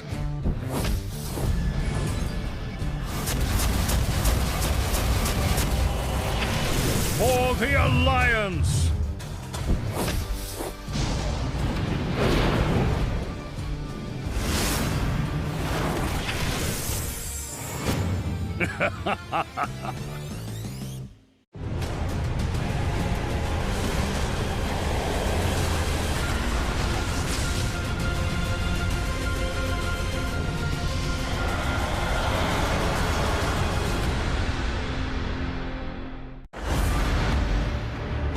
Beyond the veil lies the Shadowlands, where every soul has its place.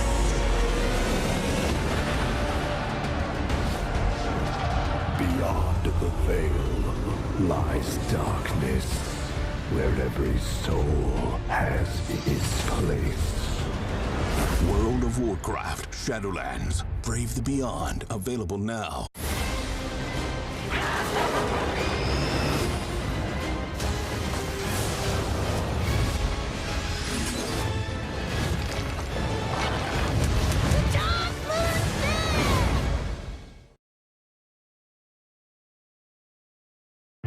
We're close to getting ready to go into our map 3 here in the best of 9. A shot of the players as they're getting ready to go.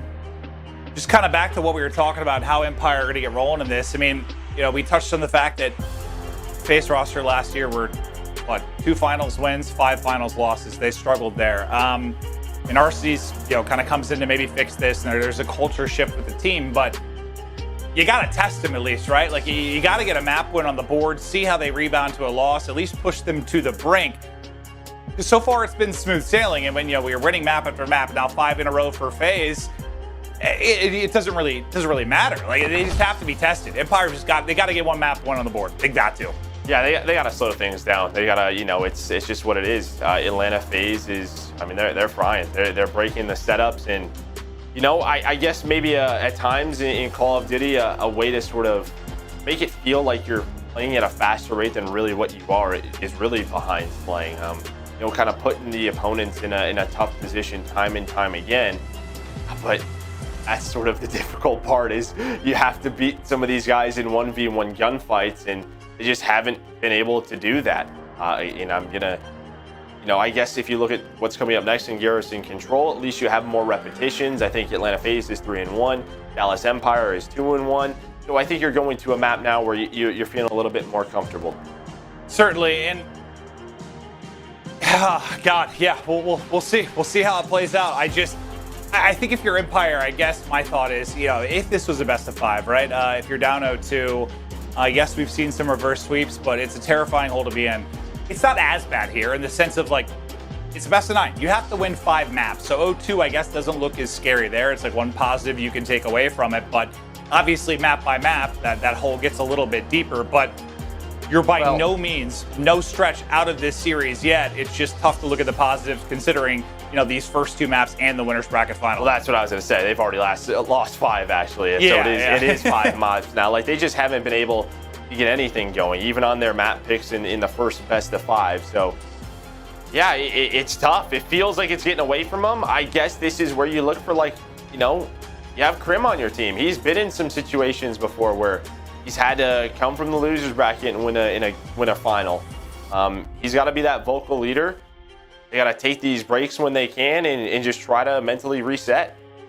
Yeah, I think the pressure even more so on Crim this year to be that guy, because, you know, last year with 5v5 and you had Clay on the team, we just saw the run that NYSL went on, and, you know, Clay, regardless of the situation, he's going to bring that hype, that passion. The comms are going to be there. He's going to be the M-game leader, and Crim can do that, obviously. He's the winningest player ever, but there is more pressure on him now with Clay out of the picture.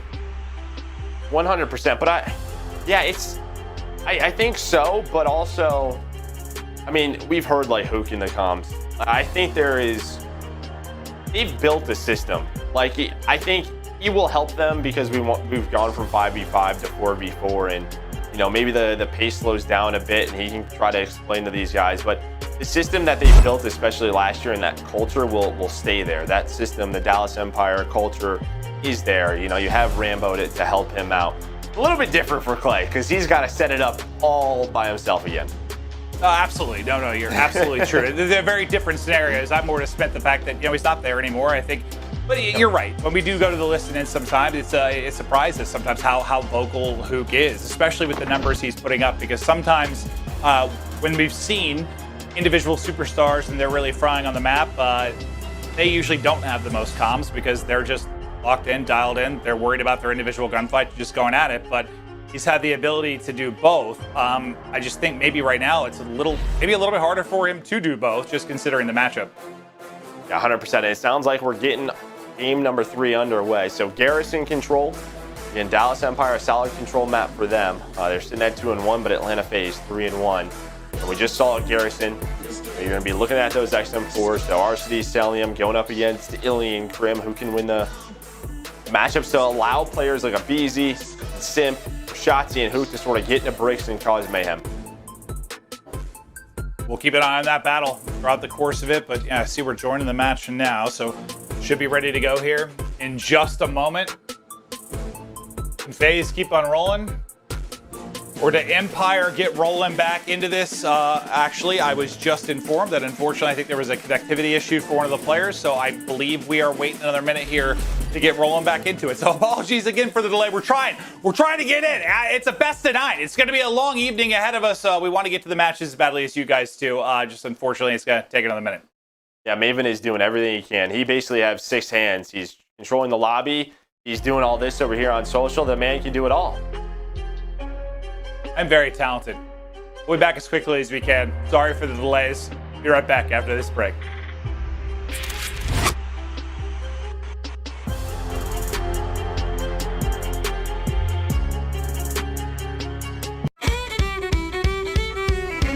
Something I really like about Hearthstone, you just never know what's gonna ways to play? That's what I want. What is my opponent going to do? How am I going to counterplay that? Play Hearthstone now! Beyond the veil lies the Shadowlands, where every soul has its place.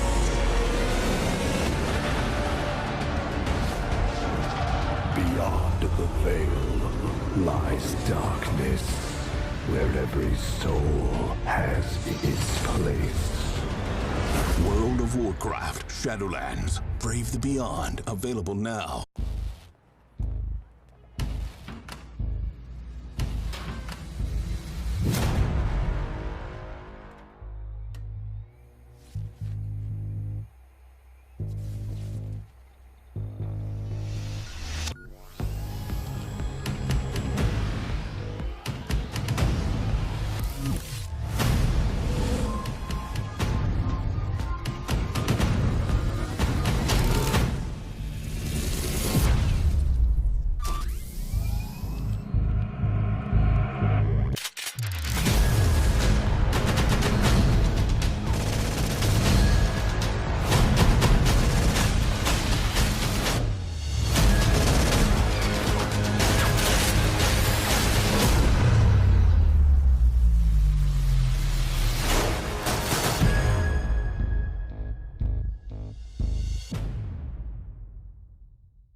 Welcome back. I believe controller issue resolved, and I see everyone joining into the lobby. I've heard it is ready, so crossing my fingers, we are good to go. But slight delay here. If anything, maybe it helps Empire get a chance to kind of regain after losing 5 straight maps. Maybe you cool off FaZe a little bit. I don't know that's the case since they sat and waited for one match to play and still came out firing, but I'm looking for anything here, Joe. Yeah, I know. We're trying to dig deep here. I guess one good thing we just saw a few seconds ago, they're laughing, they're smiling, so trying to refocus, get a map win on the board, and who knows what happens there. Again, one of the keys is just try to fluster Atlanta FaZe a little bit.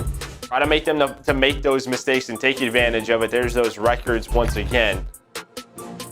We'll see if Empire can do it, because so far, it hasn't seemed that way. Yeah, it's been too easy. Like, is FaZe playing really well? Absolutely. Or have they been fundamentally sound? Absolutely. But you have to try your best to disrupt that. I know it's not an easy thing to do, but the flow has seemed just too good for FaZe in all modes so far. A chance now, maybe to disrupt that flow. It's a big map for Empire. Starting on the offensive side, and a couple of times when we've casted that first offense, you're able to put it on the board and really change things. But yeah, Crim getting a team kill doesn't help, but following that up with 3 of your own does. And well, there's another one, but Shotzzy was just so weak from that trade, so you're gonna have one player on and B. But that was Crim, and he immediately gets taken out. So yeah, maybe if you don't have those 2 team kills, you're in a much better spot. Well, it turned out better than it could have. I mean, the fact they got the 3 next kills, yeah, that was big. But yeah, the first thing I saw was the team kill. I was like, you gotta be kidding me. That's how this starts. Considering how things have been going. iLLeY tried to play from the site, will fall. 3 players from Empire drop. The 4th will be Shotzzy as he drops as well. And now you've got some pretty great forward position and map control of your FaZe. Cellium getting set up, gonna try and take him down, and then you have Simp and aBeZy in your face. aBeZy rocking that XM4 for right now. Puts some shots in, switches over to the 74U. Hello, iLLeY. What's tough about Garrison offense is if your first or second push does not go well, if you do not pause that clock quickly, you are out of time. Cellium on a 5 spree, 20 seconds left. 3 members go down. We'll see if iLLeY can get to this point, but he's going to be all by himself. Well, it starts out with a team nade, and it doesn't get much better from there. And they scramble to the point in the closing moments. Cellium lines up 2. aBeZy's got the position, and it's a quick round. You're barely even on the objective there if you're Empire. Yeah, you were on it for a couple of seconds. I think Crim, from this spot where Cellium is, I think he peeked the defensive spawn when he was on it. I think he was just trying to catch some people maybe, you know, rotating towards him, but he got taken down, and it was just, yeah, all Atlanta FaZe. They did not give up map control. This has to be a solid defense. We're looking for something. Give us a round win on a defense. Yeah, no, this is where... It feels real one-sided, maybe. That's because it is. I mean, you've lost 5 straight maps. You got smoked in the round 1. I need to hear the intensity from the guys. Empire have got to bring it. They've got to bring it right now. Let's go to an Astro listening with Empire.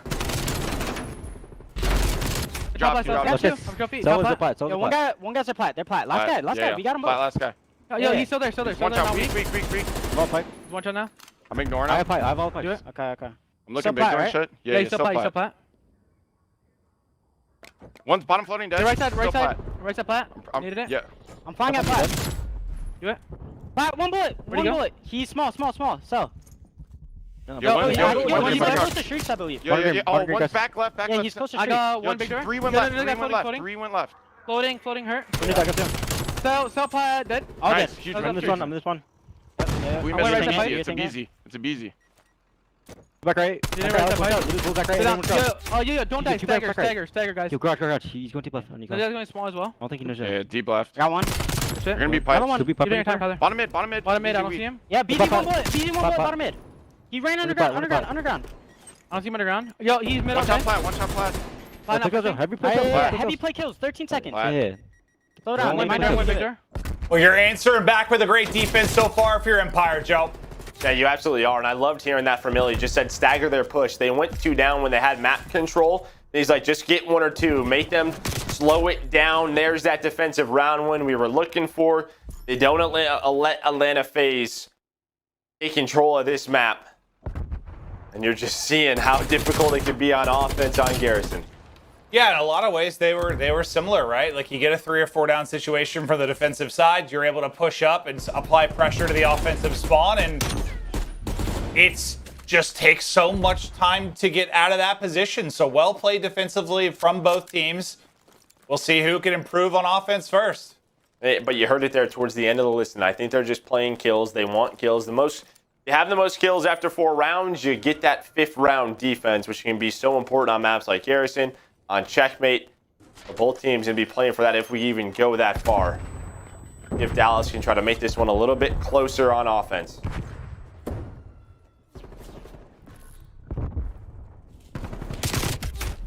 Well, aBeZy was waiting to pounce, but iLLeY will line it up. Cellium, one-on-one win on one side, aBeZy on the other. And again, here you go, 3 down. The last guy up is Shotzzy. Just to allow them to move up the map. But Shotzzy at least like making sure the pressure maybe can't be as significant as it could have been. But there's still such a forward presence from FaZe. Yeah, they have top green control. Cellium has been just a beast throughout this series, and especially on Garrison. Had 11 kills in map number 2. I think he's leading the way for his team here in map 3. aBeZy on another 4 spree. You'd be trying to play for those streaks. That's 5 in a row now. Make it 6. Okay. He's 1 or 2 away from getting full, and then you can use those streaks to win an offense. Maybe put the map away. We'll stick with aBeZy. See if he can get the streaks. Peekaboo, here I am. Artillery earned. Will not get the second, but does get the artillery. And yeah, it has just been lockdown defense from both teams. 11 life advantage for FaZe. Look at the kills, too. I mean, Dallas, you obviously have to win this D, but in the back of your mind, it's sort of, okay, what can we do on offense when we get to a round 5? Because, I mean, it is one-sided when it comes into the kill column. Well, you only got, what, 5 kills in that round? I don't even know. Yeah, not a lot. And it wasn't that much different in the first, either. So, yeah, it's looking like it should be a 5th round defense for FaZe if it gets there, barring some incredible round here from Empire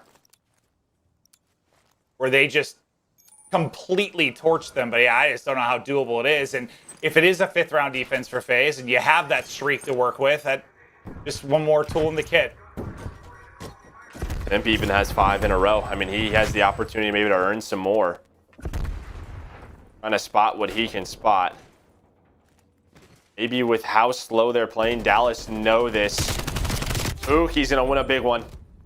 RC's and Cellium, though, they're going to get onto that B zone, stop the clock. Huke trying to stay alive, but aBeZy gets into this position inside of bricks, and this is where he can really make some plays on the map. The last player up is going to be Crim top green. Trying to do what he can, but you're going to have players on both zones. Hey, and Simp gets taken down. Progress. That's someone true. got progress on his own. Yes, they did. They might get one, too. They might. It's not been easy to do, but Simp winning it on one side. 2 line up for him, hitting the shots. 3 are going to be down, and they're doing it on both fronts. Progress on both points. B going to get done and completed by Cellium. All the forces from Empire trying to push through. A streak does come in. aBeZy's artillery will take 1 out of the mix. Arcitys just trying to finesse, keep them on the zone. Just 1 more tick is needed. The recentering is there. Cellium apparently has streaks as well, and that is done. FaZe close it out on offense. They win it 3-1. Up 3-0 in the best of 9. They keep on cruising. I don't even know what I'm watching. I really don't. How many close series we've had all year? Even at Kickoff Classic, right? Wasn't there like 4 game 5s? I mean, you and I have casted some bangers, and this is just like a different level of domination. It really is. Like, I don't know. I mean, you talk about maybe them being the best team in the game right now. You're seeing it here. Well, and I think that's the way we felt about kind of Empire at the end of last year. It just seemed like they were a step ahead. Yeah, they were playing the game better than everyone else. This is true. And that's what's going to be interesting. I mean, assuming with this 3-0 lead, let's say FaZe can close it out. I mean, we're going to find out if this is a case of, you know, they're a little bit more advanced in the fundamentals, and they've learned the way to play the game a little bit faster than other teams. And if people are going to catch up and make it more competitive, I don't know. It just looks so absurd right now. They are so dominant against another strong team. Cellium 17-5 that map. I mean, everyone putting in numbers, but to the Empire fans out there, I'm sure this has been hard to watch. I mean, there's not really much that you and I can really dig for in terms of a narrative. I mean, there's nothing. I don't know what is happening. Dallas has to do something, and they got to do it quick. I have no idea. Rambo Ray, if you're there, the coach, you need to give the greatest mid-series speech in the history of speeches. I'm talking like the President Independence Day speech. It's got to be something out of this world to get the boys fired up, because FaZe are just going off. Oh. Yeah, I don't know. I don't know what they need, man, but something, please. I want to have us a final here in FaZe up 3-0, looking to run away with it.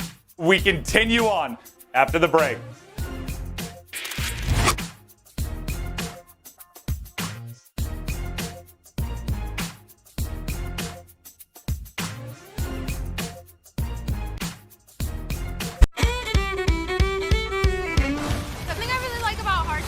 Never know what's gonna happen. 4 ways to play, that's what I want. What is my opponent gonna do? How am I gonna counterplay that?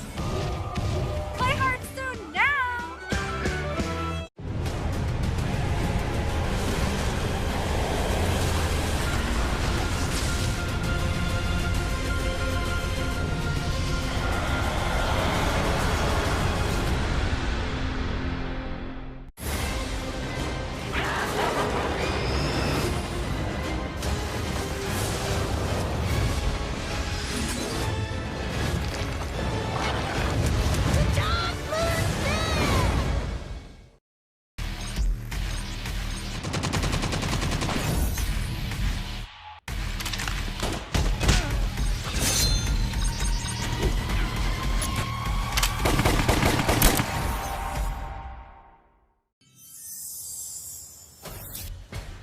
I will fight with honor. My weapon brings justice.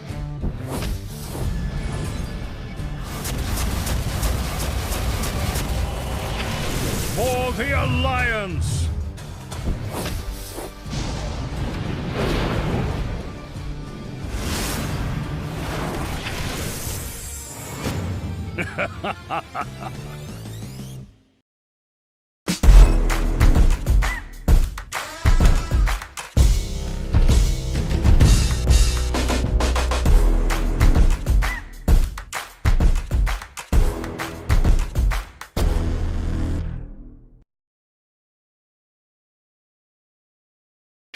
Welcome back.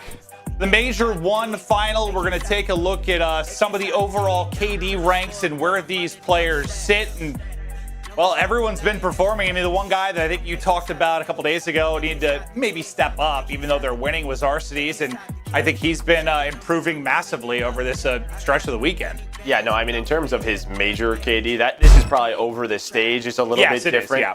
But over the Major, the 2 matches they played, he has been phenomenal. And obviously this team has been perfect.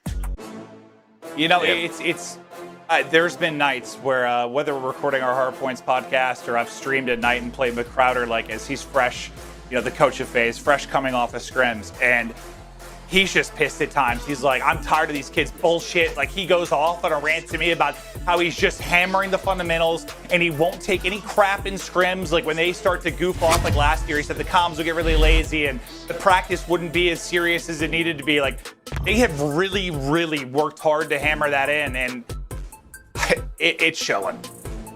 Yeah, now again, the veto process in the best of 9, because they came from winners, it heavily favored them early on. We get to a checkmate hardpoint where it's a little bit different now, where you have a hardpoint where maybe it's a little bit more equal. Both teams on checkmate 1-1. Dallas, they're spawning on that good side.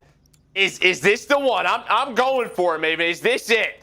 Well, speaking of what you said, yeah, like this is where you could have a shift in the series, right? Like that whole ban, like the veto advantage you had. Now a little bit less of a conversation, maybe. You need to start off hot. You need to start off strong. Maintain those spawns for a second. Contest as best you can at first. Like, a good start would be great.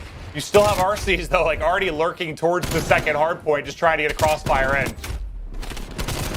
There's the fight for the control. 3 go down. They're going to find some early time. They're going to control spawns for next. We're going to be rotating to the right side of your mini-map. There is still time for FaZe to ruin this, to disrupt this setup. And get those kills, then push on through, maybe flip those spawns. That's what they're going to try and do right now. aBeZy and RC is going to open things up. Crim, Shotzzy, iLLeY trying to slow things down. And so far, you're in a good spot. You got the most time in first. You held the spawns for a second if you're Empire. There's a chance now to take a significant lead. FaZe at times can be a break-heavy team, and they find breaks when they don't make any sense. You just can't let it happen here. You've got to hold. Yeah, on board with our game-fueled featured player aBeZy. This is the guy who usually starts the brace. To find that first kill, he's going to be in our entry player. Does have to slow down. Look at the minimap. Simp is sort of moving towards the front. We've seen that from time to time. aBeZy plays his life. Continues to do so. This allows his team to get going. One more bullet, and he takes Crim down there. But Dallas Empire, they're holding on, have a 40-point lead.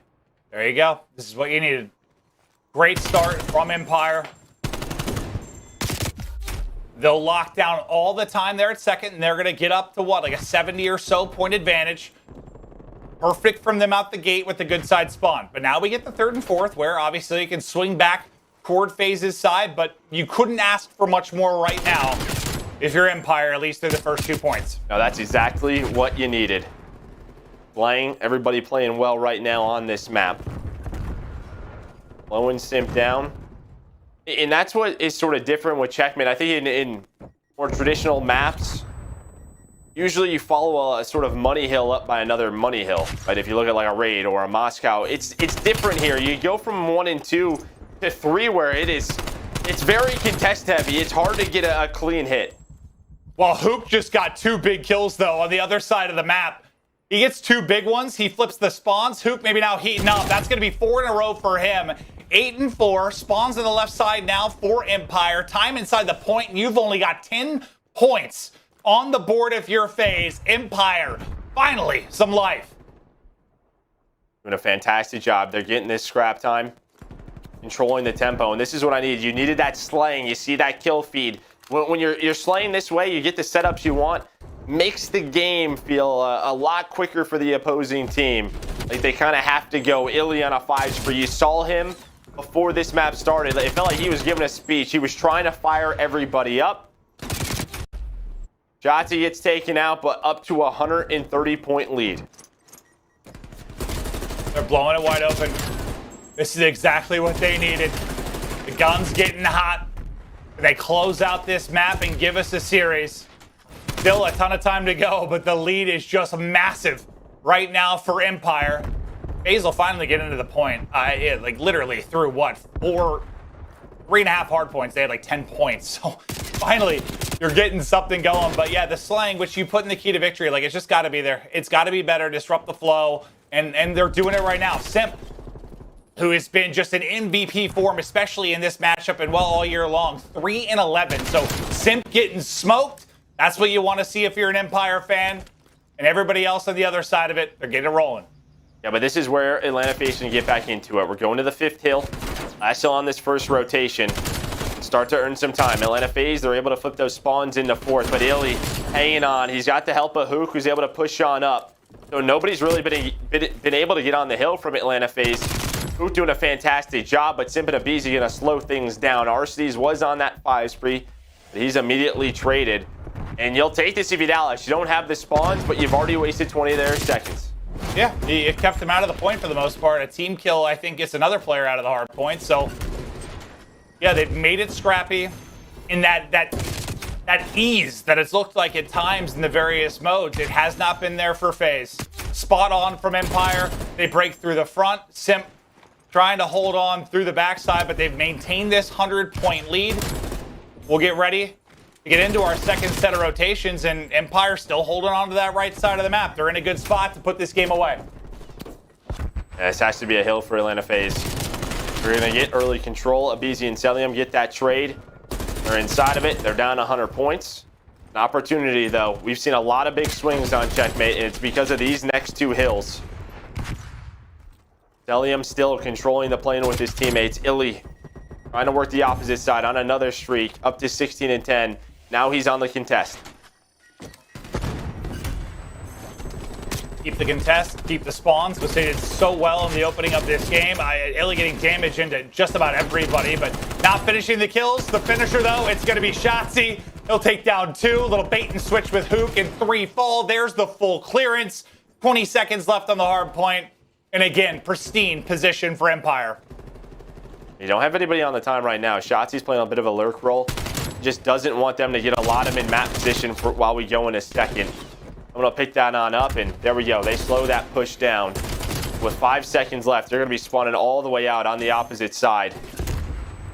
On another 5 spree as a team, we take a look at aBeZy here, our game-fueled featured player, but he's just been getting shut down as all of Atlanta FaZe's checkmate has been controlled by the Empire. Yeah, I mean, he's around even, but really, I mean, who's getting shut down is Simp. 8 and 17 now. Not having the impact. We talked about kind of that Simp versus Huke. Look at Huke. 20 and 10. He was on 5 in a row, but our game field feature player, guess what? You're getting shot in the back as soon as you try to push through the container. 190 on the board for Empire, and what a map win this could be. You lose 5 straight, but if you can come in here, and you said the way you bring it back is maybe a big moment, a big blowout, something to get it going.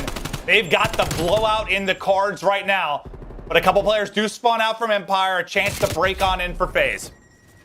Yeah, but actually for Dallas, you're going to flip them out. This kind of works. With 15 seconds left, you're going to give them the back spawns because guess what? We're going to the bottom of the plane up next. Cellium, well, he's going to get him out of that. He's going to find 3 kills. And hey, you can play perfect Call of Duty, but sometimes individual plays, they will bail you out. But Huke and Crim respond with one of their own. So that will be 3 down. Dallas in the hill. And they can win it here. Typically a scrappy point, but we've seen teams improving at getting large chunks of time out of this insane hard point. And they've got them spawning out. They've got them spawning deep. 20 seconds to go now for their first map victory in this final. And look at the shots coming in from Huke, Shotzzy, and iLLeY. Everybody dropped again from FaZe. Empire lighting it up right now. Are we going to get a final, maybe? We might be. We might be getting a final. We might. I'm just hoping this is all they needed. Just one map to believe in themselves and really get rolling. Just shut down FaZe. Finally, over the course of this championship Sunday. And just, I mean, you just go for the throat here. Close it out as fast as you can. Don't let FaZe get any kind of rally. I mean, yes, the win for them now seems impossible, if not improbable on this map, but don't allow them to make any kind of rally. Just close this game out as quickly as you can. Stay hot. trying to get that push in. See, Huke maybe trying to work the plane side, and he's able to take down Cellium. So now they can start that pinch. Able to find his second. iLLeY's going to take one down. Now it's just a 1v1 on the hill. Can Huke get his third of his life? He can. 29 and 15, double positive. This is what we've been seeing last month from this man. 7 more seconds needed for Dallas Empire to get on the board. They're going to win it here. They're spawning out if you're FaZe. Huke finally drops the nuke and Empire dominate. In the map 4, they take it 250 to 104 and finally signs the life from the Empire camp, and maybe that's enough to get them going in this matchup. Yeah, maybe. And now you know it's 3-1. But I think the next game is key, maybe, because we're going to game 5 of Search and Destroy. Whereas there only been 1 loss for Atlanta FaZe. It's been in Search. They're 9-1. So for Empire to really swing that momentum back maybe into their favor, they have to win this one. Can they get the W?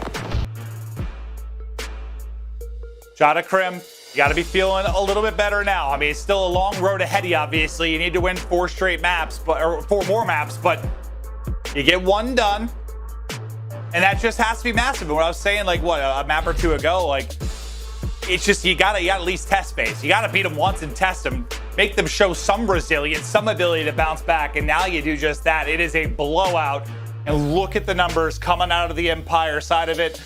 They were slaying, they were flying, they were frying.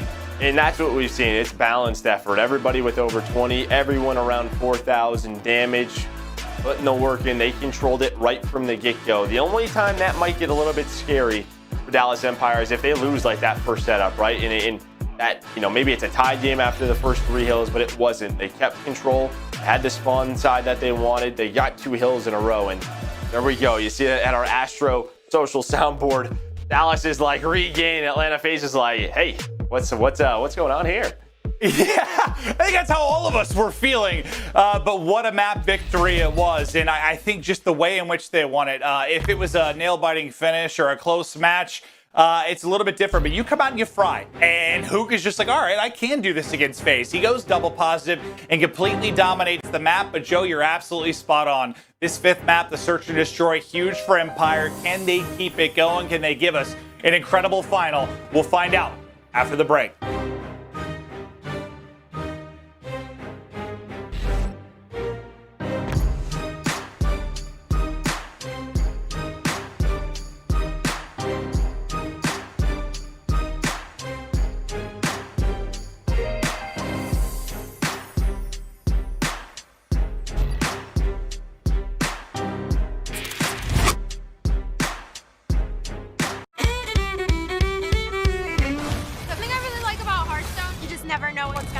More ways to play, that's what I want. What is my opponent going to do? How am I going to counterplay that?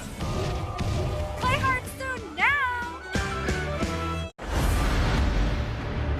Beyond the veil lies the Shadowlands, where every soul has its place.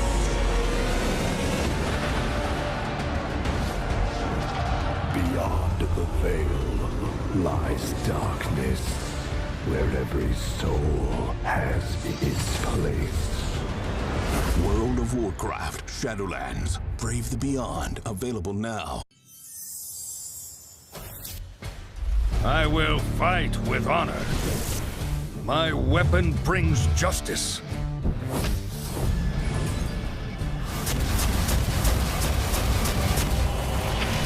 For the Alliance!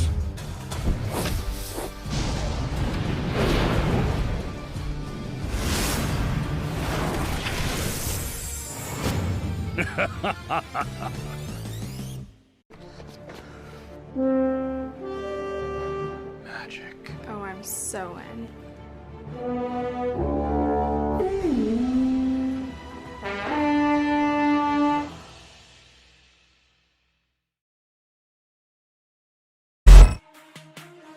The Call of Duty League is presented by T-Mobile, now America's largest and fastest 5G network. Set your sights on the competition with T-Mobile, the leader in 5G.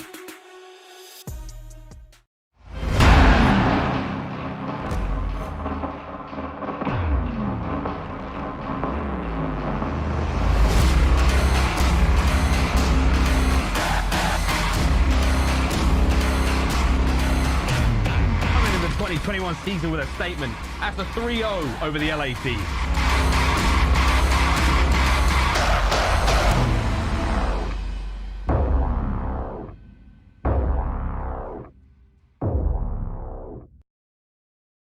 Ladies and gentlemen, welcome back to the Major 1 final. Your maps and modes and how it's played out. Well, maybe step 1 done for Empire. You get a map victory, but at least for Joe and I's POV, I mean, the hard points were the ones that were somewhat competitive the first couple they played. Empire pull it out. Where they have been dominated is in the search and destroy. You're at a point now because you go in an 0-3 hole, you're going to have to win 2 search and destroys. You need to get a search victory somewhere. I think it has to happen here, considering, you know, you go down 1-4, go to Moscow. How do they do it, Joe? Well, I mean, it's going to be pretty difficult. I mean, Atlanta is 3-0 on this map, and here's a look from Game 2, Garrison, Search and Destroy, Cellium. A great game from him. The whole team, really. But yeah, that's really been it. They've dominated. And when we've looked at Moscow Search and Destroy, the map we're going into, a lot of it is around sort of the entry players, the submachine gun players to find the openings, because those are the early rotators. So once again, who are we going to be looking at in search? No surprise, it's going to be aBeZy and his impact. Yeah, this is a lot different than a Garrison or a Checkmate. You're looking for those ARs to get the picks. Yes, it can happen, but more often than not, it's been your aBeZy, your TJ, those type of players that have taken over and had unreal performances on this map in Search and Destroy. So, Huke, aBeZy, Shotzzy, like who's going to find those early kills to really turn the tides? Yeah, and I think when we saw Dallas play OpTic, and OpTic was able to win that 6-2. But it was very uncharacteristic from Dallas. They were just sort of running, especially on defense, into a very slow hold from OpTic. We'll see if they made some adjustments from that loss. Atlanta, they probably studied that film. We'll see what they'll do on this first attack. But there was a lot of times where Shotzzy or Huke was trying to work the flank, and I mean, they just got blooded. Yeah, let's see for both teams what adjustments can be made as they work with the coaching group and VOD review to get set up for success. But it'll be Simp with bomb inside of mid. Cellium, we see him do this all the time, just gonna hop this wall, get what information he can. And aBeZy, I think, is just lurking statue side window. Now the gunfights are going to start. Simp, there's the first blood. Not an easy one, but he gets away with it. Yeah, I mean, Huke's in a bit of an off angle there, but when you don't have bottom middle control, they're going to be able to see him. You see bomb rotating, but that's a big kill by Crim. Onto aBeZy, the point man. We're into a 3-on-3. On one side, it's a 2v2. On the other, it's a 1v1. Is Cellium and Shotzzy are trying to find each other, but this is going to be a rotation. This is either going to be really good or really bad for Shotzzy. He's going to get one. Is he going to be ready for it? No, but at least he gets one, right? He allows this to be a 2v2 for his team. But they read it. They expect the quick rotation. They read it correctly. Now on iLLeY in a 1 versus 2, but they got to get this bomb planted. And Simp's going to get caught. Now 1 versus 1. iLLeY against Arcitys. Time a ticking. Arcitys gets the angle, and FaZe take round 1. Yeah, I think just a little too quick from Crim there. It's okay if they get that plant down. I think he's got to wait for his teammate. Crim, what he's doing in this situation is trying to catch them on the bomb. He doesn't want bomb to be planted. But you can just see there is just a big gap between him and iLLeY. I don't know what the comms were like, but he was just like, all right, I got to stop him from planting. Yeah, and for the other side, there was no thought of the bomb. They were just like, they're rotating, let's catch them. And that's exactly what happened. So Simp, huge round 1. He's able to get 3. But it's a wild one. All comes down to a 1-on-1. Now offense to Empire. iLLeY going to be playing kind of similar position to what we saw Cellium doing, as I'm sure he'll be doing kind of that wall hop and check. Just spotting for information and hoping not to get gamed. He's just getting deep shot. Wow, even reach Al's that. Here comes the pressure. And that pressure, that information, that might mean go time. They're going to back away from this. Dallas may not overextend themselves too much, but Arcitys, he's all by his lonesome. So he's like, all right, I'm going to wait for everyone to come on back. And with that stun inside, aBeZy's like, all right, I'm going to check this. Now they know it's going to be a B hit. Immediately, though, the bomb goes down. We're going to be on to a 4v4 retake. And really, they've got one man still kind of playing deep, watching for the rotation. That's iLLeY. So you've got a chance here where you've got a bit of numbers. Well, the read is there. Cellium gets one. Insta trade on through. aBeZy hits the shots as well. Simp then flying through the window. Gets the kill onto iLLeY as well. I believe, 5 kills now for Simp. And another round victory there for FaZe is they play for information. The patience is there. They're cool with the bomb plant. They'll play the retake scenario. And they do it great. Yeah, they pick up the pinch. You're hoping Huke gets the second kill on the diffuser. That would slow things down into a 2v2. But they're worried that the bomb's being defused because they basically gave up all positioning inside of B. They all backed out. Atlanta FaZe kind of figured that out. So it's just an information game. All right, they're not here. Watch the flank, right? Somebody pick it up. Shotzzy flies in. He doesn't expect that. Huke able to trade that, but then he has to go and check the bomb defusal. And then he gets caught. Well, it's a fast hit this time from FaZe. Straight onto A they go. First blood from Simp. The hot streak continues. Now out to 6-1 as he'll take the trophy down as well. iLLeY, though, from bottom Eskies, he's able to take the gunfight. So down to a 3 versus 3. Bomb not planted quite yet. Cellium gets aggressive, and what a one-on-one win that is. Simpton pushes through. 4 in a row for him. It's a 1-on-2 now for iLLeY. Let me get this down to a 1-on-1. He's been spotted. He's been caught. Cellium gets it done, and I'll tell you what, that aggressive play and 1-on-1 win from Cellium was massive. It's just that they're reading the map so well right now, Atlanta FaZe. They know exactly what they want to do when they get to a certain situation where the bomb is, right? Do they want to go for the plant? No, let's get aggressive. Dallas is going to probably be coming through. They catch them. And then, yeah, it always helps when, you know, guys are winning their one-on-ones. We even saw it with Simp with the opener on the Huke. Now Simp up to 7-1.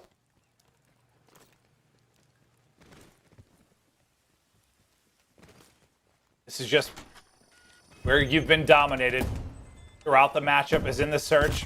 You're in a big hole again.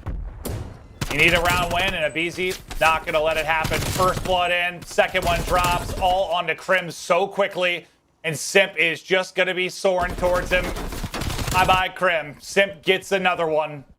FaZe just making it look so easy in Search and Destroy. You're just seeing what makes it so difficult to beat Atlanta FaZe in a series.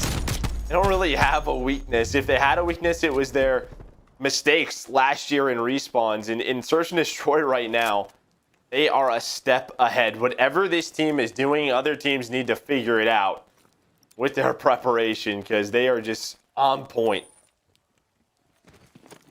4-0 now as the stretch for Simp continues. An MVP candidate last year, but he watched it go to Shotzzy. They lost in that World Championship final.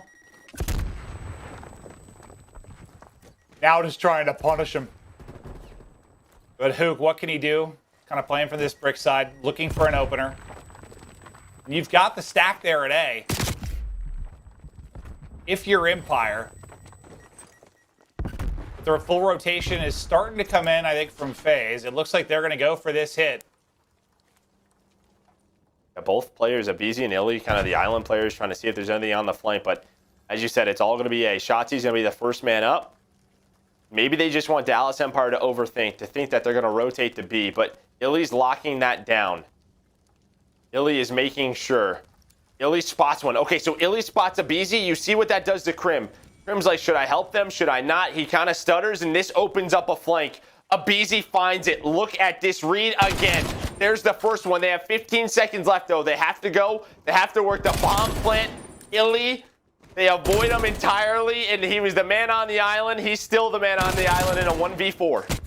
Well, Island, iLLeY seems very lonesome. As it's now a 5-0 lead for FaZe. The read to go back through mid, hit the cut, hit the flank. And the dominance continues. Just how smart is that? aBeZy knows as soon as he sees iLLeY on the platform, iLLeY's like, all right, I'm going to back up to B. Right? He's like, okay, this might be a B hit. Crim's like, I'm gonna just stay A. I don't want to get caught on rotation. If it is an A hit or if it's a fake, I'm going to stay here. Because he only saw one player, so Crim stays. iLLeY's not watching their flank. He's worried about the B push through. It's the information game, and FaZe, they are just ahead of that. 5 in a row for Simp.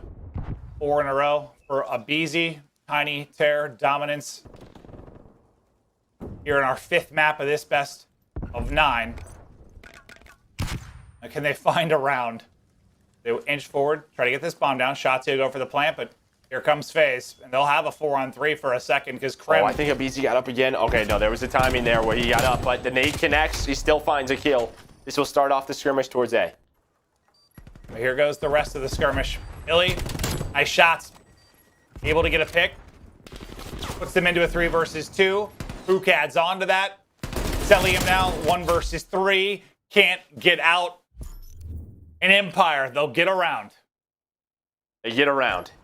Again, in sort of the middle of the map, it was aBeZy playing for information. Crim was watching the flank. He was worried about middle. He was worried about his flank. He throws a nade. I think it hits. You know, that weakens aBeZy up just a bit. Allows that trade to come in. Then they can work the bomb site in that 3v3.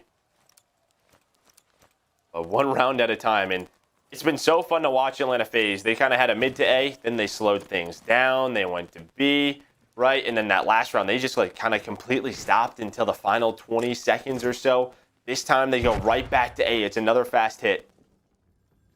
And they're just going to go for the fast plant. We just saw Empire do it on the other side of it. They'll get this bomb down quickly. iLLeY will take some shots, but the bomb is down. They're able to back up and now play their spots. Now, number 1 in Arcitys, I thought he was going to get caught for a second, but he just gets away with his life. Just able to avoid the nade, and here goes the flurry of fights. The trades, though, there for FaZe. Advantage still the FaZe. Can Shotzzy be the difference maker? Did he stick him? Thought for a second it might have connected. Huke, though, through on the flank, hits the shots. Arcitys, though, with the angle. Huke now, 1 versus 2. 15 seconds to go. Cellium lying in wait, gets the final kill, and it's a 6-1 search win for FaZe. Now up 4-1 in this best of 9. 1 map away from being crowned the champs. Even that last round, Arcitys, I don't know if he spotted both of them or if he just, you know, he got hit by 2 nades. But he gives the call out, there's 2 on the flank. Immediately, Atlanta FaZe is like, all right, let's push on through. Let's take their side.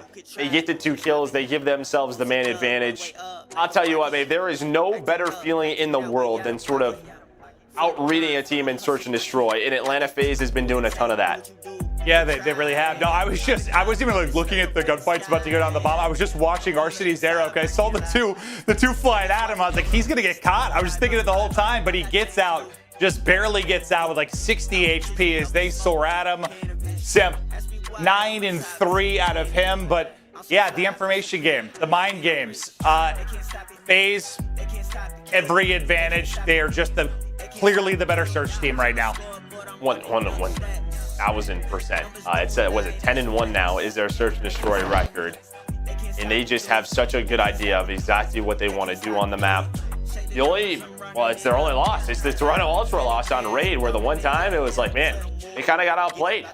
But I haven't seen that in a while. No, you certainly haven't, especially within the course of this best of 9. But 4-1 to FaZe on the brink of a $200,000 prize purse. Just 1 more map. Some vengeance for the loss of the World Championship last year.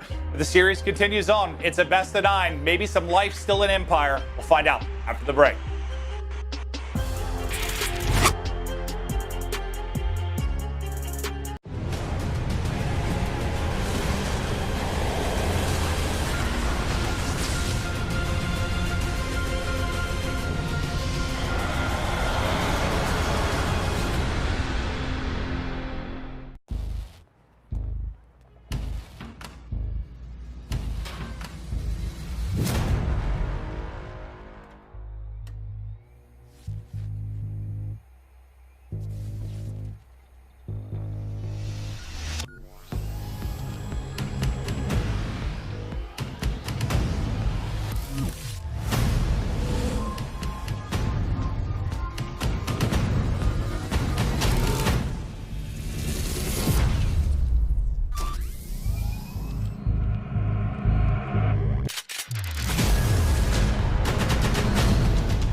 Hello and welcome back. Before we get into our next map, we're going to take a look at the overall tournament bracket and how we got to this point. I know there are some of you out there that might just hop in to check out the finals, maybe new to COD Esports. This is how we got here. The road to get to the tournament final. As you can see there on the right, FaZe up 4-1 over Empire in this best of 9. They just need one more map. And as much as I want this to go the distance and see Empire make a run, the problem is there's still some search and destroy to be played in this series. There sure is. But yeah, they got to get there first. But here's a look at a matchup between Cellium and Shotzzy. And Cellium right now in that flex position, having such a good match. And I guess for Shotzzy, I mean, pretty solid considering they're down 4-1 and some of them they've been bullied. Yeah, that's one way to put it. Yeah, no, this is one of those series that you look at overall stats and it kind of skews your numbers a little bit because you just get fried in some maps. But we're going to be going to raid control. You know, thinking of Empire, we obviously saw that heroic comeback against NYSL. Raid control probably been my favorite control to watch and commentate, as it can have some insane moments. Oh, 100%. I think it's just one of those maps where your offensive team can win. But we did see this one in the winners bracket final, and it was a 3-0 to Atlanta FaZe. So they are 2-0 on this map. Dallas Empire 2-2 overall. See if they can make any adjustments. But yeah, it was a stomping earlier today. What stood out for you the most that maybe Empire could fix this go around? Well, I think defensively they had like a good minute, right? And then there was like those 6 kills in a row, but it was offensively. They just could not break the setup of Atlanta FaZe. And I'm really going to be looking at the mid-map control for Atlanta FaZe on their defense. We'll see what adjustments they make, but there's a good start for FaZe. That's 4 Yeah, everyone gets dropped. You're already pushing forward into top laundry. Progression on A. You have Simp set up inside a kitchen. This is everything you could want in an opening from Atlanta FaZe. He's just snapping on his teammates at this point. Simp is ready to go. Another gunfight win, I thought for a moment, but Crim finesses his life. But Simp still around kitchen, getting the key kills. You already have a 7 life advantage if you're FaZe. Point A is already done. You've got 210 to work with. 6 in a row for Simp. Empire are getting bodied. Yes, they are. I was going to say, what do you do here if you're Dallas? Do you just give up A early on? And they send some control. They wanted to get kitchen control, whatever it was. But they finally did something, and now they went 4 dead again. And they are down 10 lives already. And that's the issue. We've seen some teams win when you're down 10 lives, but there's 2 minutes to play. There's so much time. You can play a little TDM here, go for kills. Okay, that's a good moment for Empire. At least you get 3 straight kills or so. You at least get some map presence and information, a chance to bring it back. Nice shots there from iLLeY. They just try to slow it down, take a breath. We're gonna bring it back in this round because it got out of control really fast. Yeah, and it still has. You're hoping Huke can make him play through the middle of the map. He's at least able to take down Simp, so that'll let his teammates know that everything's be coming towards the front. They cannot waste many lives like that. You need to stay alive in these positions. Only 8 lives remaining now. 1:15 on the clock. Huke is under them. Don't know if Cellium is ready. He's just going to be hanging out while his team tries to get courtyard control. And okay, Cellium coming up off spawn. And it looks like the rest of FaZe is going to go for kitchen control. That's where they've been dominating. Why? Because you have Simp and aBeZy on your team. But iLLeY with a big 2-piece going to swing things in their favor. Brought it back a bit. They were down 10 lives. Now it's just 5. But because you had 2 minutes and 10 seconds, there's still 45 seconds to go. They've got 2 pushed out. Look where number 8 is. Huke is all the way towards garage side, but aBeZy gets a big one. Gets them down to 6 lives. iLLeY is trying to avoid this nade, but here's going to come the pressure. They're going to soar on through. He's going to drop. Nice play there from Huke to maybe give him a chance. 5 lives for Empire, 8 lives for FaZe, 20 seconds to go. As bad as it started, it's how you finish. Can Empire hold on? There's 1 down, 2 down. They might get it done. This is one of those rounds we were talking about. Can they clutch it out? Give them some momentum. Here comes the final push. Multiple members of FaZe. Oh, he didn't get on it. He was so Oh my close. God, I think they were gonna get on it. aBeZy, I think mantled up. I think he mantled up maybe for a jump shot. I don't exactly know what happened. I mean, this was earlier in the round, but what a round from Dallas Empire to Oh my recover, God, they pull it to out. slow things down. And I don't know if I'm Atlanta FaZe, if I necessarily agree with that. I think if you have the lives, I think you just try to bully the front.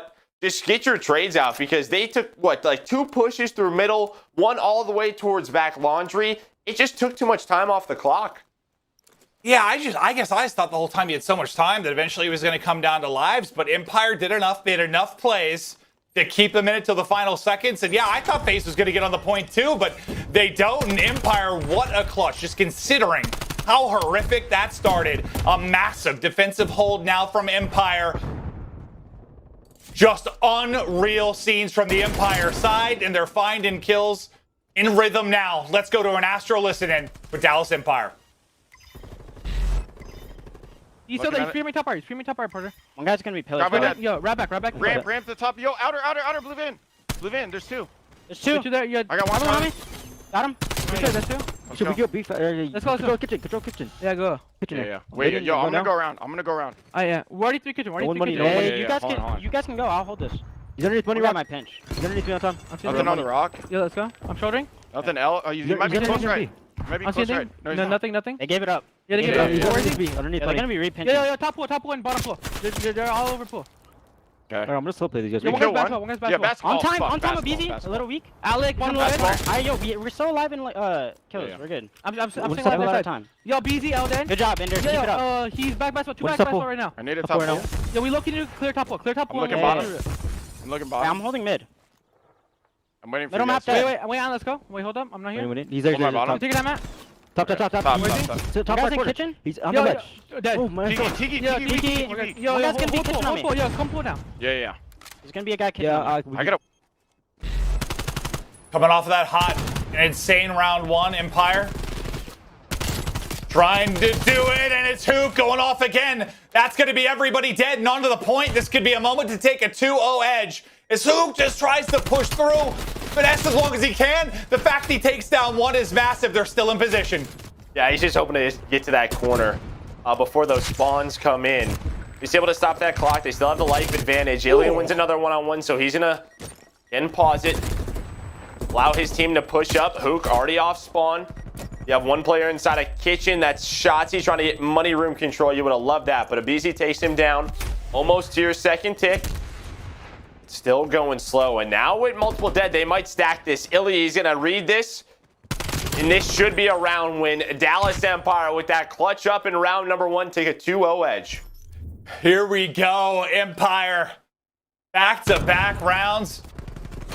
But yeah, you gotta feed off a round like that, round 1. Like just one of those where you just had no business winning it, and you clutch up and get it done. And it's another respawn where Huke seems to be finding that rhythm, just popping off. And I know the search hasn't been pretty, but as you said, you gotta get there first. And so far, so good in the control. What's actually crazy, I think Huke, even in round 1, started off 0-6. He started off 0-6. I think he got to a point in the end of the first round, he was like 4-7 when things slowed down. And now he's up to 12-9. Yes, really. So it was not a great start. But it's a similar start on the defense where they go 4 dead. Well, it doesn't seem to matter how fast FaZe get A or how much they have an advantage in the lives department. Empire might still be able to hold on. So we'll see if they throw any more bodies at this or if they're just going to give it up and get set up. That looks to be the game plan. Pushing up Zig is going to be iLLeY. He's going to drop, so that might make the transition here a little bit easier for FaZe. Down 0-2 in the map, and maybe they learned a little bit from their blunders in that first round. Even if they lose kitchen control here, you can tell that's been a big point for both offenses. You at least, Crim was able to win his one-on-one. And basically, if Crim is able to control that power position, up top or down low, he can watch if they have control of money, if they fly out at the point. So they take care of that first. You know kitchen is a focal point for both of these teams. Now iLLeY and Shotzzy just trying to watch the cross. Shotzzy trying to go on a repinch. A player that just spawns up, able to get the melee off and hit the last shot. Yeah, so as long as he remains up, you've got to worry about him. The focus can't even be on the objective. And then on the front side of it, Huke getting kills, getting out. Shotzzy picks up another one. Simp just can't get out of spawn because Shotzy's having his way with him. And they're looking to close it out here.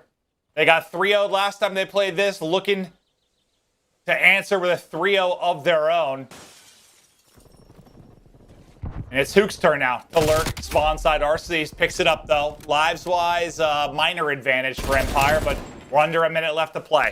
Yeah, but you and I both know sometimes on offense, it doesn't matter how many lives you have. It just takes one push, one stack, and that point goes up so quickly. Atlanta FaZe, they finally regain some map control, but that's going to be 3 dead. aBeZy, the last one alive, make it 4.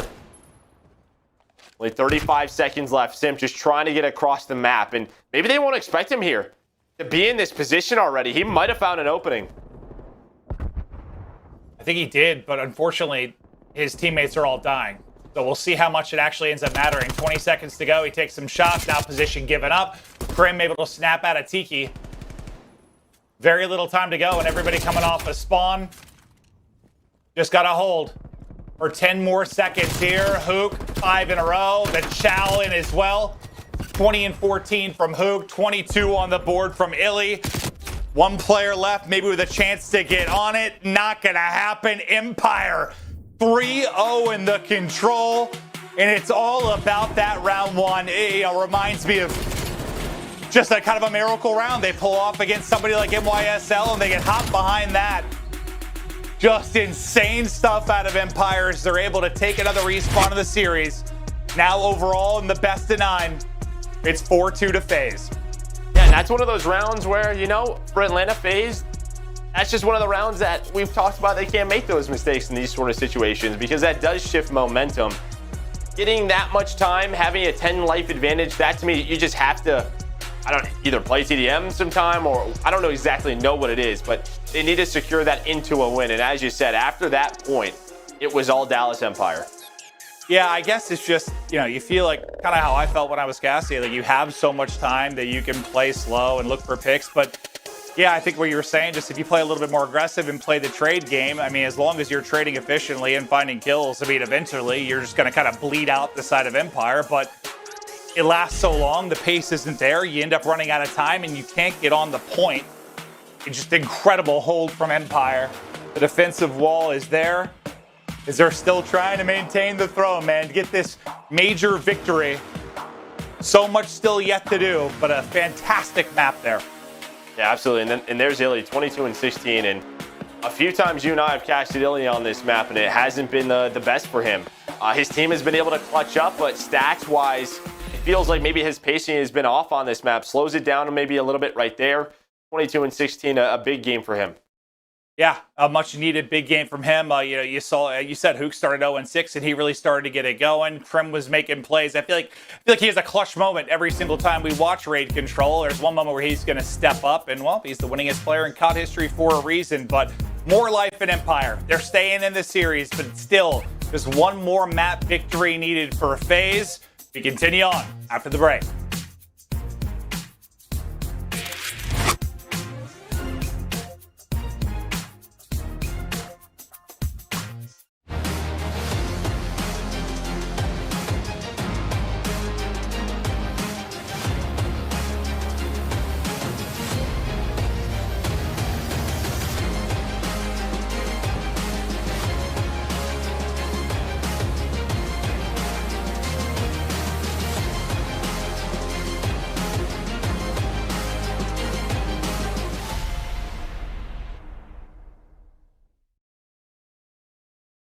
Soldiers, they think it's over. Well, they got another thing coming because today we're going big.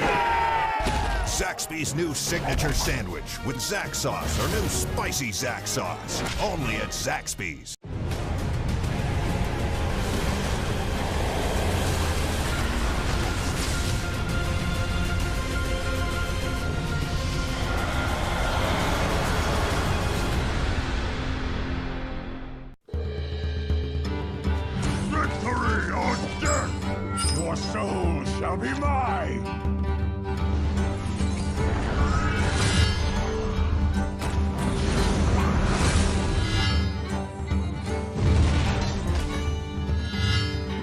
Your soul shall suffer.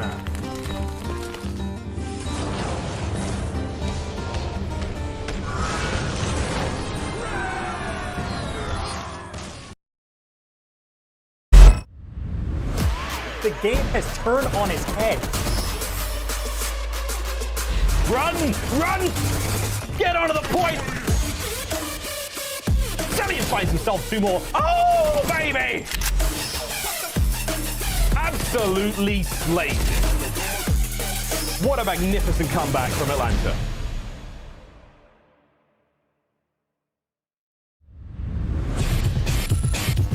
Dallas Empire have smashed the gates open.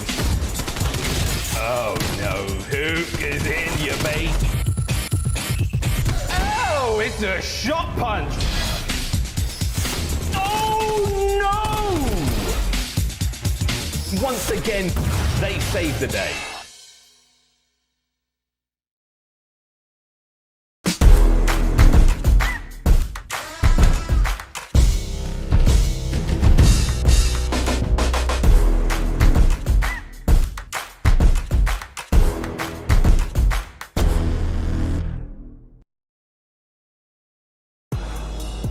A look at the final thus far via the maps and modes. So, if you're Empire, you've split the hard points 1-1.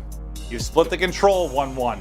You're going to win this series, you got to do that in search. We're going search, hard point, search. They've gotten smoked in the last 3 search and destroys. They're going to have to win 2. First step, they got to do it on raid. Yeah, and this is the map where you have a loss if you're Atlanta FaZe. Surprise. It was against Toronto Ultra. After that, though, they made some adjustments. They were able to win it the second time they played it. And here is more S&D stats in this match. Cellium leading the way with a 2.0 at 18 and 10. Right behind him, though, is Simp at 18 and 10. I mean, it's just been so one-sided. I guess if maybe one good thing for Dallas Empire, you are 0-0. This is a map you have not played yet. Maybe you've prepared for this match. Something special. Yeah, exactly. There's not like any BOD you can review from the FaZe side. So, you know, the one advantage for FaZe, you've got some repetitions on it. And everyone scrims, obviously, but you've got some repetitions on it. Real match atmosphere through stage 1 and through our first major. And for Empire, you don't have anything. So I guess you could look at it either way. But yeah, I guess the single biggest thing is what is Empire going to bring to the table here that maybe FaZe hasn't seen? Can they catch them off guard? Yeah, I guess just knowing, like, because this was even the game 5 in the winners final. Obviously, we didn't get there, but maybe just knowing that they have like a map loss on it sort of gives them something that they can work off of, even if it's not one they like to play a good amount.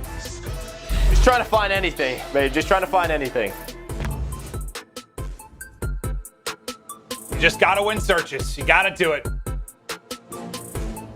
And, sometimes, the old tale of S&D wins championships, and I don't know that I always agree with that, but this current series and this current format with 4 searches and the best of 9, yeah, it is going to come down to the search and destroys. Empire, you just had a stellar 3-0 in the raid control. We'll stay on raid now. This is first eyes on Empire in an actual match in the league for S&D raid. Right there, Arcitys does a great job staying alive. We saw him do that similar position there on Moscow. He's just playing information. His teammates, they took mid-map control away. They were watching bottom of the stairs, and that's where they're going to catch 2 Empire players. Crim's going to bring it back, make this into a 2v3. But Simp is up there as well. Simp's just going to back on down. I like that. Don't over-challenge, overstay your welcome. Play the numbers. Trying to spot for information. Can Crim do it? Crim's got a second now. He's turned this into a 2 versus 2. It's the tiny tears with the openers, and then, well, both the tiny tears get put down by Crimsix. He gets the kills. 30 seconds to go. Is Cellium just trying to get eyes on this B side of the map, but working up towards A and picking up bomb will be Crim. Can they clutch up? It's another one. iLLeY gets the kill from a 2v4 to now a 2v1. What big plays from Crim and Empire. It's all on Cellium now in a 1v2 to find the kills and find the defuse. They both backed it up steps.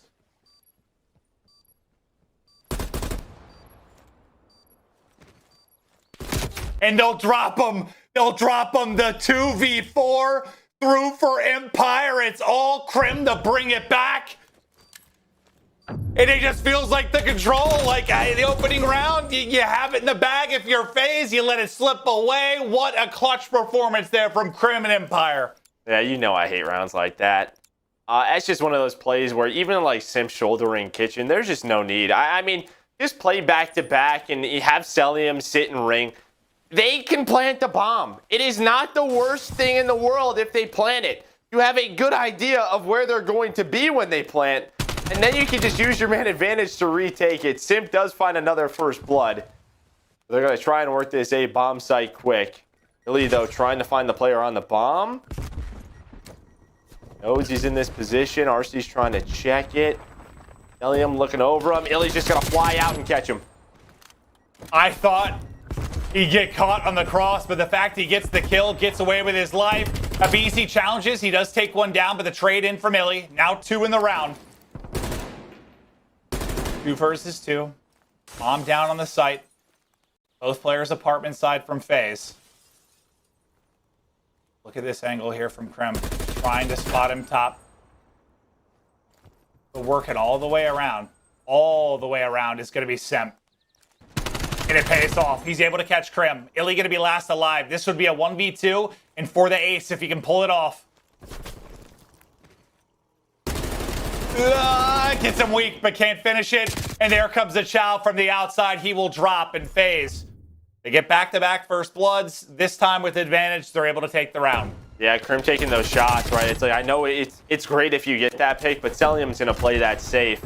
Just taking those shots allows Simp to go on that wide, long route through the ring, and he gets caught. If he backs up maybe a second earlier, maybe he's in a corner that Simp doesn't expect. He's playing the information game. They know bomb's down. iLLeY got the guy who's planting the bomb. But, you know, another situation where a player on defense maybe overstays, that switches up the timing for the offensive player taking a different route. Simp opens it up, able to close that out as well. Well, they're just flying up mid again. aBeZy, they're going to get caught. The first blood for Shotzzy, but Simp takes down all 3. A triple on the board as Simp dominates, but Crim, still a chance.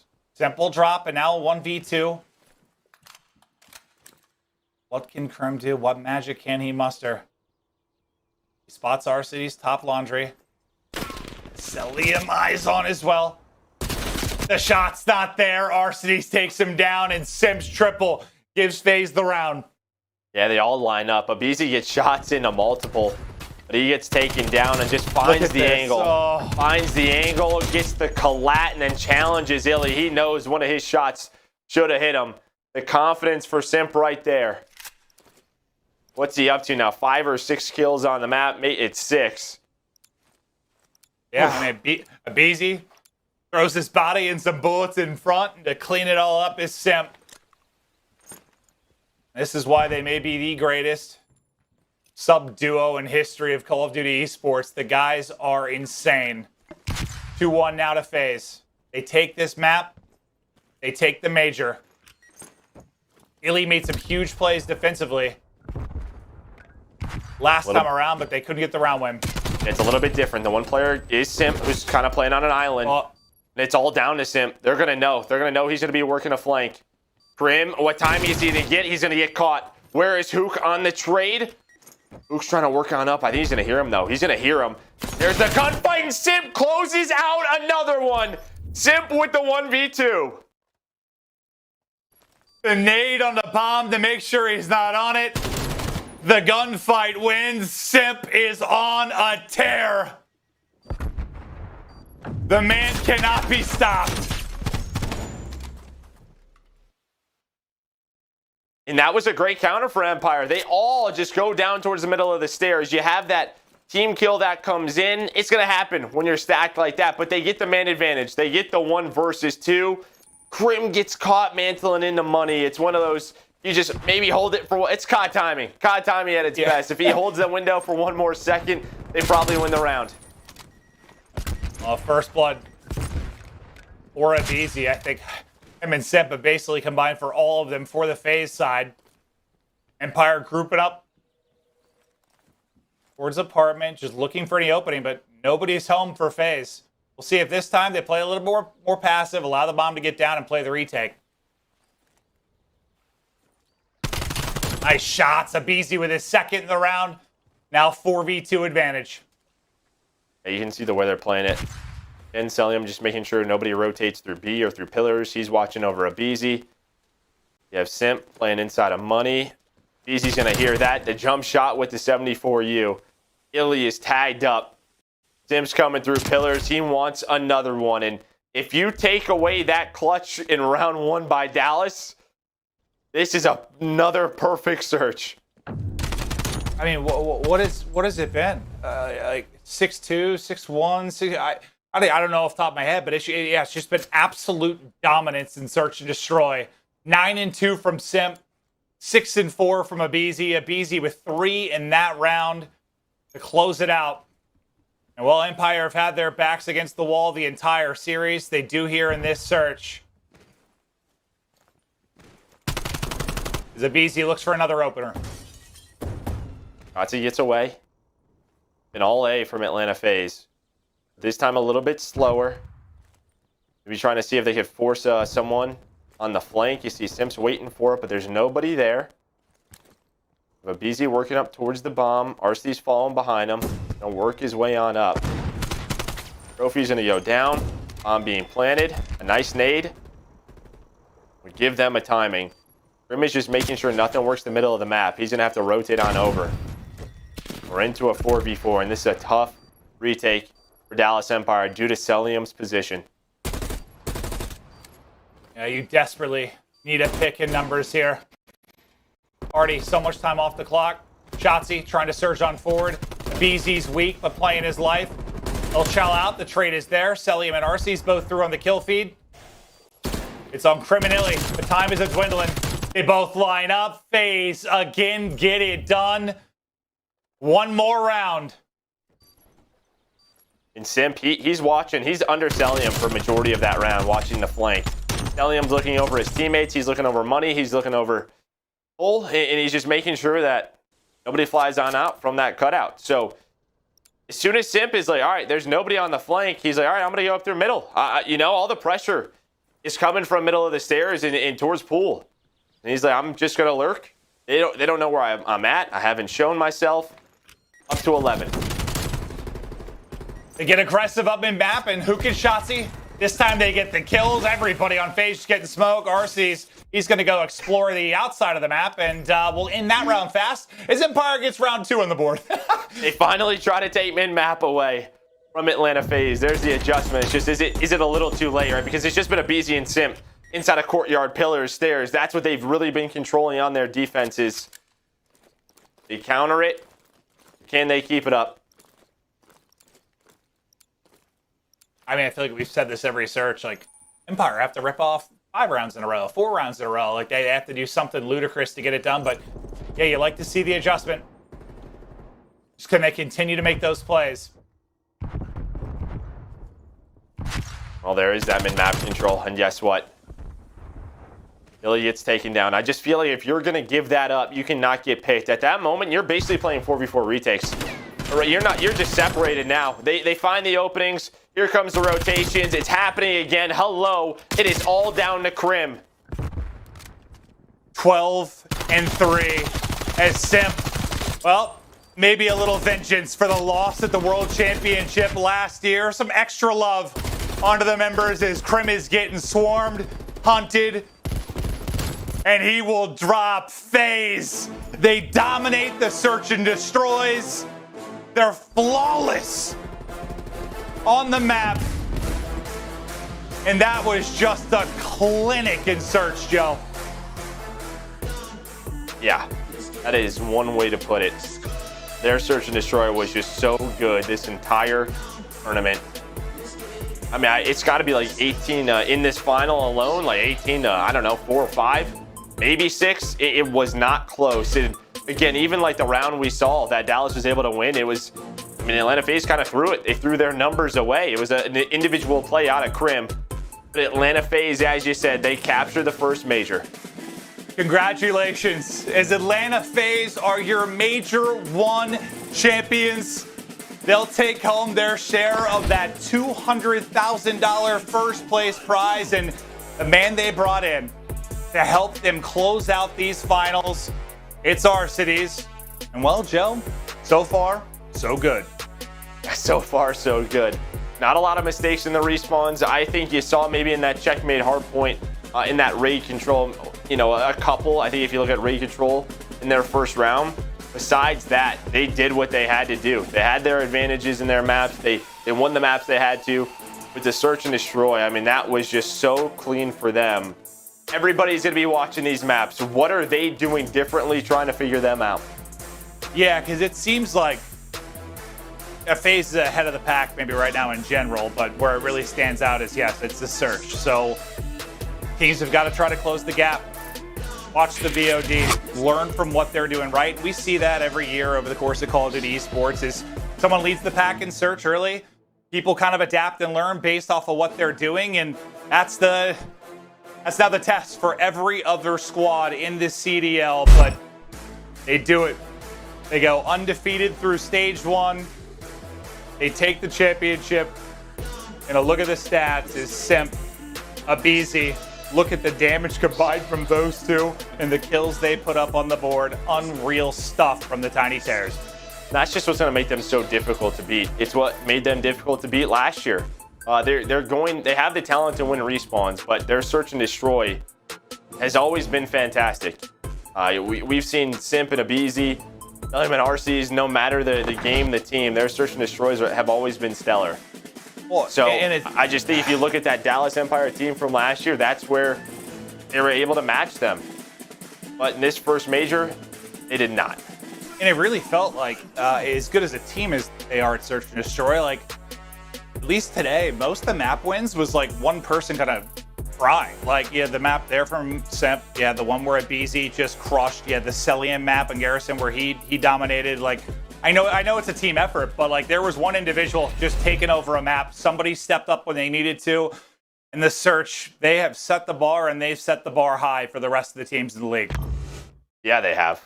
And we talked about one of the keys was their map pool, just how good it was in search and destroy. And you take a look at their group stage.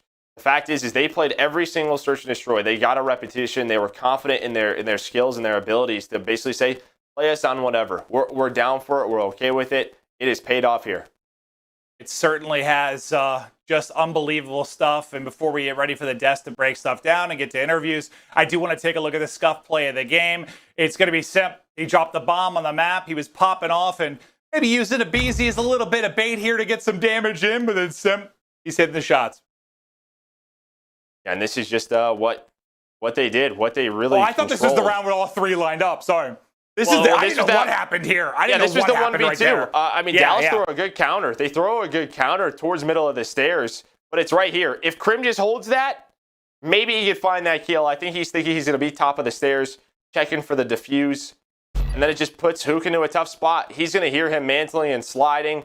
Simp holds the angle. He holds the corner. Such a good search and destroy player. Shows it there once again. Yeah, and you do see, you mentioned it can be a thing of timings. You know, Crim could have had a better timing. Just that cross there with Simp, if Huke's angle was a foot more to his left, maybe he's able to put some shots into Simp. Like, there's so many crazy things that happen that it's tough to be a strong and consistent search team. Joe, in your professional career, and you've touched on it so many times on broadcasts, like, you just have days where you can't find a flow, you can't find a rhythm, you get into a blender, the timings always seem against you. FaZe has found a way to be absurdly consistent in search and destroy. Yeah, I was going to say, that was a lot about sort of like the first Atlanta versus OpTic matchup, FaZe matchup, right? Where they dominated games 2 and 5. And that's not looking so bad right now, is it? No, it certainly isn't, because everyone's getting fried in search. Yeah, the only team to beat him there was Ultra, as you mentioned on Raid earlier in the year. But aBeZy, who had his fair share of incredible moments over the course of our first major, he's going to be standing by with Jess. An interview coming up after the break.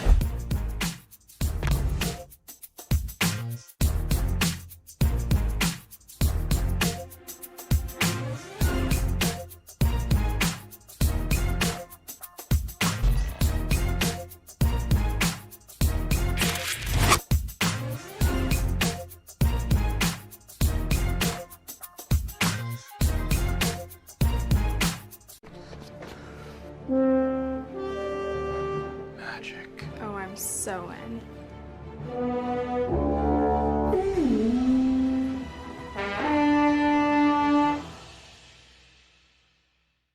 I run out of street, right?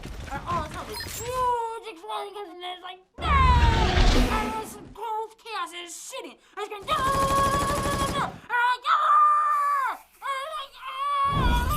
Download now.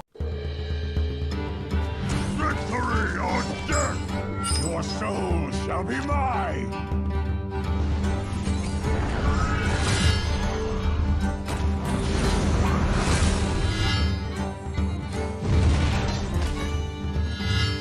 Your soul shall suffer!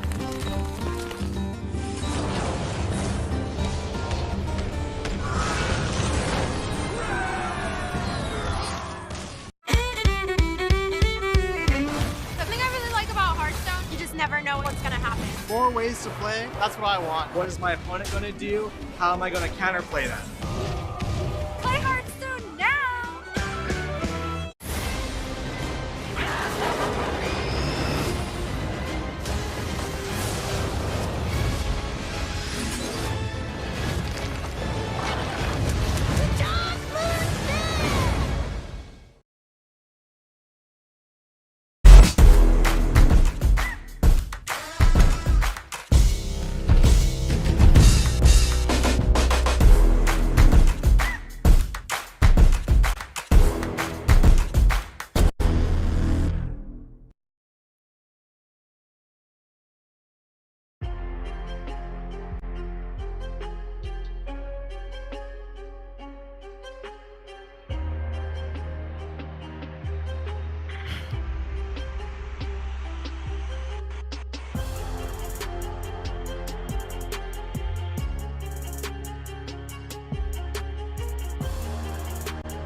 Beyond the veil lies the Shadowlands, where every soul has its place.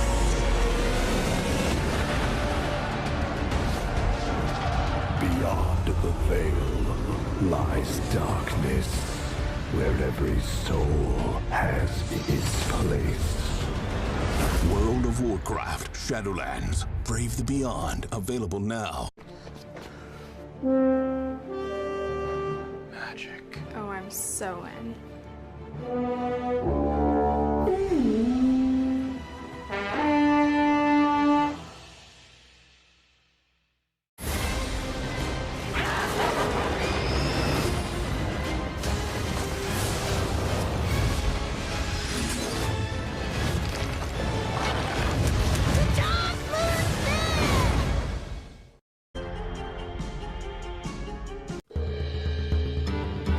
Victory or death! Your soul shall be mine!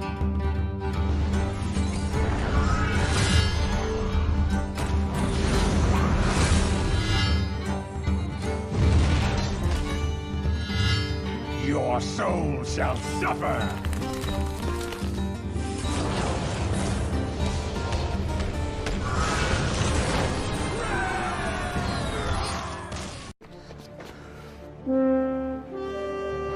Magic. Oh, I'm so in.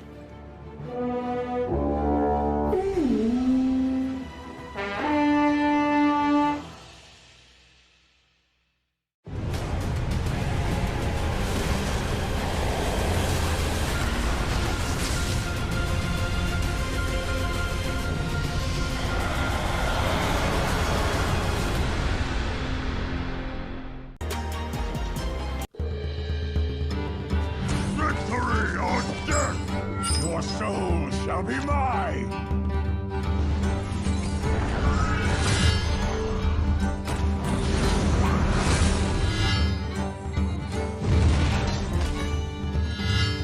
Your soul shall suffer!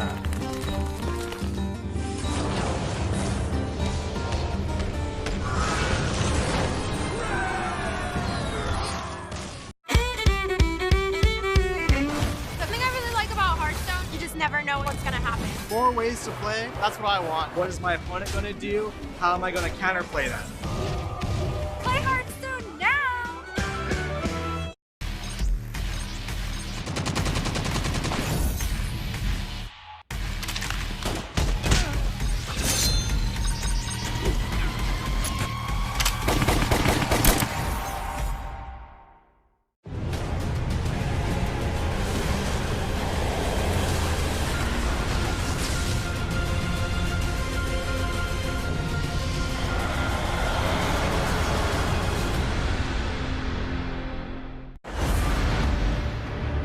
Beyond the veil lies the Shadowlands, where every soul has its place.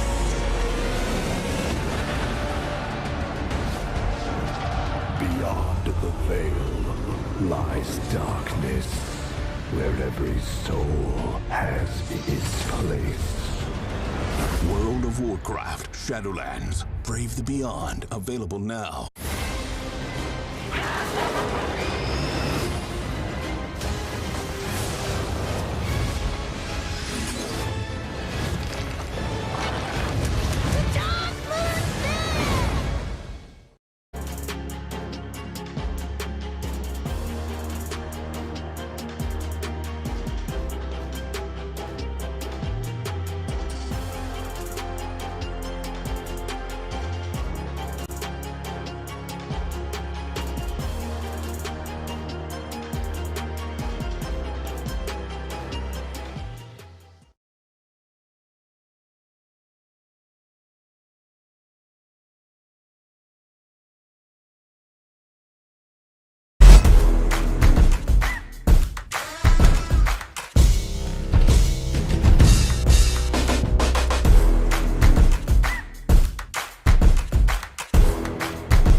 Hello everybody and welcome to the Game Fuel Victory Spotlight. Joining me, I do have the one and only aBeZy, one of our major champions.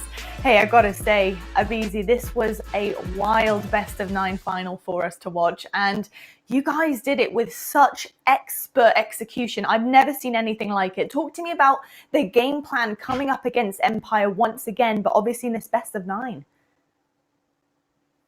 I mean, we really wanted to just come out and kind of punch him in the mouth because I think we had him down pretty bad after that 3-0 in winners finals. So I knew if we came out and we started strong, then we'd be able to, shut him down pretty easily. Did you change anything at all based on their match against NYSL? Because they came out hot against them to try and get back to you guys in the final. Was there anything really in your head thinking, uh-oh, maybe we're going to be facing a different Empire here? I mean, we weren't really thinking any differently after that 3-0. I mean, we already had the momentum. We were all hype. We knew our S&D was top notch because our S&D this whole tournament was phenomenal. It was perfect, honestly. So we just need to keep that up, going to the next major and in the next stage, and we'll be fine. aBeZy, I got to do it for the fans, man, and honestly for all of us watching, but we've got to talk about those final moments where you closed out this series because that was fun. Were you trying to assassinate Crim there? Come on, you can tell me. It's okay. Oh yes. we were definitely trying to assassinate Crim. We were trying to set it up, but we knew that it was gonna get a little scary right there for a minute. So we were just like, honestly, just kill him because he was like sitting there. I think he was trying to refuse not to get assassinated because I think he knew he was getting assassinated. But I was like happy we could close it out on the moment like that. That was amazing for sure. It was absolutely phenomenal from start to finish, and I don't think there was anybody watching that would doubted that you guys were going to take this one all the way to the final and then win it based on how you were playing all week long. Lastly, congratulations aBeZy to you and the boys. You are our first ever major champions here at the Call of Duty League in our season, and honestly I'm very proud to have watched you do that in that way, so well done. Thank you so much, Lottie. I really appreciate it. Well, there you have it, guys. Game Fuel Victory Spotlight has been done and dusted for the final time this week at our major. But don't worry, we do have more to deliver to you. We do have, of course, our first ever player of the stage powered by Astro to get through. And we're going to be breaking down everything that we've seen today. So please, don't go anywhere. We'll see you after the break.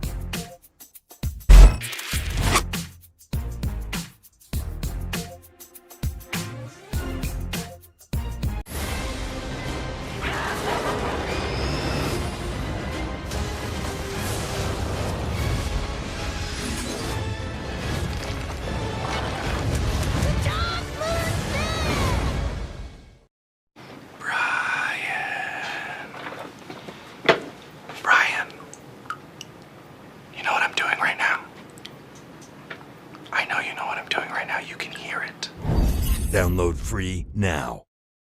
Something I really like about Hearthstone, you just never know what's gonna happen. More ways to play, that's what I want. What is my opponent gonna do? How am I gonna counterplay that? Play Hearthstone now! I will fight with honor. My weapon brings justice.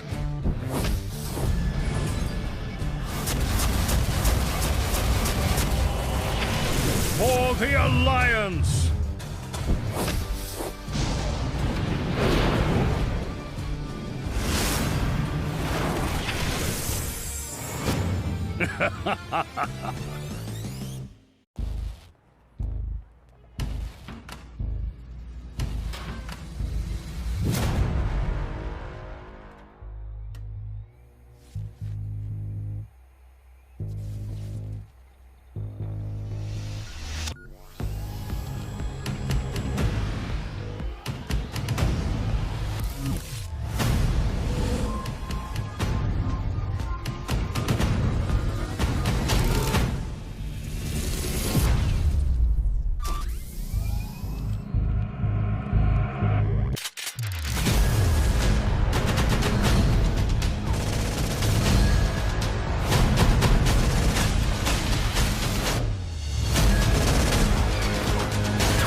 The game has turned on its head. Run! Run! Get onto the point! Cellium finds himself 2 more. Oh, baby! Absolutely slayed. What a magnificent comeback from Atlanta.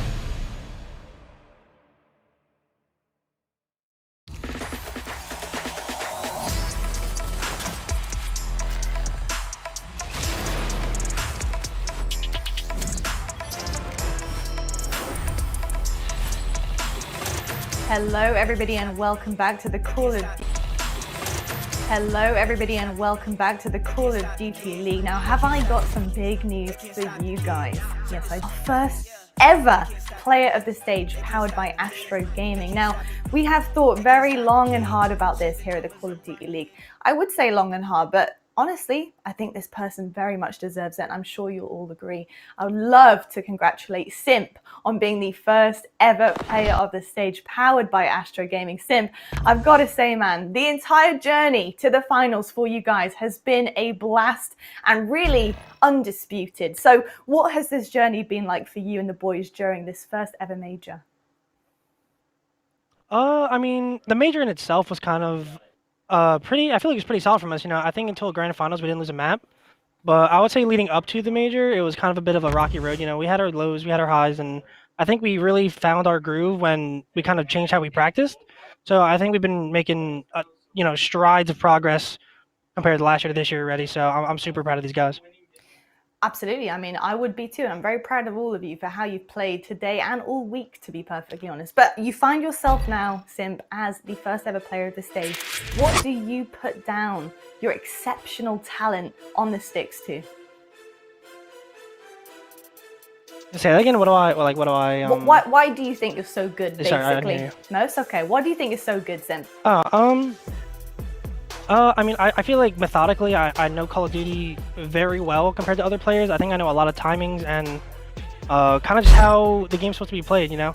I feel like I've kind of taken on the role of the team to kind of be, you know, kind of slow down as a sub and kind of worry about rotations and, you know, just that kind of role, you know? I slay and whatnot, but, you know, that's mainly Tyler's job. So I feel like mainly it's just my job to kind of rotate and, you know, do the work for the team.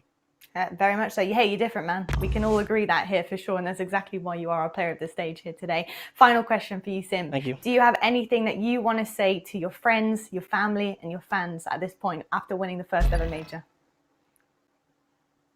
Yeah, you know, last year to this year, you know, we told ourselves we're going to be the best team of the year, and so far we're making great progress at that.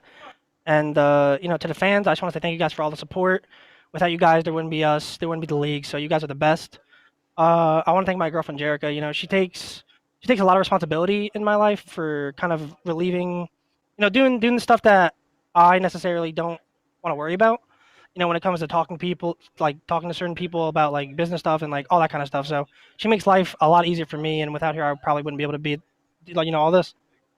Well, phenomenal stuff, man. I appreciate the big shout out to Jerica. It's International Women's Day tomorrow, so huge shout out to her. Massive shout out to you, Simp. Phenomenal job, as always.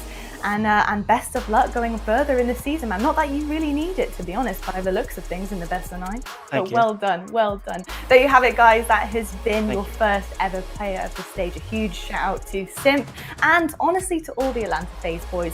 But I'll tell you what, 2 boys I do want to reintroduce onto the desk right now is my boys. I got Studdy and I got Nameless, and it is so good to have you join me once again as we break down the rest of this day. I mean, dudes, the first major is done and dusted. I cannot believe this. I feel like everything had been building up to this point, and we had our best of 9 to close things out here. And boy, what a best of 9 it was. I've got to say, FaZe really turned up for that. And I would say I'm shocked, but the way that they played Empire the first time today, I kind of saw this coming. What did you make of things, Nameless?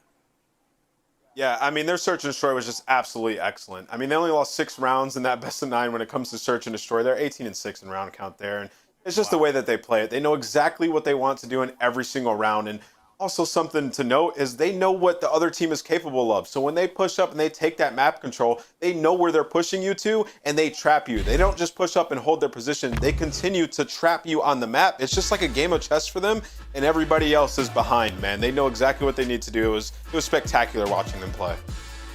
It really was, man. And you heard aBeZy in that interview. They had to come out and just basically punch them in the mouth. And winning those first 2 maps, you know, opening up with that hard point was huge. Then you go into a search and destroy, your best game mode, you make it look easy. Then you go up into that control, now you're up 3-0. You have 3 more S&Ds in this series. Obviously, FaZe 11-1 so far on the season. Undefeated so far on the weekend, man. Nobody was touching these guys in that game mode. S&Ds wins championships. Congratulations to Atlanta. I mean, it was pretty damn phenomenal, to say the least. And I think one thing to note is, based on all of the interviews we've had, especially with Arcitys, which, you know, he's provided a lot of brains and mentality behind what these guys are doing. It was interesting to hear him say about the preparation. Nameless, how much of this do you think comes down to sheer talent versus sheer prep coming into a major like this?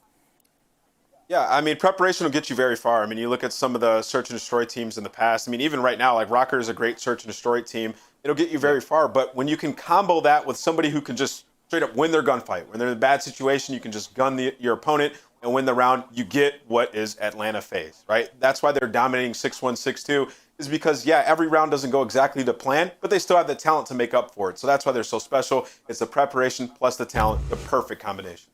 It really is the perfect combo. Do you know what? I've got to say though, lads, pride wasn't the only thing on the line today, and I'm sure you've probably gotten tired of hearing me say it, but I don't think Atlanta FaZe has, because let's take a look at this prize pool. This is an absolute whopper of a prize pool. The money on the line this week, my gosh, look at this. First, Atlanta FaZe takes home $200,000 here. Dallas does get a very cool 120K. Not bad though, not bad at all. Third, we got New York Subliners with 18,000 and so on and so forth. But a massive prize pool here, and Atlanta takes the lion's share of this. We do need to take a look at our CDL points presented by Gamefuel though, because obviously things are starting to rack up after the first major. We've got some points on the board to talk about, lads. Stud, looking at our CDL points here presented by Gamefuel, is there anyone that's really shocking you based on what we've seen so far at the start of this season? Anybody that you really anticipated to be a little higher up after this first major? Oh, well, after the first major, one team off the rip is the Seattle Surge, man. When you talk about that team from top to bottom, players like Octane, players like Gunless, you expect a lot better from these guys. They're legends in the Call of Duty scene, multiple championships to their name, and they only have 10 points. So we're going to go into the stage 2. I'm expecting them to completely switch up their gameplay and start contesting with some of these top teams. Very true. Roster, right? I mean, teams are going to make changes now, right? Like, we're at the end of the major. Like, this is the time at the bottom of the pack where you start to look at some of the amateur players. So I wouldn't be surprised if in a few weeks we're looking at a couple different teams. Definitely. And just to note, everybody, top 2 seeds will actually get their say in the group picks for stage 2, just like we did in stage 1. So keep that in the old noggin for sure. But I'll tell you what, we've had a lot of fun here on the desk, and not just talking about the games, but talking about each other's choices about the games. I you know what I'm talking about. It's a study and versus Nameless Saga. We have our final standings here for you guys to take a gander at. And I just want to give you both a chance to talk it out, become friends again. We're a family up here, so... See, I knew production would make the right decision. Shout out to all my guys back there. Right decision. Shout out Rick, shout out Peter, shout out T-Man. Thanks for looking out, showing me some love. Hey, Nameless, what do you think of this? I got the right amount of picks. What do you think of this, though? What do I think of what? Roll it. Let's see this. Let's see. Check this out, Nameless. Here we go. There it is. Here we go. There it is. See? You What? Know, I was getting worked up. He was getting very worked up. So everybody in chat, listen, they were thinking about giving Study like double points for predicting the actual championship winner, and I was absolutely losing it in the green room. So shout out to them for that. I should have won. I should have won. What? I chose How? the winners. All good. I'm Atlanta sorry, FaZe man. won. Because sorry. Atlanta FaZe won. I should get 2 points for that. I chose the winner on Thursday. Like, come on, Then that was we too would be easy. tied. You shouldn't get 2 points for one match. Why don't I get 2 should, points for man. any other games? I tell you what. I see where you're coming Because of from. regular. but I tell you what, gents. More It's predicted okay. right It's now. all right. We're gonna It's go. okay. We're It's gonna just go one week. back in agreement, work on some therapy together. We're gonna see this straight out, okay? You're gonna be fine, both of you, friends for life, the duo. The saga will continue though, so keep that in mind. But I tell you what, the first ever major of our 2021 season is done and dusted, and I can't quite believe it. But GG's to every single team in the league for competing. A fantastic job, and a huge congratulations to Atlanta FaZe for taking home the title as the champions of the first CDL Major. Thanks for sticking with us all week long, and we can't wait to be back on your screens.